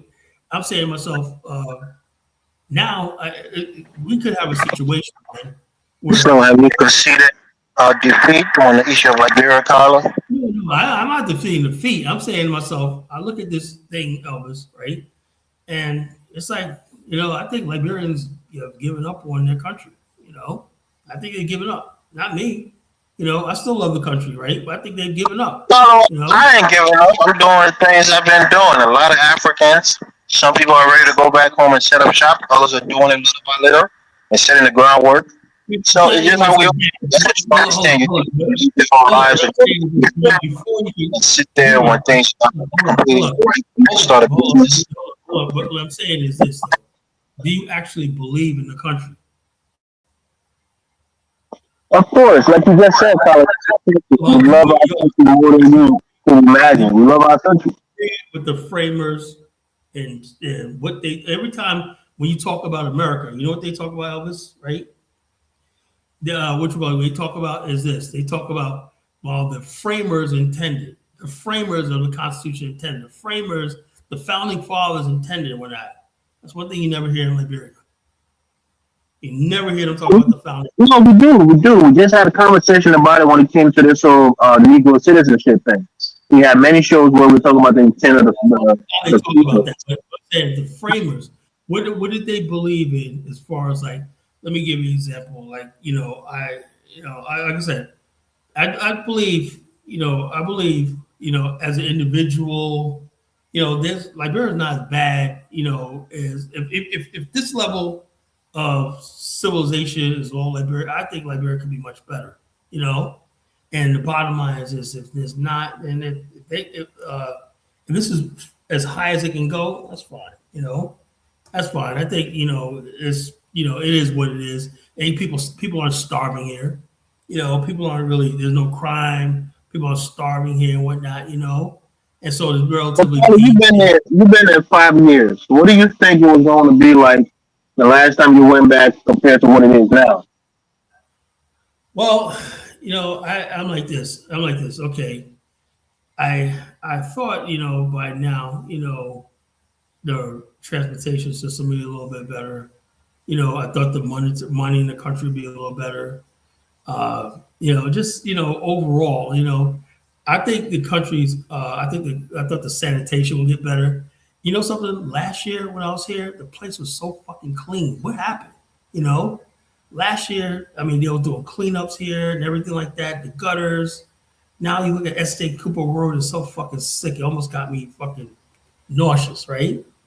And freaking trash piling up and whatnot. And I'm saying to myself, I thought, Buckeye was the guy who was doing it. He's doing a lot of good stuff, but I'm saying about the Providence Island, right? All that fucking trash, around the island and stuff like that. And I'm saying, it's no way. I'm saying, whatever you have to do, right? First and foremost, sanitation is your number one priority of a city. Clean up and sanitation and stuff like that is no excuse for that shit. No excuse for trash to be laying on the place when that should Colin, be they got that trash piling up problem too in Liberia. It wasn't like that before. It was not even when Wade was the president. It wasn't like Wow. that. Yeah, because that's what you told me. Man, you was talking about it. And I told you how it was in Nigeria. You said it wasn't like that in Liberia. It wasn't. Yes, so I just seen the news article in Front Page Africa, and they're talking about trash piling up, and I too also thought it was better, in this administration. Well, it was better last year. Last year it was better. 2024, 2025 was all right. But what the hell happened in the goddamn this year, man? I'm like, what the hell? You know what happens when the trash pile up, right, Carla? Then that's where you get that malaria and typhoid is rapid then, because now you got the rodents eating that, the trash and whatever. So and then they go right back into the sewers and those things, and man, and that's bad, bro. So what I'm saying is I'm saying like this, like what I want to do, I got to think long and hard about this shit, right? I was given a task from Val Thomas, right, and to be join his Sister City project, right, and I was gonna introduce the Sister City proposal to the city of Norfolk, Virginia. Norfolk, Virginia, where the first president of Liberia was born, right, and so. Me personally, I talked about this for years. I said the first thing, let me give you an example. My one driver, Robert, right? This guy's with me all the time. I love this brother. I feel so bad, man, because years ago I promised him that I would help him start his business. I wasn't able to. And so I'm saying, this is a good man. He's a good man. I told his wife, your husband's a good man. He's a good. I said, bro, when I make it one day, man, I'm gonna take care of you, right? So I come here. Out of all the people I know, he came here twice to see me. Kyla, man, but I never forget what you did to me. He's my driver. He broke his leg. He couldn't work for me last time because he broke his leg. He fell off a bike and broke his leg. But the bottom line is this guy is stuck with me. He's loyal. So anyway, he gave me his business proposal for a sanitation business, right? That was back in 2023. I said, man, you got detail. He showed me his uniforms. He was going to say, he said, all I need is some basic equipment and whatnot. He's going to do traffic. He's going to charge people to pick up their trash and whatnot, go in there. Each place all around Monrovia, Painesville, pick up people's trash for a small fee, whatever, like that, collect it and then put it in the dump and burn it, whatever like that, And I said, yeah, that'd be good, because you could build a furnace to burn that and make fuel, make electricity, whatever. So I said, that's a good business idea. Then I thought about when we brought the tour group here, I said, man, I told my boy Dion, I said, look, you're in Chicago. Can you look at the Chicago thing? Do they give away used sanitation trucks? He said, I'm sure they do. I said, and if they did, right, if there's something they can't use, I wonder what it would cost for me to have them ship in Monrovia, right? Man. I've been trying to work on that for 2 years, right? You think I get help in Liberia? People say like this. And it's like pulling teeth. I was like, you should be like, and I'm trying to help. And they're like, whatever, I'm saying, like, so if we get a Sister City project, whatever like that, And there's US. I know they cut out USAID and everything like that, but these governments, right? Instead of taking all the funding, they get a lot of money. These governments, when you're a government, right? That's what I said. Black America said this. People, you got Japan just gave Liberia, and China just both gave Liberia $15 million for road projects, stuff like that. They're gonna siphon off some of that money and put it in their pockets. That's just a given. Everybody, that's a given, right? They siphon off a lot of money. But what I'm saying is this, though: every time you come to Africa and you got an idea, they always say they ain't got no money. They ain't got no money for this. But when you see, But Tyler is true, right? Take our budget for example. We got a $1.2 billion budget. About 880 million of that budget, annual budget, is going towards reoccurring expenditure, and you barely have about $100 million left to put into public health and public, things for the citizens. So we really don't have the money. We're already running thin on the light budget. Yeah, but hold on, but Liberia and Africa are always outside the budget. That's what they're going to generate. That's what they generate. But they also get grants, right, from the World Bank and different international lending organizations that basically come in. World Health Organization, stuff like that. They get but those are for healthcare. It's not just general money you can spend. It's a specific area. Sanitation is part of health. That's what I was trying to tell you. They don't consider sanitation part of health.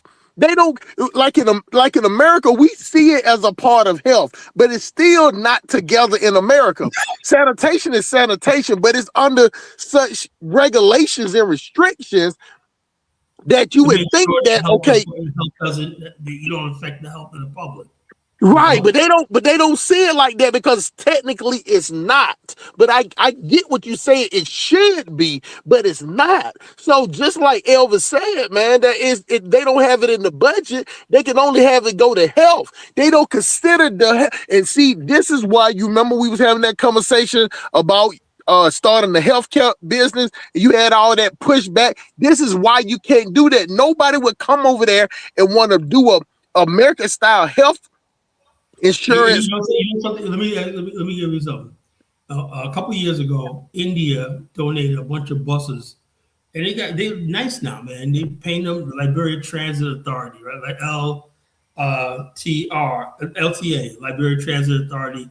And I don't even understand what the necessary for buses are, because you got KKs and all stuff like that. But evidently they got them. They got a fleet of buses now and whatnot. But I would have been like, India, give me us a fleet of fucking dump trucks, or trash trucks. It's all about priorities. Trash trucks. If you could get rid of the trash and whatnot in that city and whatnot, and just stuff like that, you would see the quality of life, everything just go right up. But you know what the problem is with that idea, Collins, right? Is that you get all those safest, you get all them trash trucks. The difference is in America, you pay a monthly, like at my house, I pay for trash removal. You get what I'm saying? I pay them.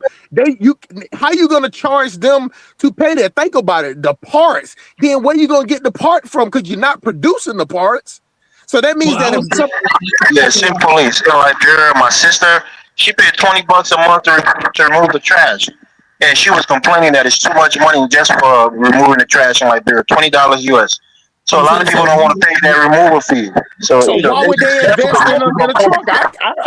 I get what you're saying. That's the thing I'm trying to tell Collins, that the people don't want to invest in it. They're happy with the status quo. So Collins might come over there and be like, man, I want you to want something better for you. But everybody always say I'm the doom and gloom guy, but I just look at, West Africa sometimes, the place I've been to, just like that crackhead or drug addict that's on the corner with the needles, and no matter what you try to tell them, what you're telling me how better the life could be, they steady just want to stay in the trap house. They just want to stay. This is where they're going to be at. And what you're going to do is you're going to end up getting frustrated with it. Like you saying right now, Colin, everybody in the chat, hearing you, like it's out there. I know you're not give up because I know you ain't got to give up in your spirit. I'm not giving up. I'm just But saying. hold on. Let me say the last part. But it's still deflating to think that a good idea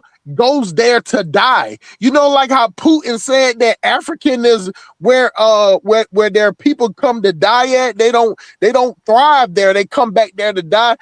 Africa is where good ideas come to die at, because the thing about it, I know how much the parts is for my truck. You get what I'm saying? So you can piece together those with, far as doing stuff in Africa for as a truck, but not with something for as trash truck. Trash truck has to have new parts, even though it's an older equipment, it has to have new parts because of the sanitation aspect to it. Keeping all that stuff, the flow, you can have what you call. They got one thing on Liberia. They got mechanic shops that basically got excavators, bulldozers, and they're getting fixed. But that ain't gonna be no problem, but that's what I'm saying. But the sanitation truck have to have a certain type of stuff for environmental to go with it. There's those parts. You get what I'm saying? Because you have to. It's a thing in there that the trucks with the masher, the one that dumps. But you got to keep. It still have a lot of water. A lot of people don't even know they got like 4 tanks where they keep their stuff at. And you have to keep that solution in it. That solution have to be changed out every day. A lot of people just don't think about that because it's just smashing all the trash up in there. But a lot of people throw stuff like liquids, oil. You know what I'm saying? Sewage, all type of stuff. Especially if it's in Africa, it's gonna have a lot of sewage in it. I mean, a lot of shit juice. Shit water. It's gonna be more contaminated water.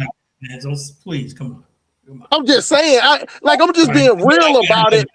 I get it.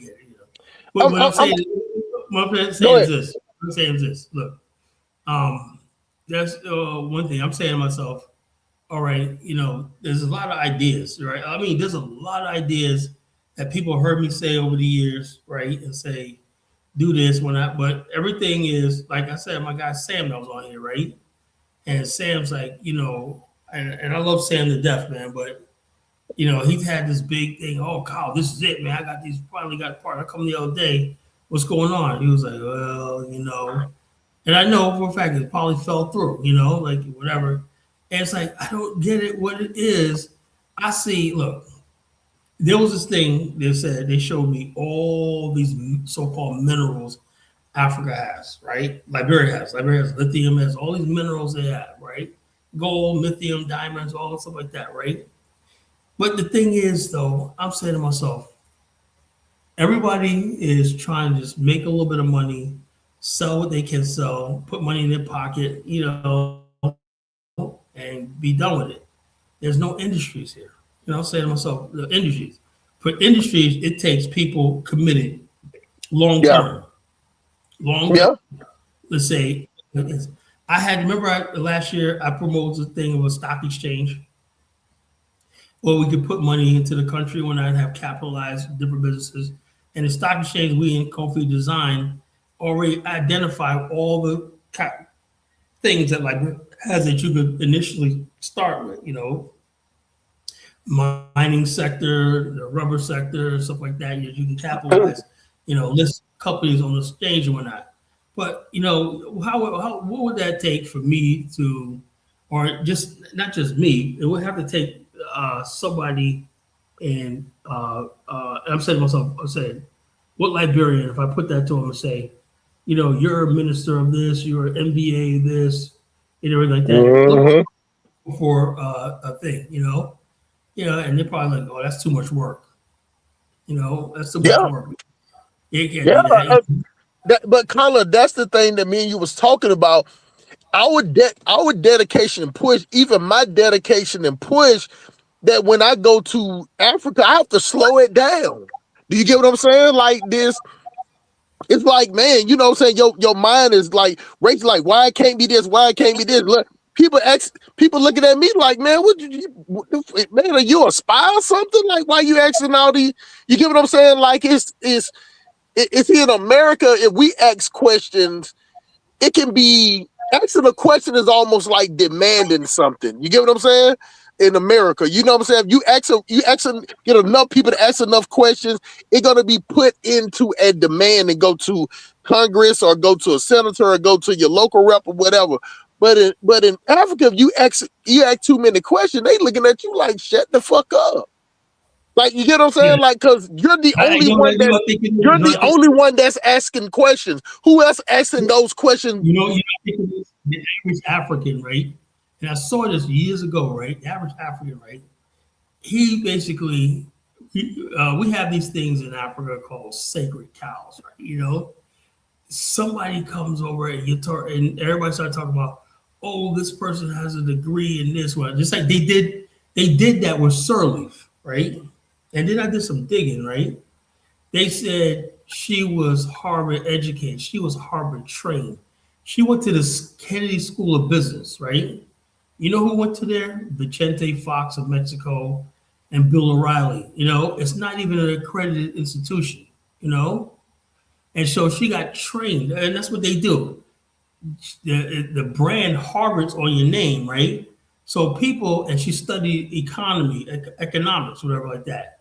So when they basically hoisted her on Liberia, and that's why I'm starting to see now that some of these people had legitimate points about her back then. They said this lady, they forced her on us.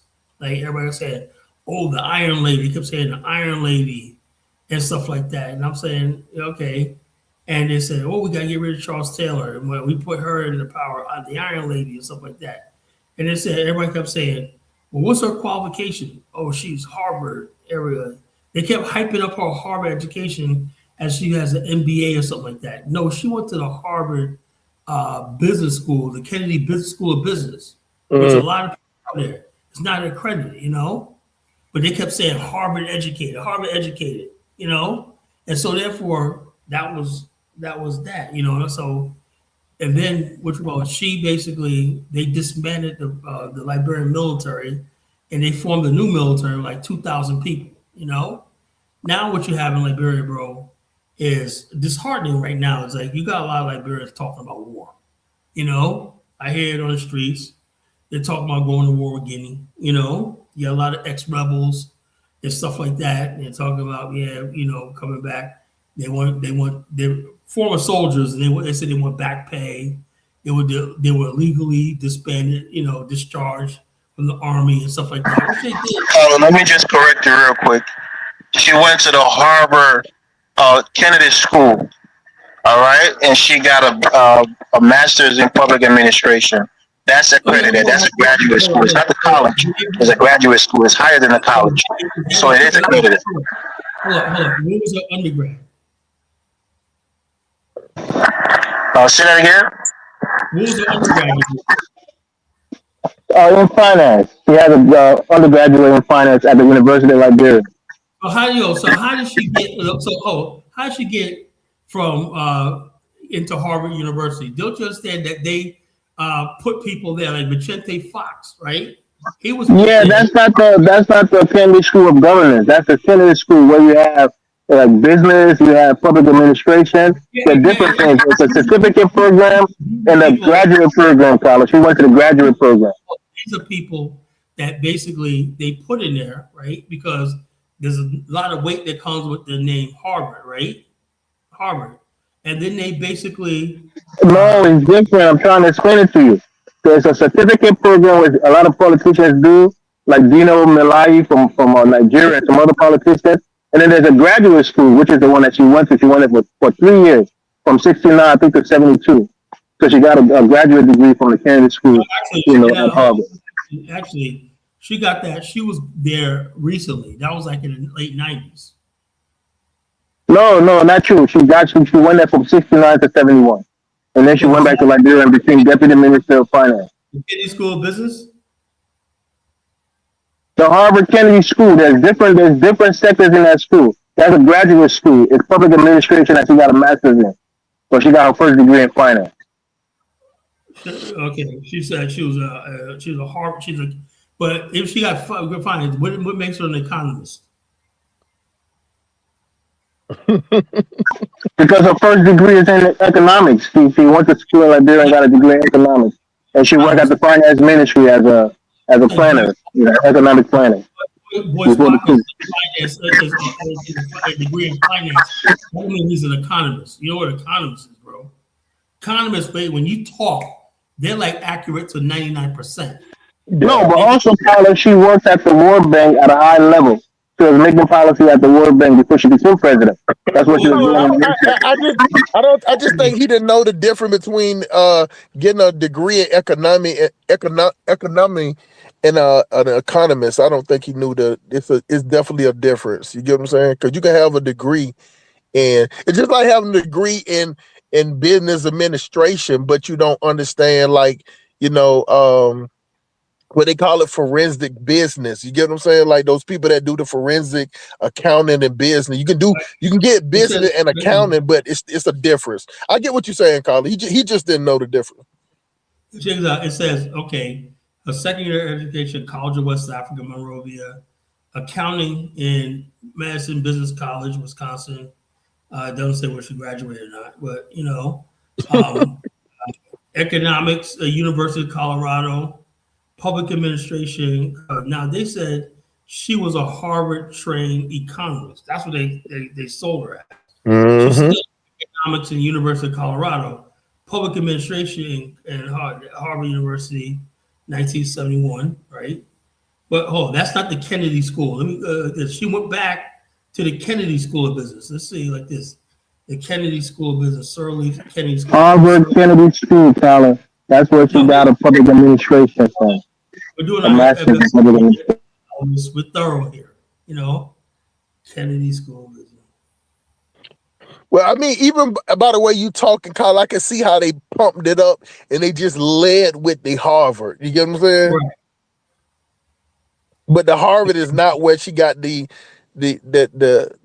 economics part from. But I get it how they used it. You know what I'm saying? But that, Colin, that's just how black people, how we are, man. We, you put a little fancy word, fancy title up there. It don't take much for black people, man. We like administrate public policy, right? Public policy, between 1969, 69, 1971, how she earn a degree, a master's degree in 2 years? It don't make any sense, That's how long it takes to earn a master's degree, Colin. You have to have a undergrad, and then you go to school and get your graduate, which would be a master or PhD. School alumni, wins Nobel Peace Prize in 2011. She won the Nobel Peace Prize. But the bottom line, they were basically pumping this lady up, like she knew what she was doing. But she was, I mean, she wasn't all that bad. But she admitted on that guy, that guy that does host a Joy show. She goes, why so? She goes, well, don't blame us. It's the culture. He goes, you heard it? She goes, the culture of Liberia, we only act in the way the country is. So in other words, the Liberian politician will say, well, the country's corrupt. That's why we're corrupt. Mm-hmm. And so but they say that all over West Africa. They all use that excuse all over West Africa. They all use that same playbook, what you just said right there. And so what I'm saying is this. So the problem with Ellen is not her education. She's quite educated and quite intelligent. Is that she was involved during the war. She sponsored the war and was an actress. And she came here and said she was a neutral person, but she wasn't. That's the problem Liberians have. Elvis, like I said earlier, and I'm learning a lot too about the so-called American Liberians and whatnot. And I'm looking at these people, right? Because I talk to them and whatnot, and I'm saying to myself, you guys are the biggest fucking bunch of cowards the world's fucking ever seen. I swear to God, And so I don't like associating with them, because I'm like this, instead of you standing, like, go to South Africa, right? You ever see the way the Boers, the Afrikaners talk about the history, Hustle Smart? Yeah. They'll say the void trekkers. They'll tell you about the working in the land. They'll talk about the Verwoerd. They'll talk about Johannes Afrikaner. All this stuff like this. And they'll talk about their history and whatnot. They came from here. The Great Treks and whatnot. The Blood River. They'll talk. They have all this romances like this. They don't apologize for their history one bit. They don't give a fuck what you think. Nope. Why is it that the American Liberians are fucking the only group of people that constantly apologizing for fucking everything they do? And what's happened is this: instead of them putting their foot down and saying, "This is what our ancestors stood for," standing in the middle of fucking Broad Street with a bullhorn saying, "Look, everybody need to get their goddamn ass together because this is not what our fucking forefathers came to fucking Africa for. Clean this shit the fuck up."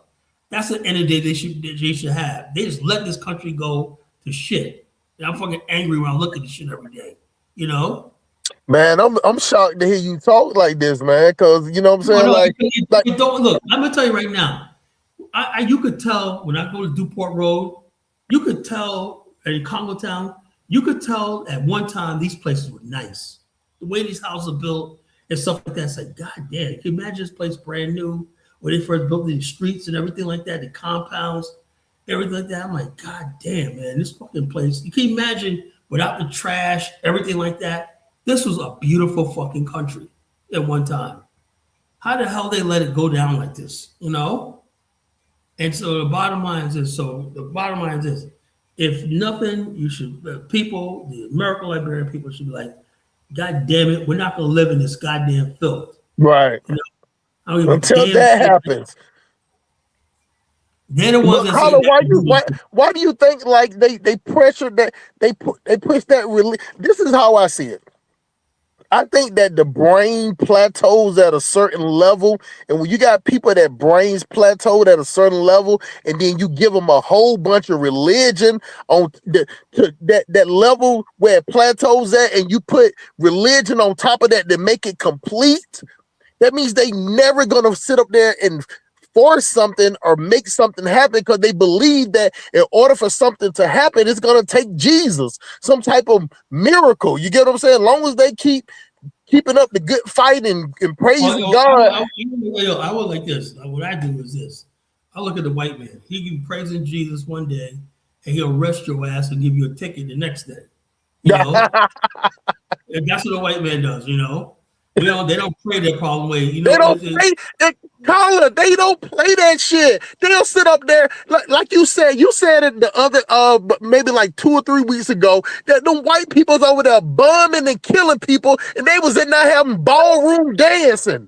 They was in there dancing, eating goddamn hors d'oeuvres and shrimp, and like that shit ain't even happening out there. They don't get emotional. This is one thing that I noticed, Carla. When I went to a white church, they don't start talking about the philosophical of Jesus. You get what I'm saying? They don't talk like that. They go with that. Even when they're at their church, they own some strict rules and regulations. That's how they talk at church. You get what I'm saying? Now you got those Pentecostals that do all that. When they step out of church, they still white and they got a white man's responsibility in this world. Right. We come out of church talking about, our leaders, the pastor leader come out talking about giving you a spiritual vitamin and giving you a spiritual awakening and your ship about to come in. Liberians used to be like that. They used to be like that. Because they were very strict about codes and stuff like that. I don't know what happened to these people over the years. And then BB Rodriguez, you're right. Kala killed my passport dreams of coming to Liberia because I've been listening to him, man, and I just came up here to just. Look, now, if you just come in here and, like I said, the country is beautiful. I mean, the ladies are beautiful and stuff like that. But like I said, I just realized that Liberia could have been the answer for the whole entire black race, but it went down. Colin, if you saying that trash is like that now, it's not gonna get any better definitely for a country that's. I'm saying it could be the fact that they're rebuilding this overpass. This will be the first one in that region in West Africa. It's gonna be a bridge. You know how you have you ever been on part of the Brooklyn Queens Expressway in New York? Of course. Okay, they charged me $75 to go across it. No, I don't think in Brooklyn there's no toll on Brooklyn Street unless there is now. The BQ. Oh yeah, it's definitely a toll. It's definitely a toll for us. For us, it is. Okay, the Brooklyn Queens Expressway, right? You see how it's elevated and you're driving in the cities underneath you and everything. that connects Queens and Brooklyn, right, on the land. That's how this is being built in Monrovia, right? There's going to be a bridge, above bridge. People are going to be still driving underneath, stuff like that. But over above, there's going to be a highway above and everything like that of the city, right on top of Tubman Boulevard going down. They're working on it now. That could be the reason why. And there's not also there's a lot of traffic things you can't drive in Syncor and whatnot. That could be a reason why trash is piling up. You know. Nah, I mean, I get what you're saying, but that ain't nah, Yeah, not like that. like I said, it wasn't like that last year. It wasn't like that last year. Trash was picked up and everything like that. It was nice last year. But this year, man, I'm like, oh, what the hell, man? I haven't seen trash. They might just like how Elvis say, man. They might just like last year they put a little bit in the budget like that. Then this year they didn't put nothing in the budget to clean it up. So you know they'll be like this instead of them buying. I mean, okay, those buses were donated by India. You know, the transit buses they donated like around 15 of them. You know, for the city transit, Liberia transit, nice bus line and whatnot. You know. But I would say like this, man. Somewhere along the line, I want to broker that deal. I want to be like go to Philadelphia somewhere. If I had people involved, they're not gonna let you broker that deal because you got too many ideas. Man, it's hard to say that, man. Like I saw it on day 3. They don't want our type of our ideas because you're gonna realize that our ideas is attached to other ideas. You get what I'm saying? Like it ain't. Colin, don't you know when you talk, you talking like a 3-pronged way. You might break up a topic, but that topic might latch on to another type. It might segue into another topic that means something else at the end. They're not thinking like that, so they're not gonna let you do that because you're gonna out. I get why you want to do it. I don't want no damn shine. I don't care about credit and stuff like that. I just see the fact that, look, I'm saying like this. I know the history of the country, right? And if you got people that live in Virginia, right? I drive through Norfolk every day almost, right? Mm-hmm. I go to Petersburg. Those are 2 cities J.J. Roberts, president of Liberia, is from. Norfolk and Petersburg. You have a monument for J.J. Roberts on Washington Street in Petersburg, right? J.J. Roberts. Most people, Roberts Park was projects. They tore it down. They got housing there now called Roberts Park, in Norfolk, right? So basically, they got a history, right? And I'm saying to myself, if you got a history with this city and that city, now Mr. Val Thomas, right? Mm-hmm. He said that the city of Houston is so racist, right? He tried to form a sister city with Houston in Liberia, and his sister city, they said, no, we don't have it. And then you know what he said? We don't do sister city, right? They got a sister city with fucking Kabul, Iraq. And so we said, oh, we got 20 sisters. So he said, so you don't want one with Liberia, Monrovia? No, we'll get it. So he's still working on that, trying to get that done. But I told him I could try to work on getting Norfolk city probably because if Norfolk and Monrovia, this like I said, Liberia does not have a public library. The whole country don't have a public library. Are you joking, bro? Yeah, there's a public library in Painesville, Colin. There's a guy named Leo Napoli who helped build it. He's from Canada. There's one in Painesville. There's no public library, bro. Go visit it, Colin. It's by the Painesville City Hall. It's a new library. You can do a video. It's really nice. That's not a public library, bro. When we say public library, it means you can go there. It's a public library. It's not government ran, but it's a public library. It's open to the public. It's a nonprofit NGO library. When we talk about library, we're talking about a freaking library. A library. 77 come shut up, bro. This is my whole. I read that. I knew you was gonna trip off of it. But Kyle, let me ask you a question though. You know how you said that you don't want no type of fame, no type of prestige, right? But the thing about it is you dealing with people that's all they want. So how would you how would they let you come in there and you get what I'm saying? Like let me tell you like this, Colin. If I was in the African leadership or whatever, and I heard you talking the way you talk, I've been seeing what type of shit we've been doing for the last 20, 30 years. Why the fuck would I let you come in there and talk? Even if Yeah, even if your ideas is better, that your ideas didn't come from me and we ain't came with no idea, it's gonna make us look stupid about the 20 years of you know, I think it is, brother. I hate to say this, right? It's not just Africans, black men in general, right? it is black men in general. Black men in general, man. I just had to come to the conclusion, right? That, it's, maybe because we have never as a race, right? Can we have any place in the world where somebody, I hate to say what 1776 is, where white people are the ultimate referee? You might as well unblock them now, bro. You using his talking point, you might as well unblock them, bro. It's like the reason why we act like this is because we feel like the white man or the Chinese man are going to come and do the hard work and make the decisions that we don't have to. Mm-hmm. And so come in and say, oh, blah, blah, blah. So we get careless in the way we do things, we're lazy, and then when another black man comes up, now if I was white, right? If I was a white man and I'm coming to Liberia, man, I'd be having lunch with the president right now. I'd be having lunch with the president. Oh yeah, let's stimulate. But because I'm a black man, yeah.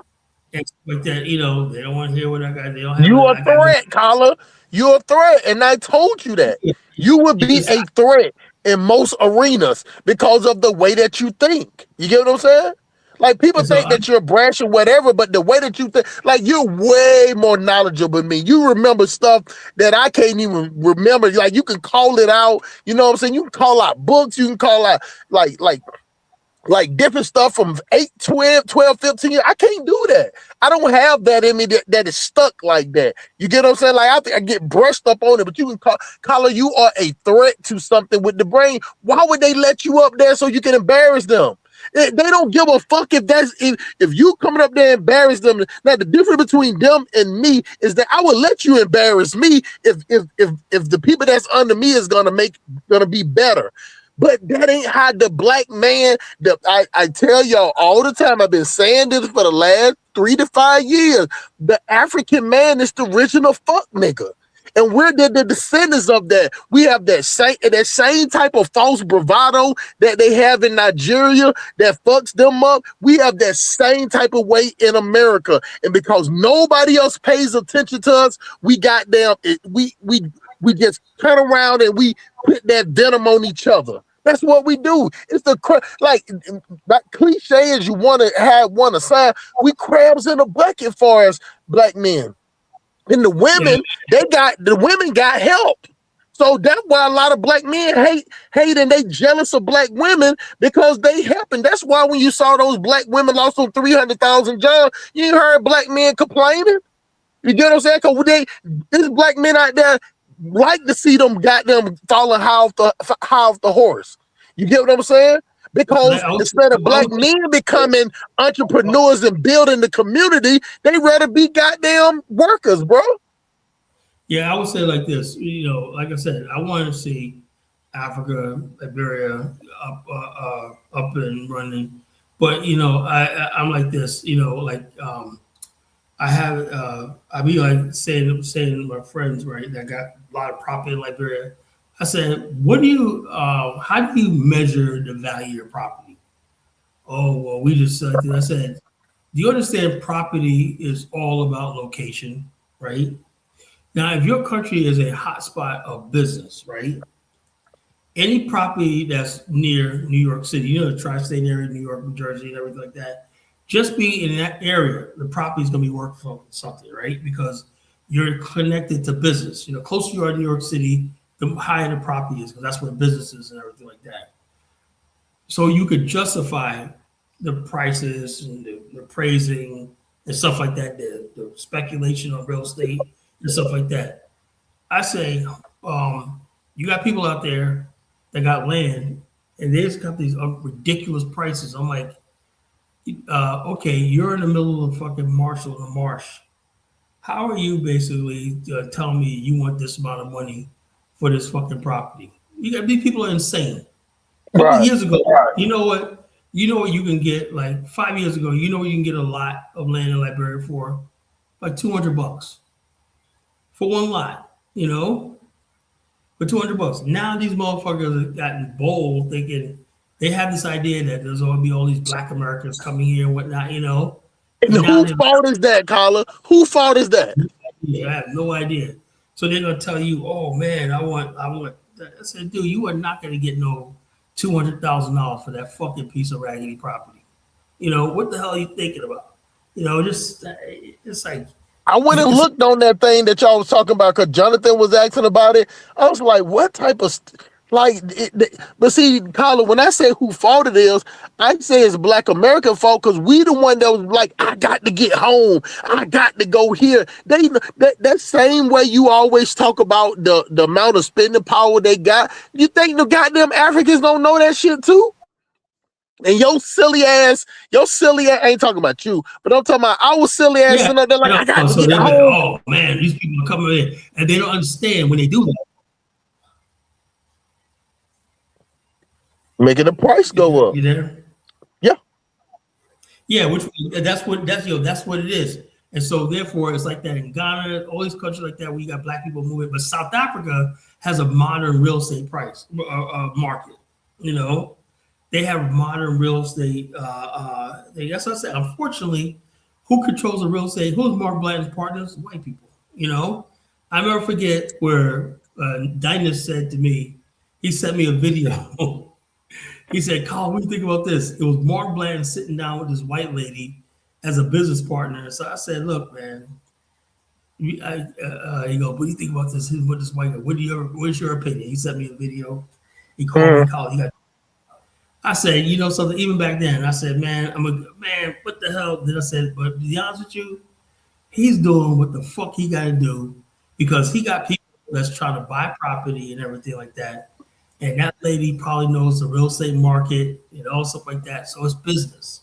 You know, there's a real estate market in South Africa, right? Where people appraise the property, value the property, they look at the property damage, whatnot, you know, and they appraise the property and everything like that. In West Africa, you don't really have that. Because people are just like, "Oh, I want $2 million for the property." Well, what's it appraised for? You know, let's say you buy a property for appraisal, Carla. Appraisal. Yeah. See, that's why they're gonna kick you out of there. You talking that uppity language, talking about appraisal. Yeah, let me give you an example. My boy Ross knows. Oh, Yeah, that's man. funny. There's a lot on Tubman Boulevard. I said, he goes, I think the Lebanese wanted to buy it. Right? I said, a lot, right? I said, it's a lot. It's a lot, right? It's about, you can put one building there, right? The owner wanted $2 million. I said, are you kidding me? $2 million. Are you freaking, these people are insane, you know? I'm like, dude, man, no, $2 million? Are you kidding me? Well, this is what 2 million Liberian or American? 2 million American. Check this out. This is what Oh happened. my right? God, man. You buy the property for $2 million, right? Then when you go put it in your portfolio, right? The bank is going to say they want an appraisal on it, right? Then the banks will come back and say, well, we estimate that property is only worth $75,000. Now you just lost almost $2 million in value. You know? Bank appraisal is different than what you think the bank is going to give you an appraisal based on the country you're in, the city you're in, the amount of business, all stuff like that, you know. Now, if it's a hot spot for business, let's say there's a whole bunch of, in Syncor, a whole bunch of businesses, high-tech companies coming there, banking companies coming there, man, then the real estate price will go up because people are going to be doing business there. Let's say they put a monorail there, a light rail, and stuff like that, the real estate will go up because that's going to be a place of business for the world, you know? Yeah. Like Dubai. But Africans, they don't understand that, you know? I try to tell them that. I say, look, you got to modernize your business system, man, because then you could attract Black Americans over here, you know? If you start talking about you want $2 million for this, and then when somebody moves, let's say Atlanta's teachers union pension fund, right? Wants to invest, you want Atlanta teacher physically got $30 billion worth of pension funds. They want to invest, they got to buy real estate, stuff like that. Usually they loan money to casinos, real estate buildings, stuff like that. That's to solve it, right? They got to have a portfolio, right? That's what you do with the pension money. You buy real estate, and stuff like that. They say, out of the goodness of their heart, they say, yeah, we're going to buy a piece of property on Tubman Boulevard. It's worth $2 million. Okay, no problem with that. Guess what? When they do the appraisal, right? Guess what? That pension fund just lost $2 million. You see how it works? So I tell people all the time, I said, look, if you want people to invest in your country, you got to, I told my boy Sam that. I said, Black America, because he always get, why are you Black American coming over here doing stuff like that? Y'all should be like, I said, dude, man, y'all not ready for us. I said that. I said, you don't get it. You're not ready for it. Black America is not a joke, man. You got people sitting on trillions of dollars worth of assets in America. If y'all ain't got y'all shit together and whatnot, and I don't know, it's frustrating. Color, what it is that they used to those Pan-African kissing the flow, yoni steaming and gutted bullet sauce, those mystical. See, that's what I'm saying. I'm with you. I'm agreeing with you. This is why I'm agreeing with your point. They used to those mystical ass niggas, but see, when they get the cutthroat hustlers come over there, then we gonna look like colonizer. Cause that's what color. I'm telling you. Just like BB Rodriguez said in the chat, she ain't paying for nothing with a tag on it. I'm telling you, Kyla, every time me and you talk, I tell you that when you talk about like, I said, bro, I'm not that nice over there. I'm not paying our tip, but I'm not overly tipping. I'm not going over there to give away money. You know what I'm saying? But I'm a buy thing. I want thing the price that it is, and I'll tip. But what you're not gonna do is you're not gonna swindle the money up front and then still want to tip. You know what I'm saying? And that's how they do us, because we coming over there playing that lovely shit.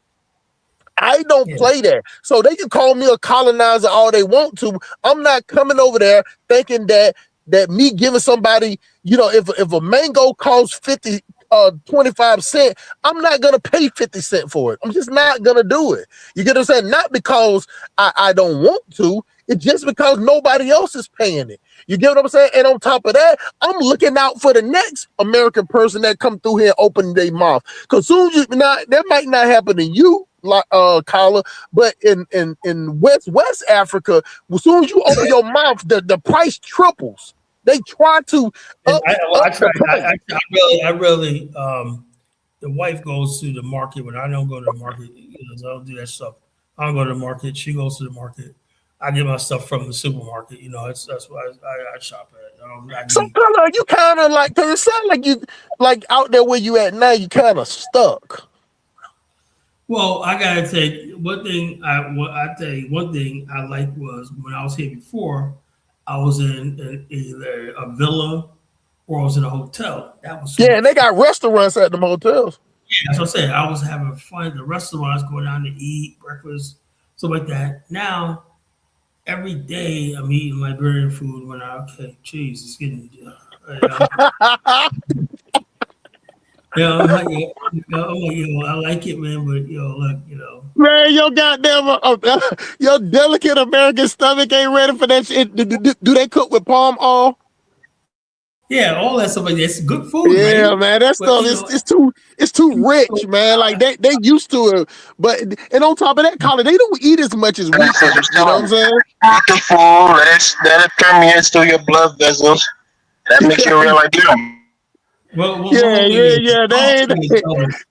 Every day, like I said, today I had chicken breast with it was like real spicy, the spicy sauce was good, rice, and the cassava fish. That was delicious, man. I got you, it was good.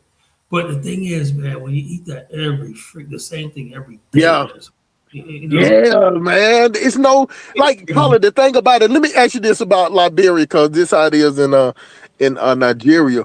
Man, you can go to 12 different Nigerian restaurants. They all sell the same 4 or 5 fucking the things. Just thing is, in Liberia, they got a lot of food, a lot of nice restaurants here.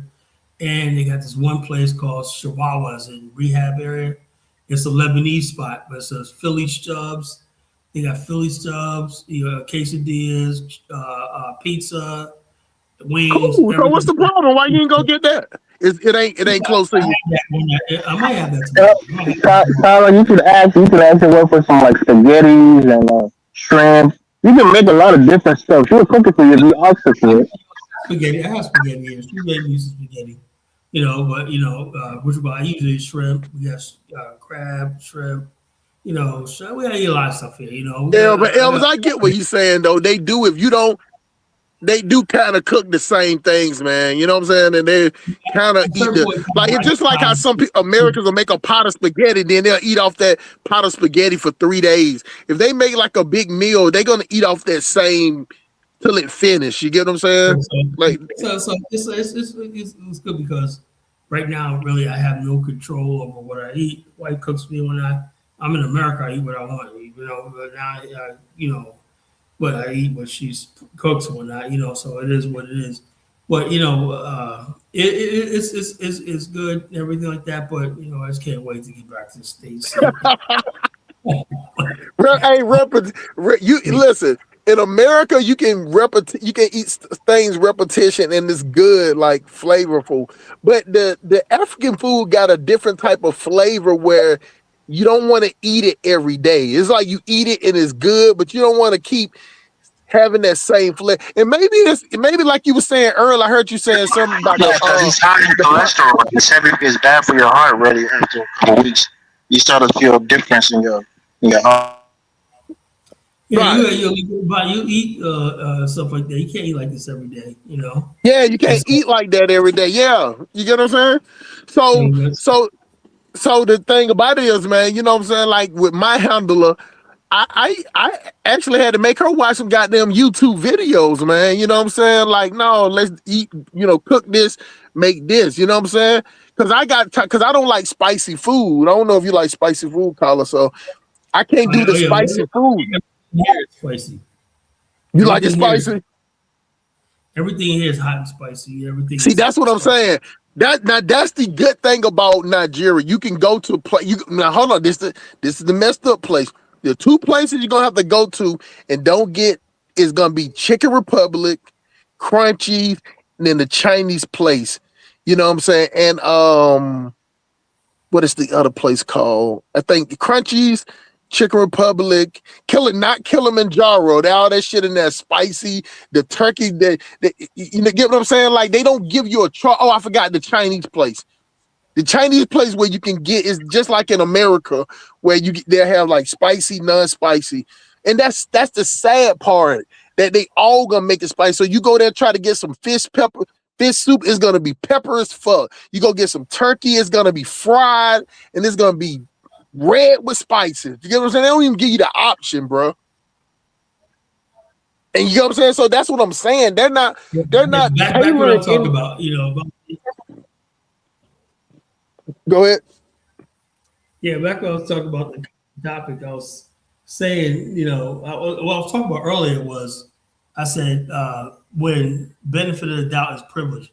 I was talking about. You've been off the topic for about an hour now, bro.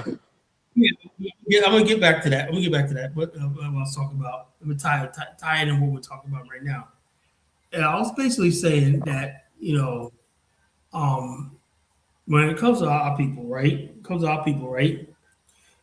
Like I had this conversation with a white person, right? They're like, "Oh yeah, well, the thousands of videos we see." I said because that's white people, TikTok putting a lot in the algorithm. All the negative stuff about black people pops up in the algorithm, right? So it looks like we're doing more fucked up shit, than we are, I said, now I told black people, why don't you take your we all take our cameras to the trailer parks, the Appalachian, start take shit on them and upload it when I see how they like it, And I said to myself, there's one because one video I got on TikTok, where this white girl, was trashing this place. She was attacking the people. She attacked the deputy. And I said, "Where's all the usual suspects comments? Where's all the fatigue comments?"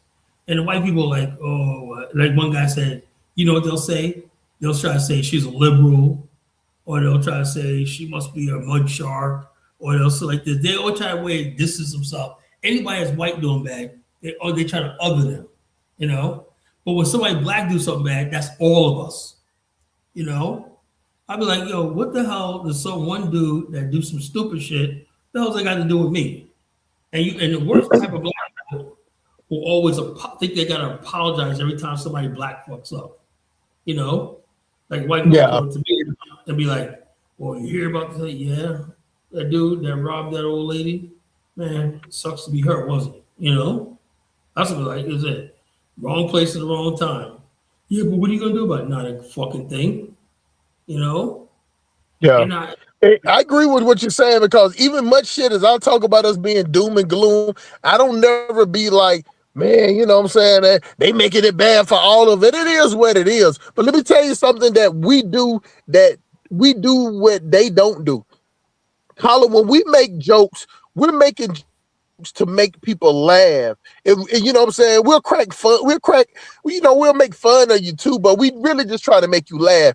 White people make jokes. It's more like that Bang Theory, whatever that show is with that smart white dude, like he got Down syndrome or something.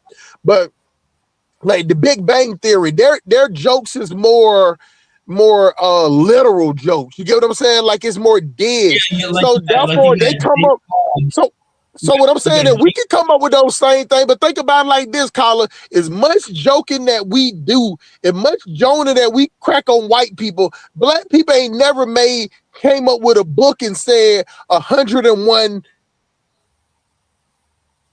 But white people got over 12 different books of 1,001 nigger jokes.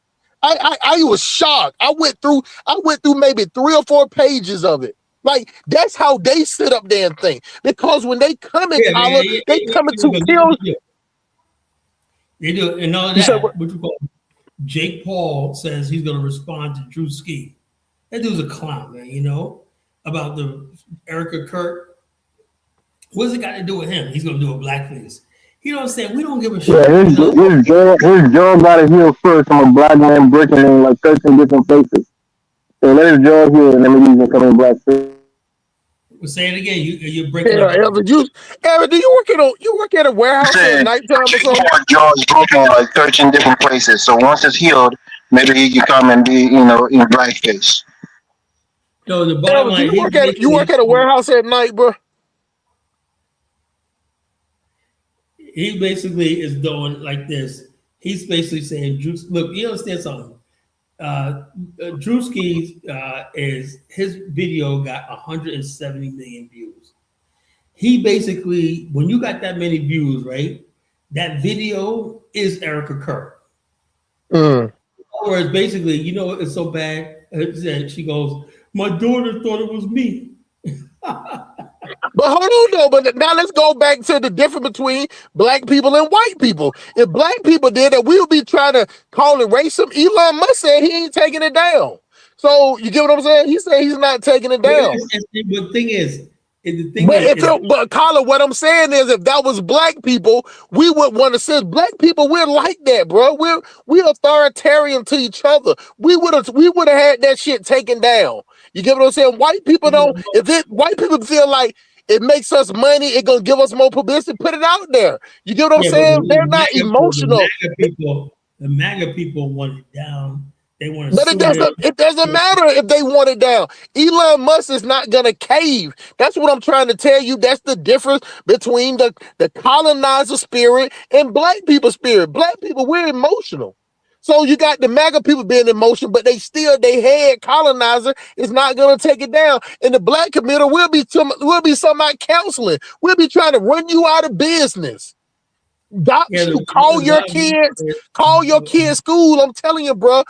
Carla, we got to admit that to ourselves, bro. We don't act business wise. We don't do stuff good for business. We do stuff based on emotion. That's why we're in the position that we're in. That's why they come around every 2 years. And just like you saying, the benefit of the doubt, we just don't crack on white people the way they crack on us. And BB Rodriguez asked me, what's the name of the book? That's the name of the book, BB Rodriguez. It's 101 nigger jokes, 1,001 nigger jokes. All you gotta do is just Google it, and you'll come up with it. And somebody sit up there and wrote books, and that's what it's called. But we don't do that.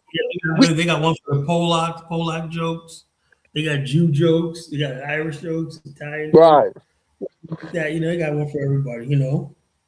So my whole thing is, I would say it's time for a lot of black people, because you understand something, right? Nobody could, if they want to get to roasting, right?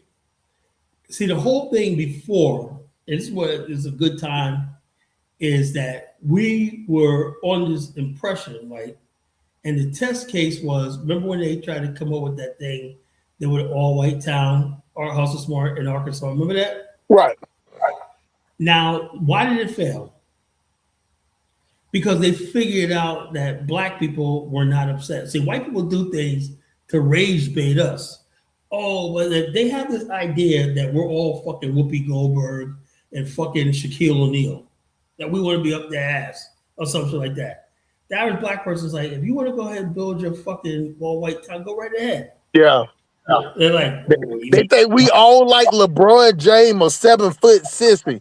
You know what I'm saying? That super rich with bodyguards talking about he's scared, or like Michelle Obama got Secret Service talking about she's scared to get up in the morning. He's so scared. LeBron James 7 foot tall talking about he's so scared.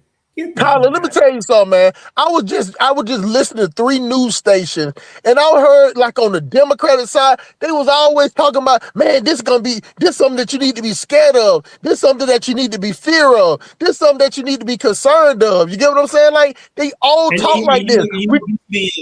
White people will listen to that, right? And they really think that the average black person is scary like that, So they think they tell their jokes, 1350, that's the threat that we're going to exterminate you. What should be done about the black people here? They think we're sitting there living in fear, like we think they're going to do something to us. We're not. And then when they find out that we're not afraid of them, right? That's what they're doing with this threatening of black face, whatnot. They think that we're terrified of going back to the old days.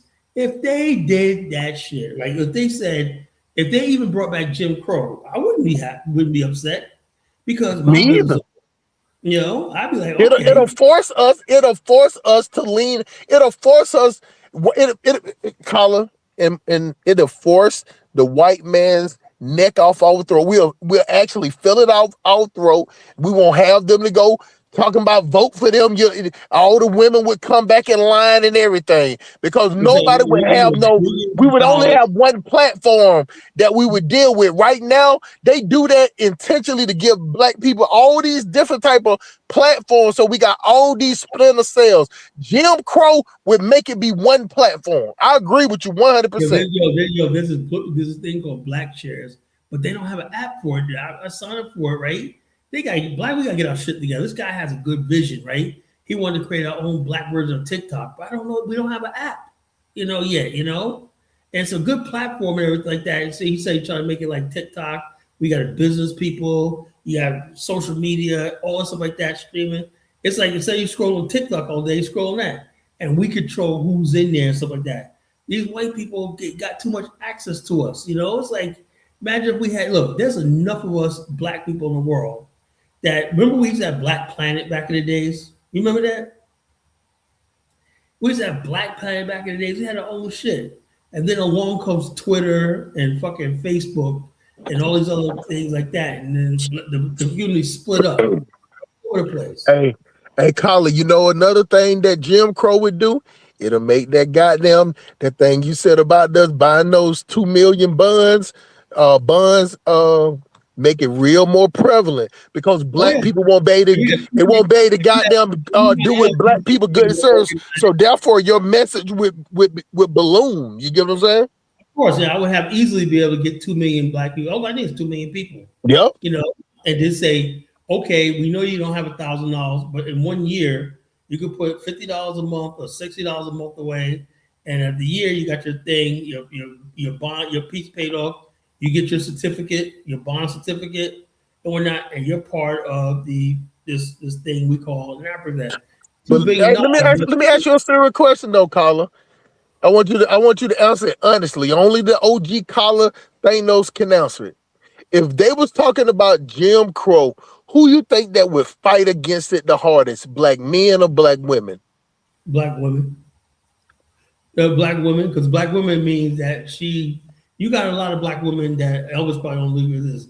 There's a lot of black women, Elvis, that really do believe that they're gonna have their white prince and savior that's gonna marry them and love them, even though the stats are 1% of all marriages are black men, black women, white men.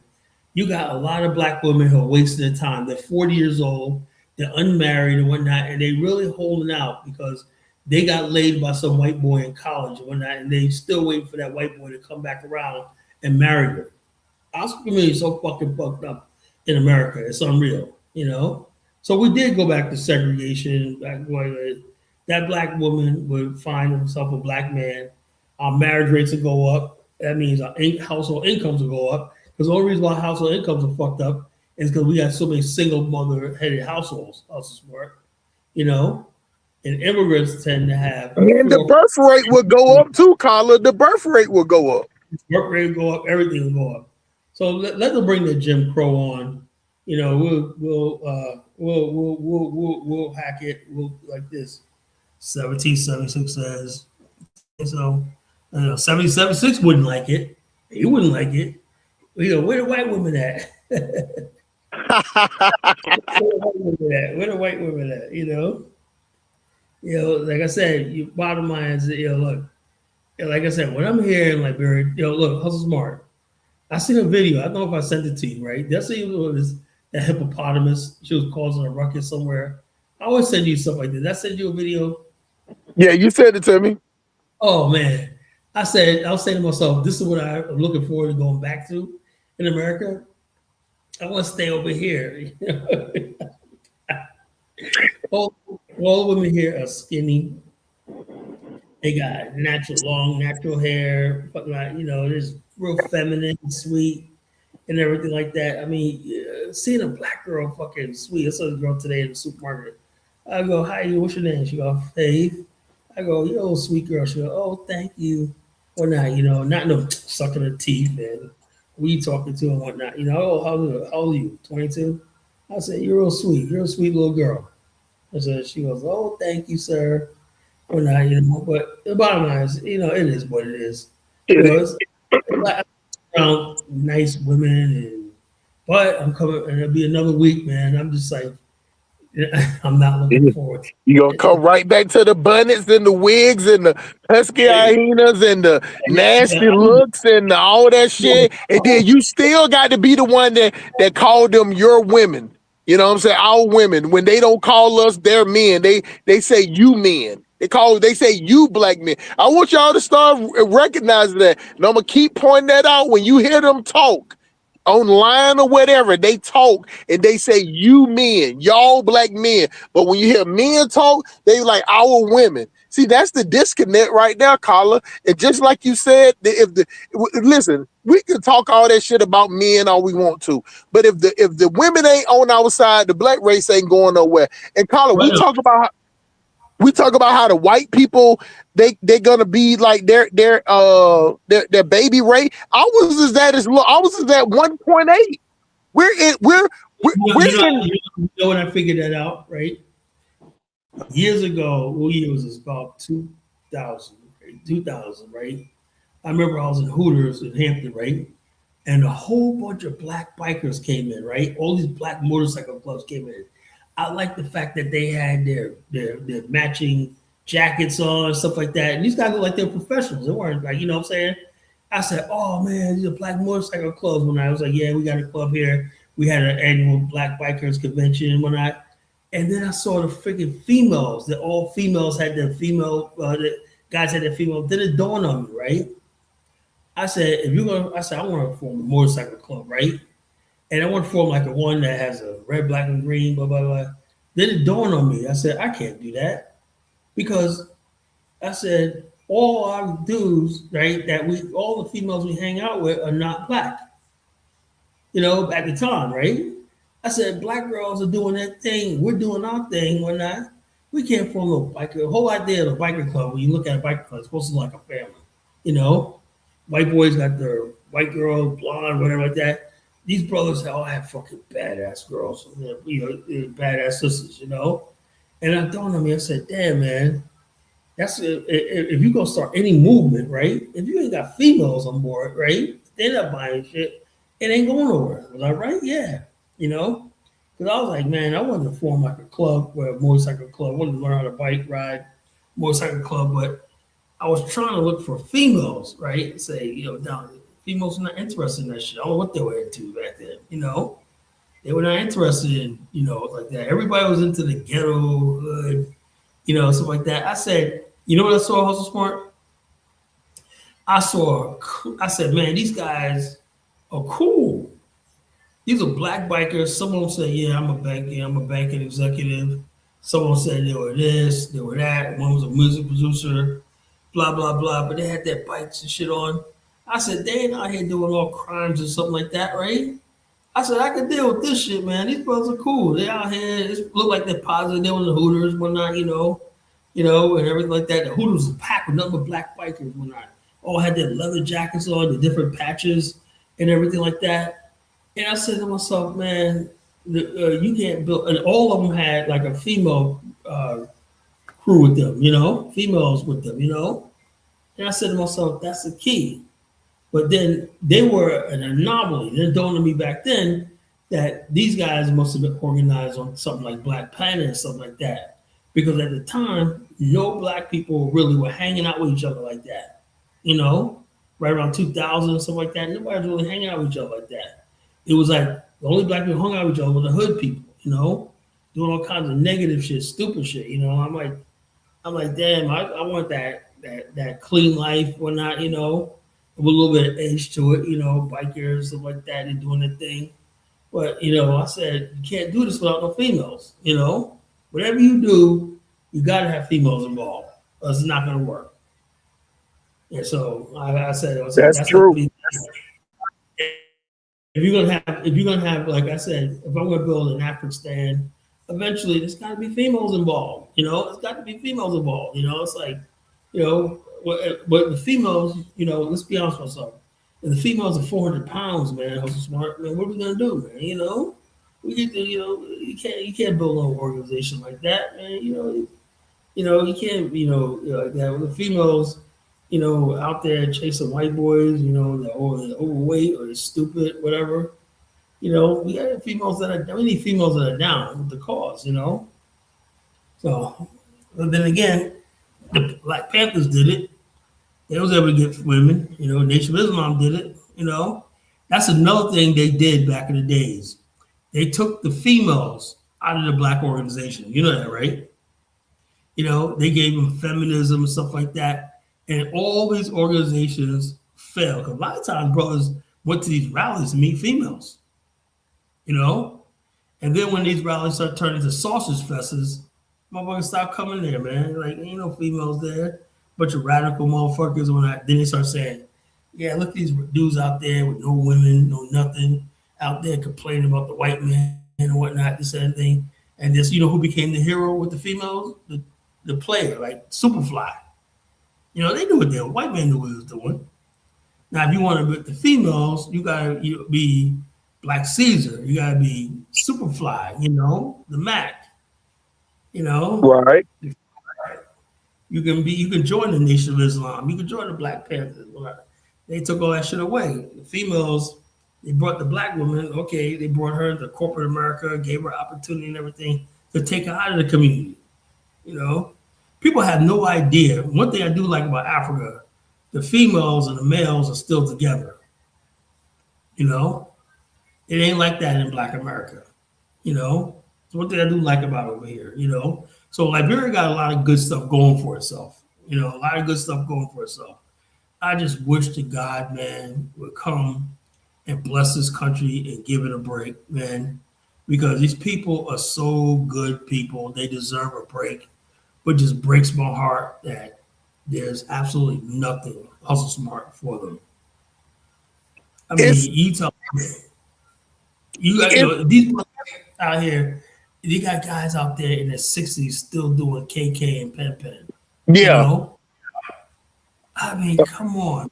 Pushing like wheelbarrow style in the market, like manual labor at 60 and 70 years old, just to eat, man. But let me tell you something, Colin. You're right about that. Africa has what you call they got the substance that we don't have in America.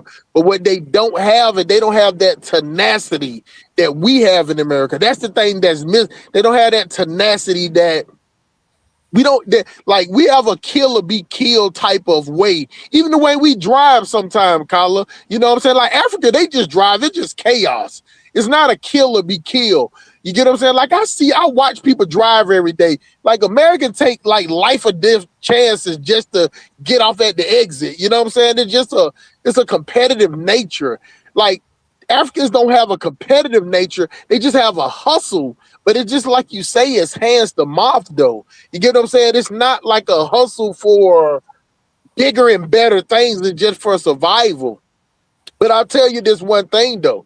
Like what you were just saying is that so true is that they are together. So you'll still catch guys and girls, you know, dilapidated apartments or dilapidated buildings, they still sleeping together. You get what I'm saying? Because the even though West Africa is materialistic, they still know we ain't got the money. Like black people in America, they'll go die trying to get the money, or you know, women better get out there and get something. Yeah, it's a different type. You know what I'm saying? They demand it, and the guys go out. Even the parents push their sons to go out here and do things so they can have it. Of the rat race, they're not in the rat race like we in today, and that's why I say we got to give them some type of grace, because we're in the rat race. So our way of thinking is rat race related. You get what I'm saying? Just like you always talk about your dad, and you always talk about, hell, if he didn't make the money, y'all didn't eat. You get what I'm saying? Like in Africa, it's not really like that, because they can go next door and borrow some rice and borrow. Hold on, that's another thing. We cook right here. Everybody gets a plate. My driver got a plate today. Yeah. My security guard, man, I took him out.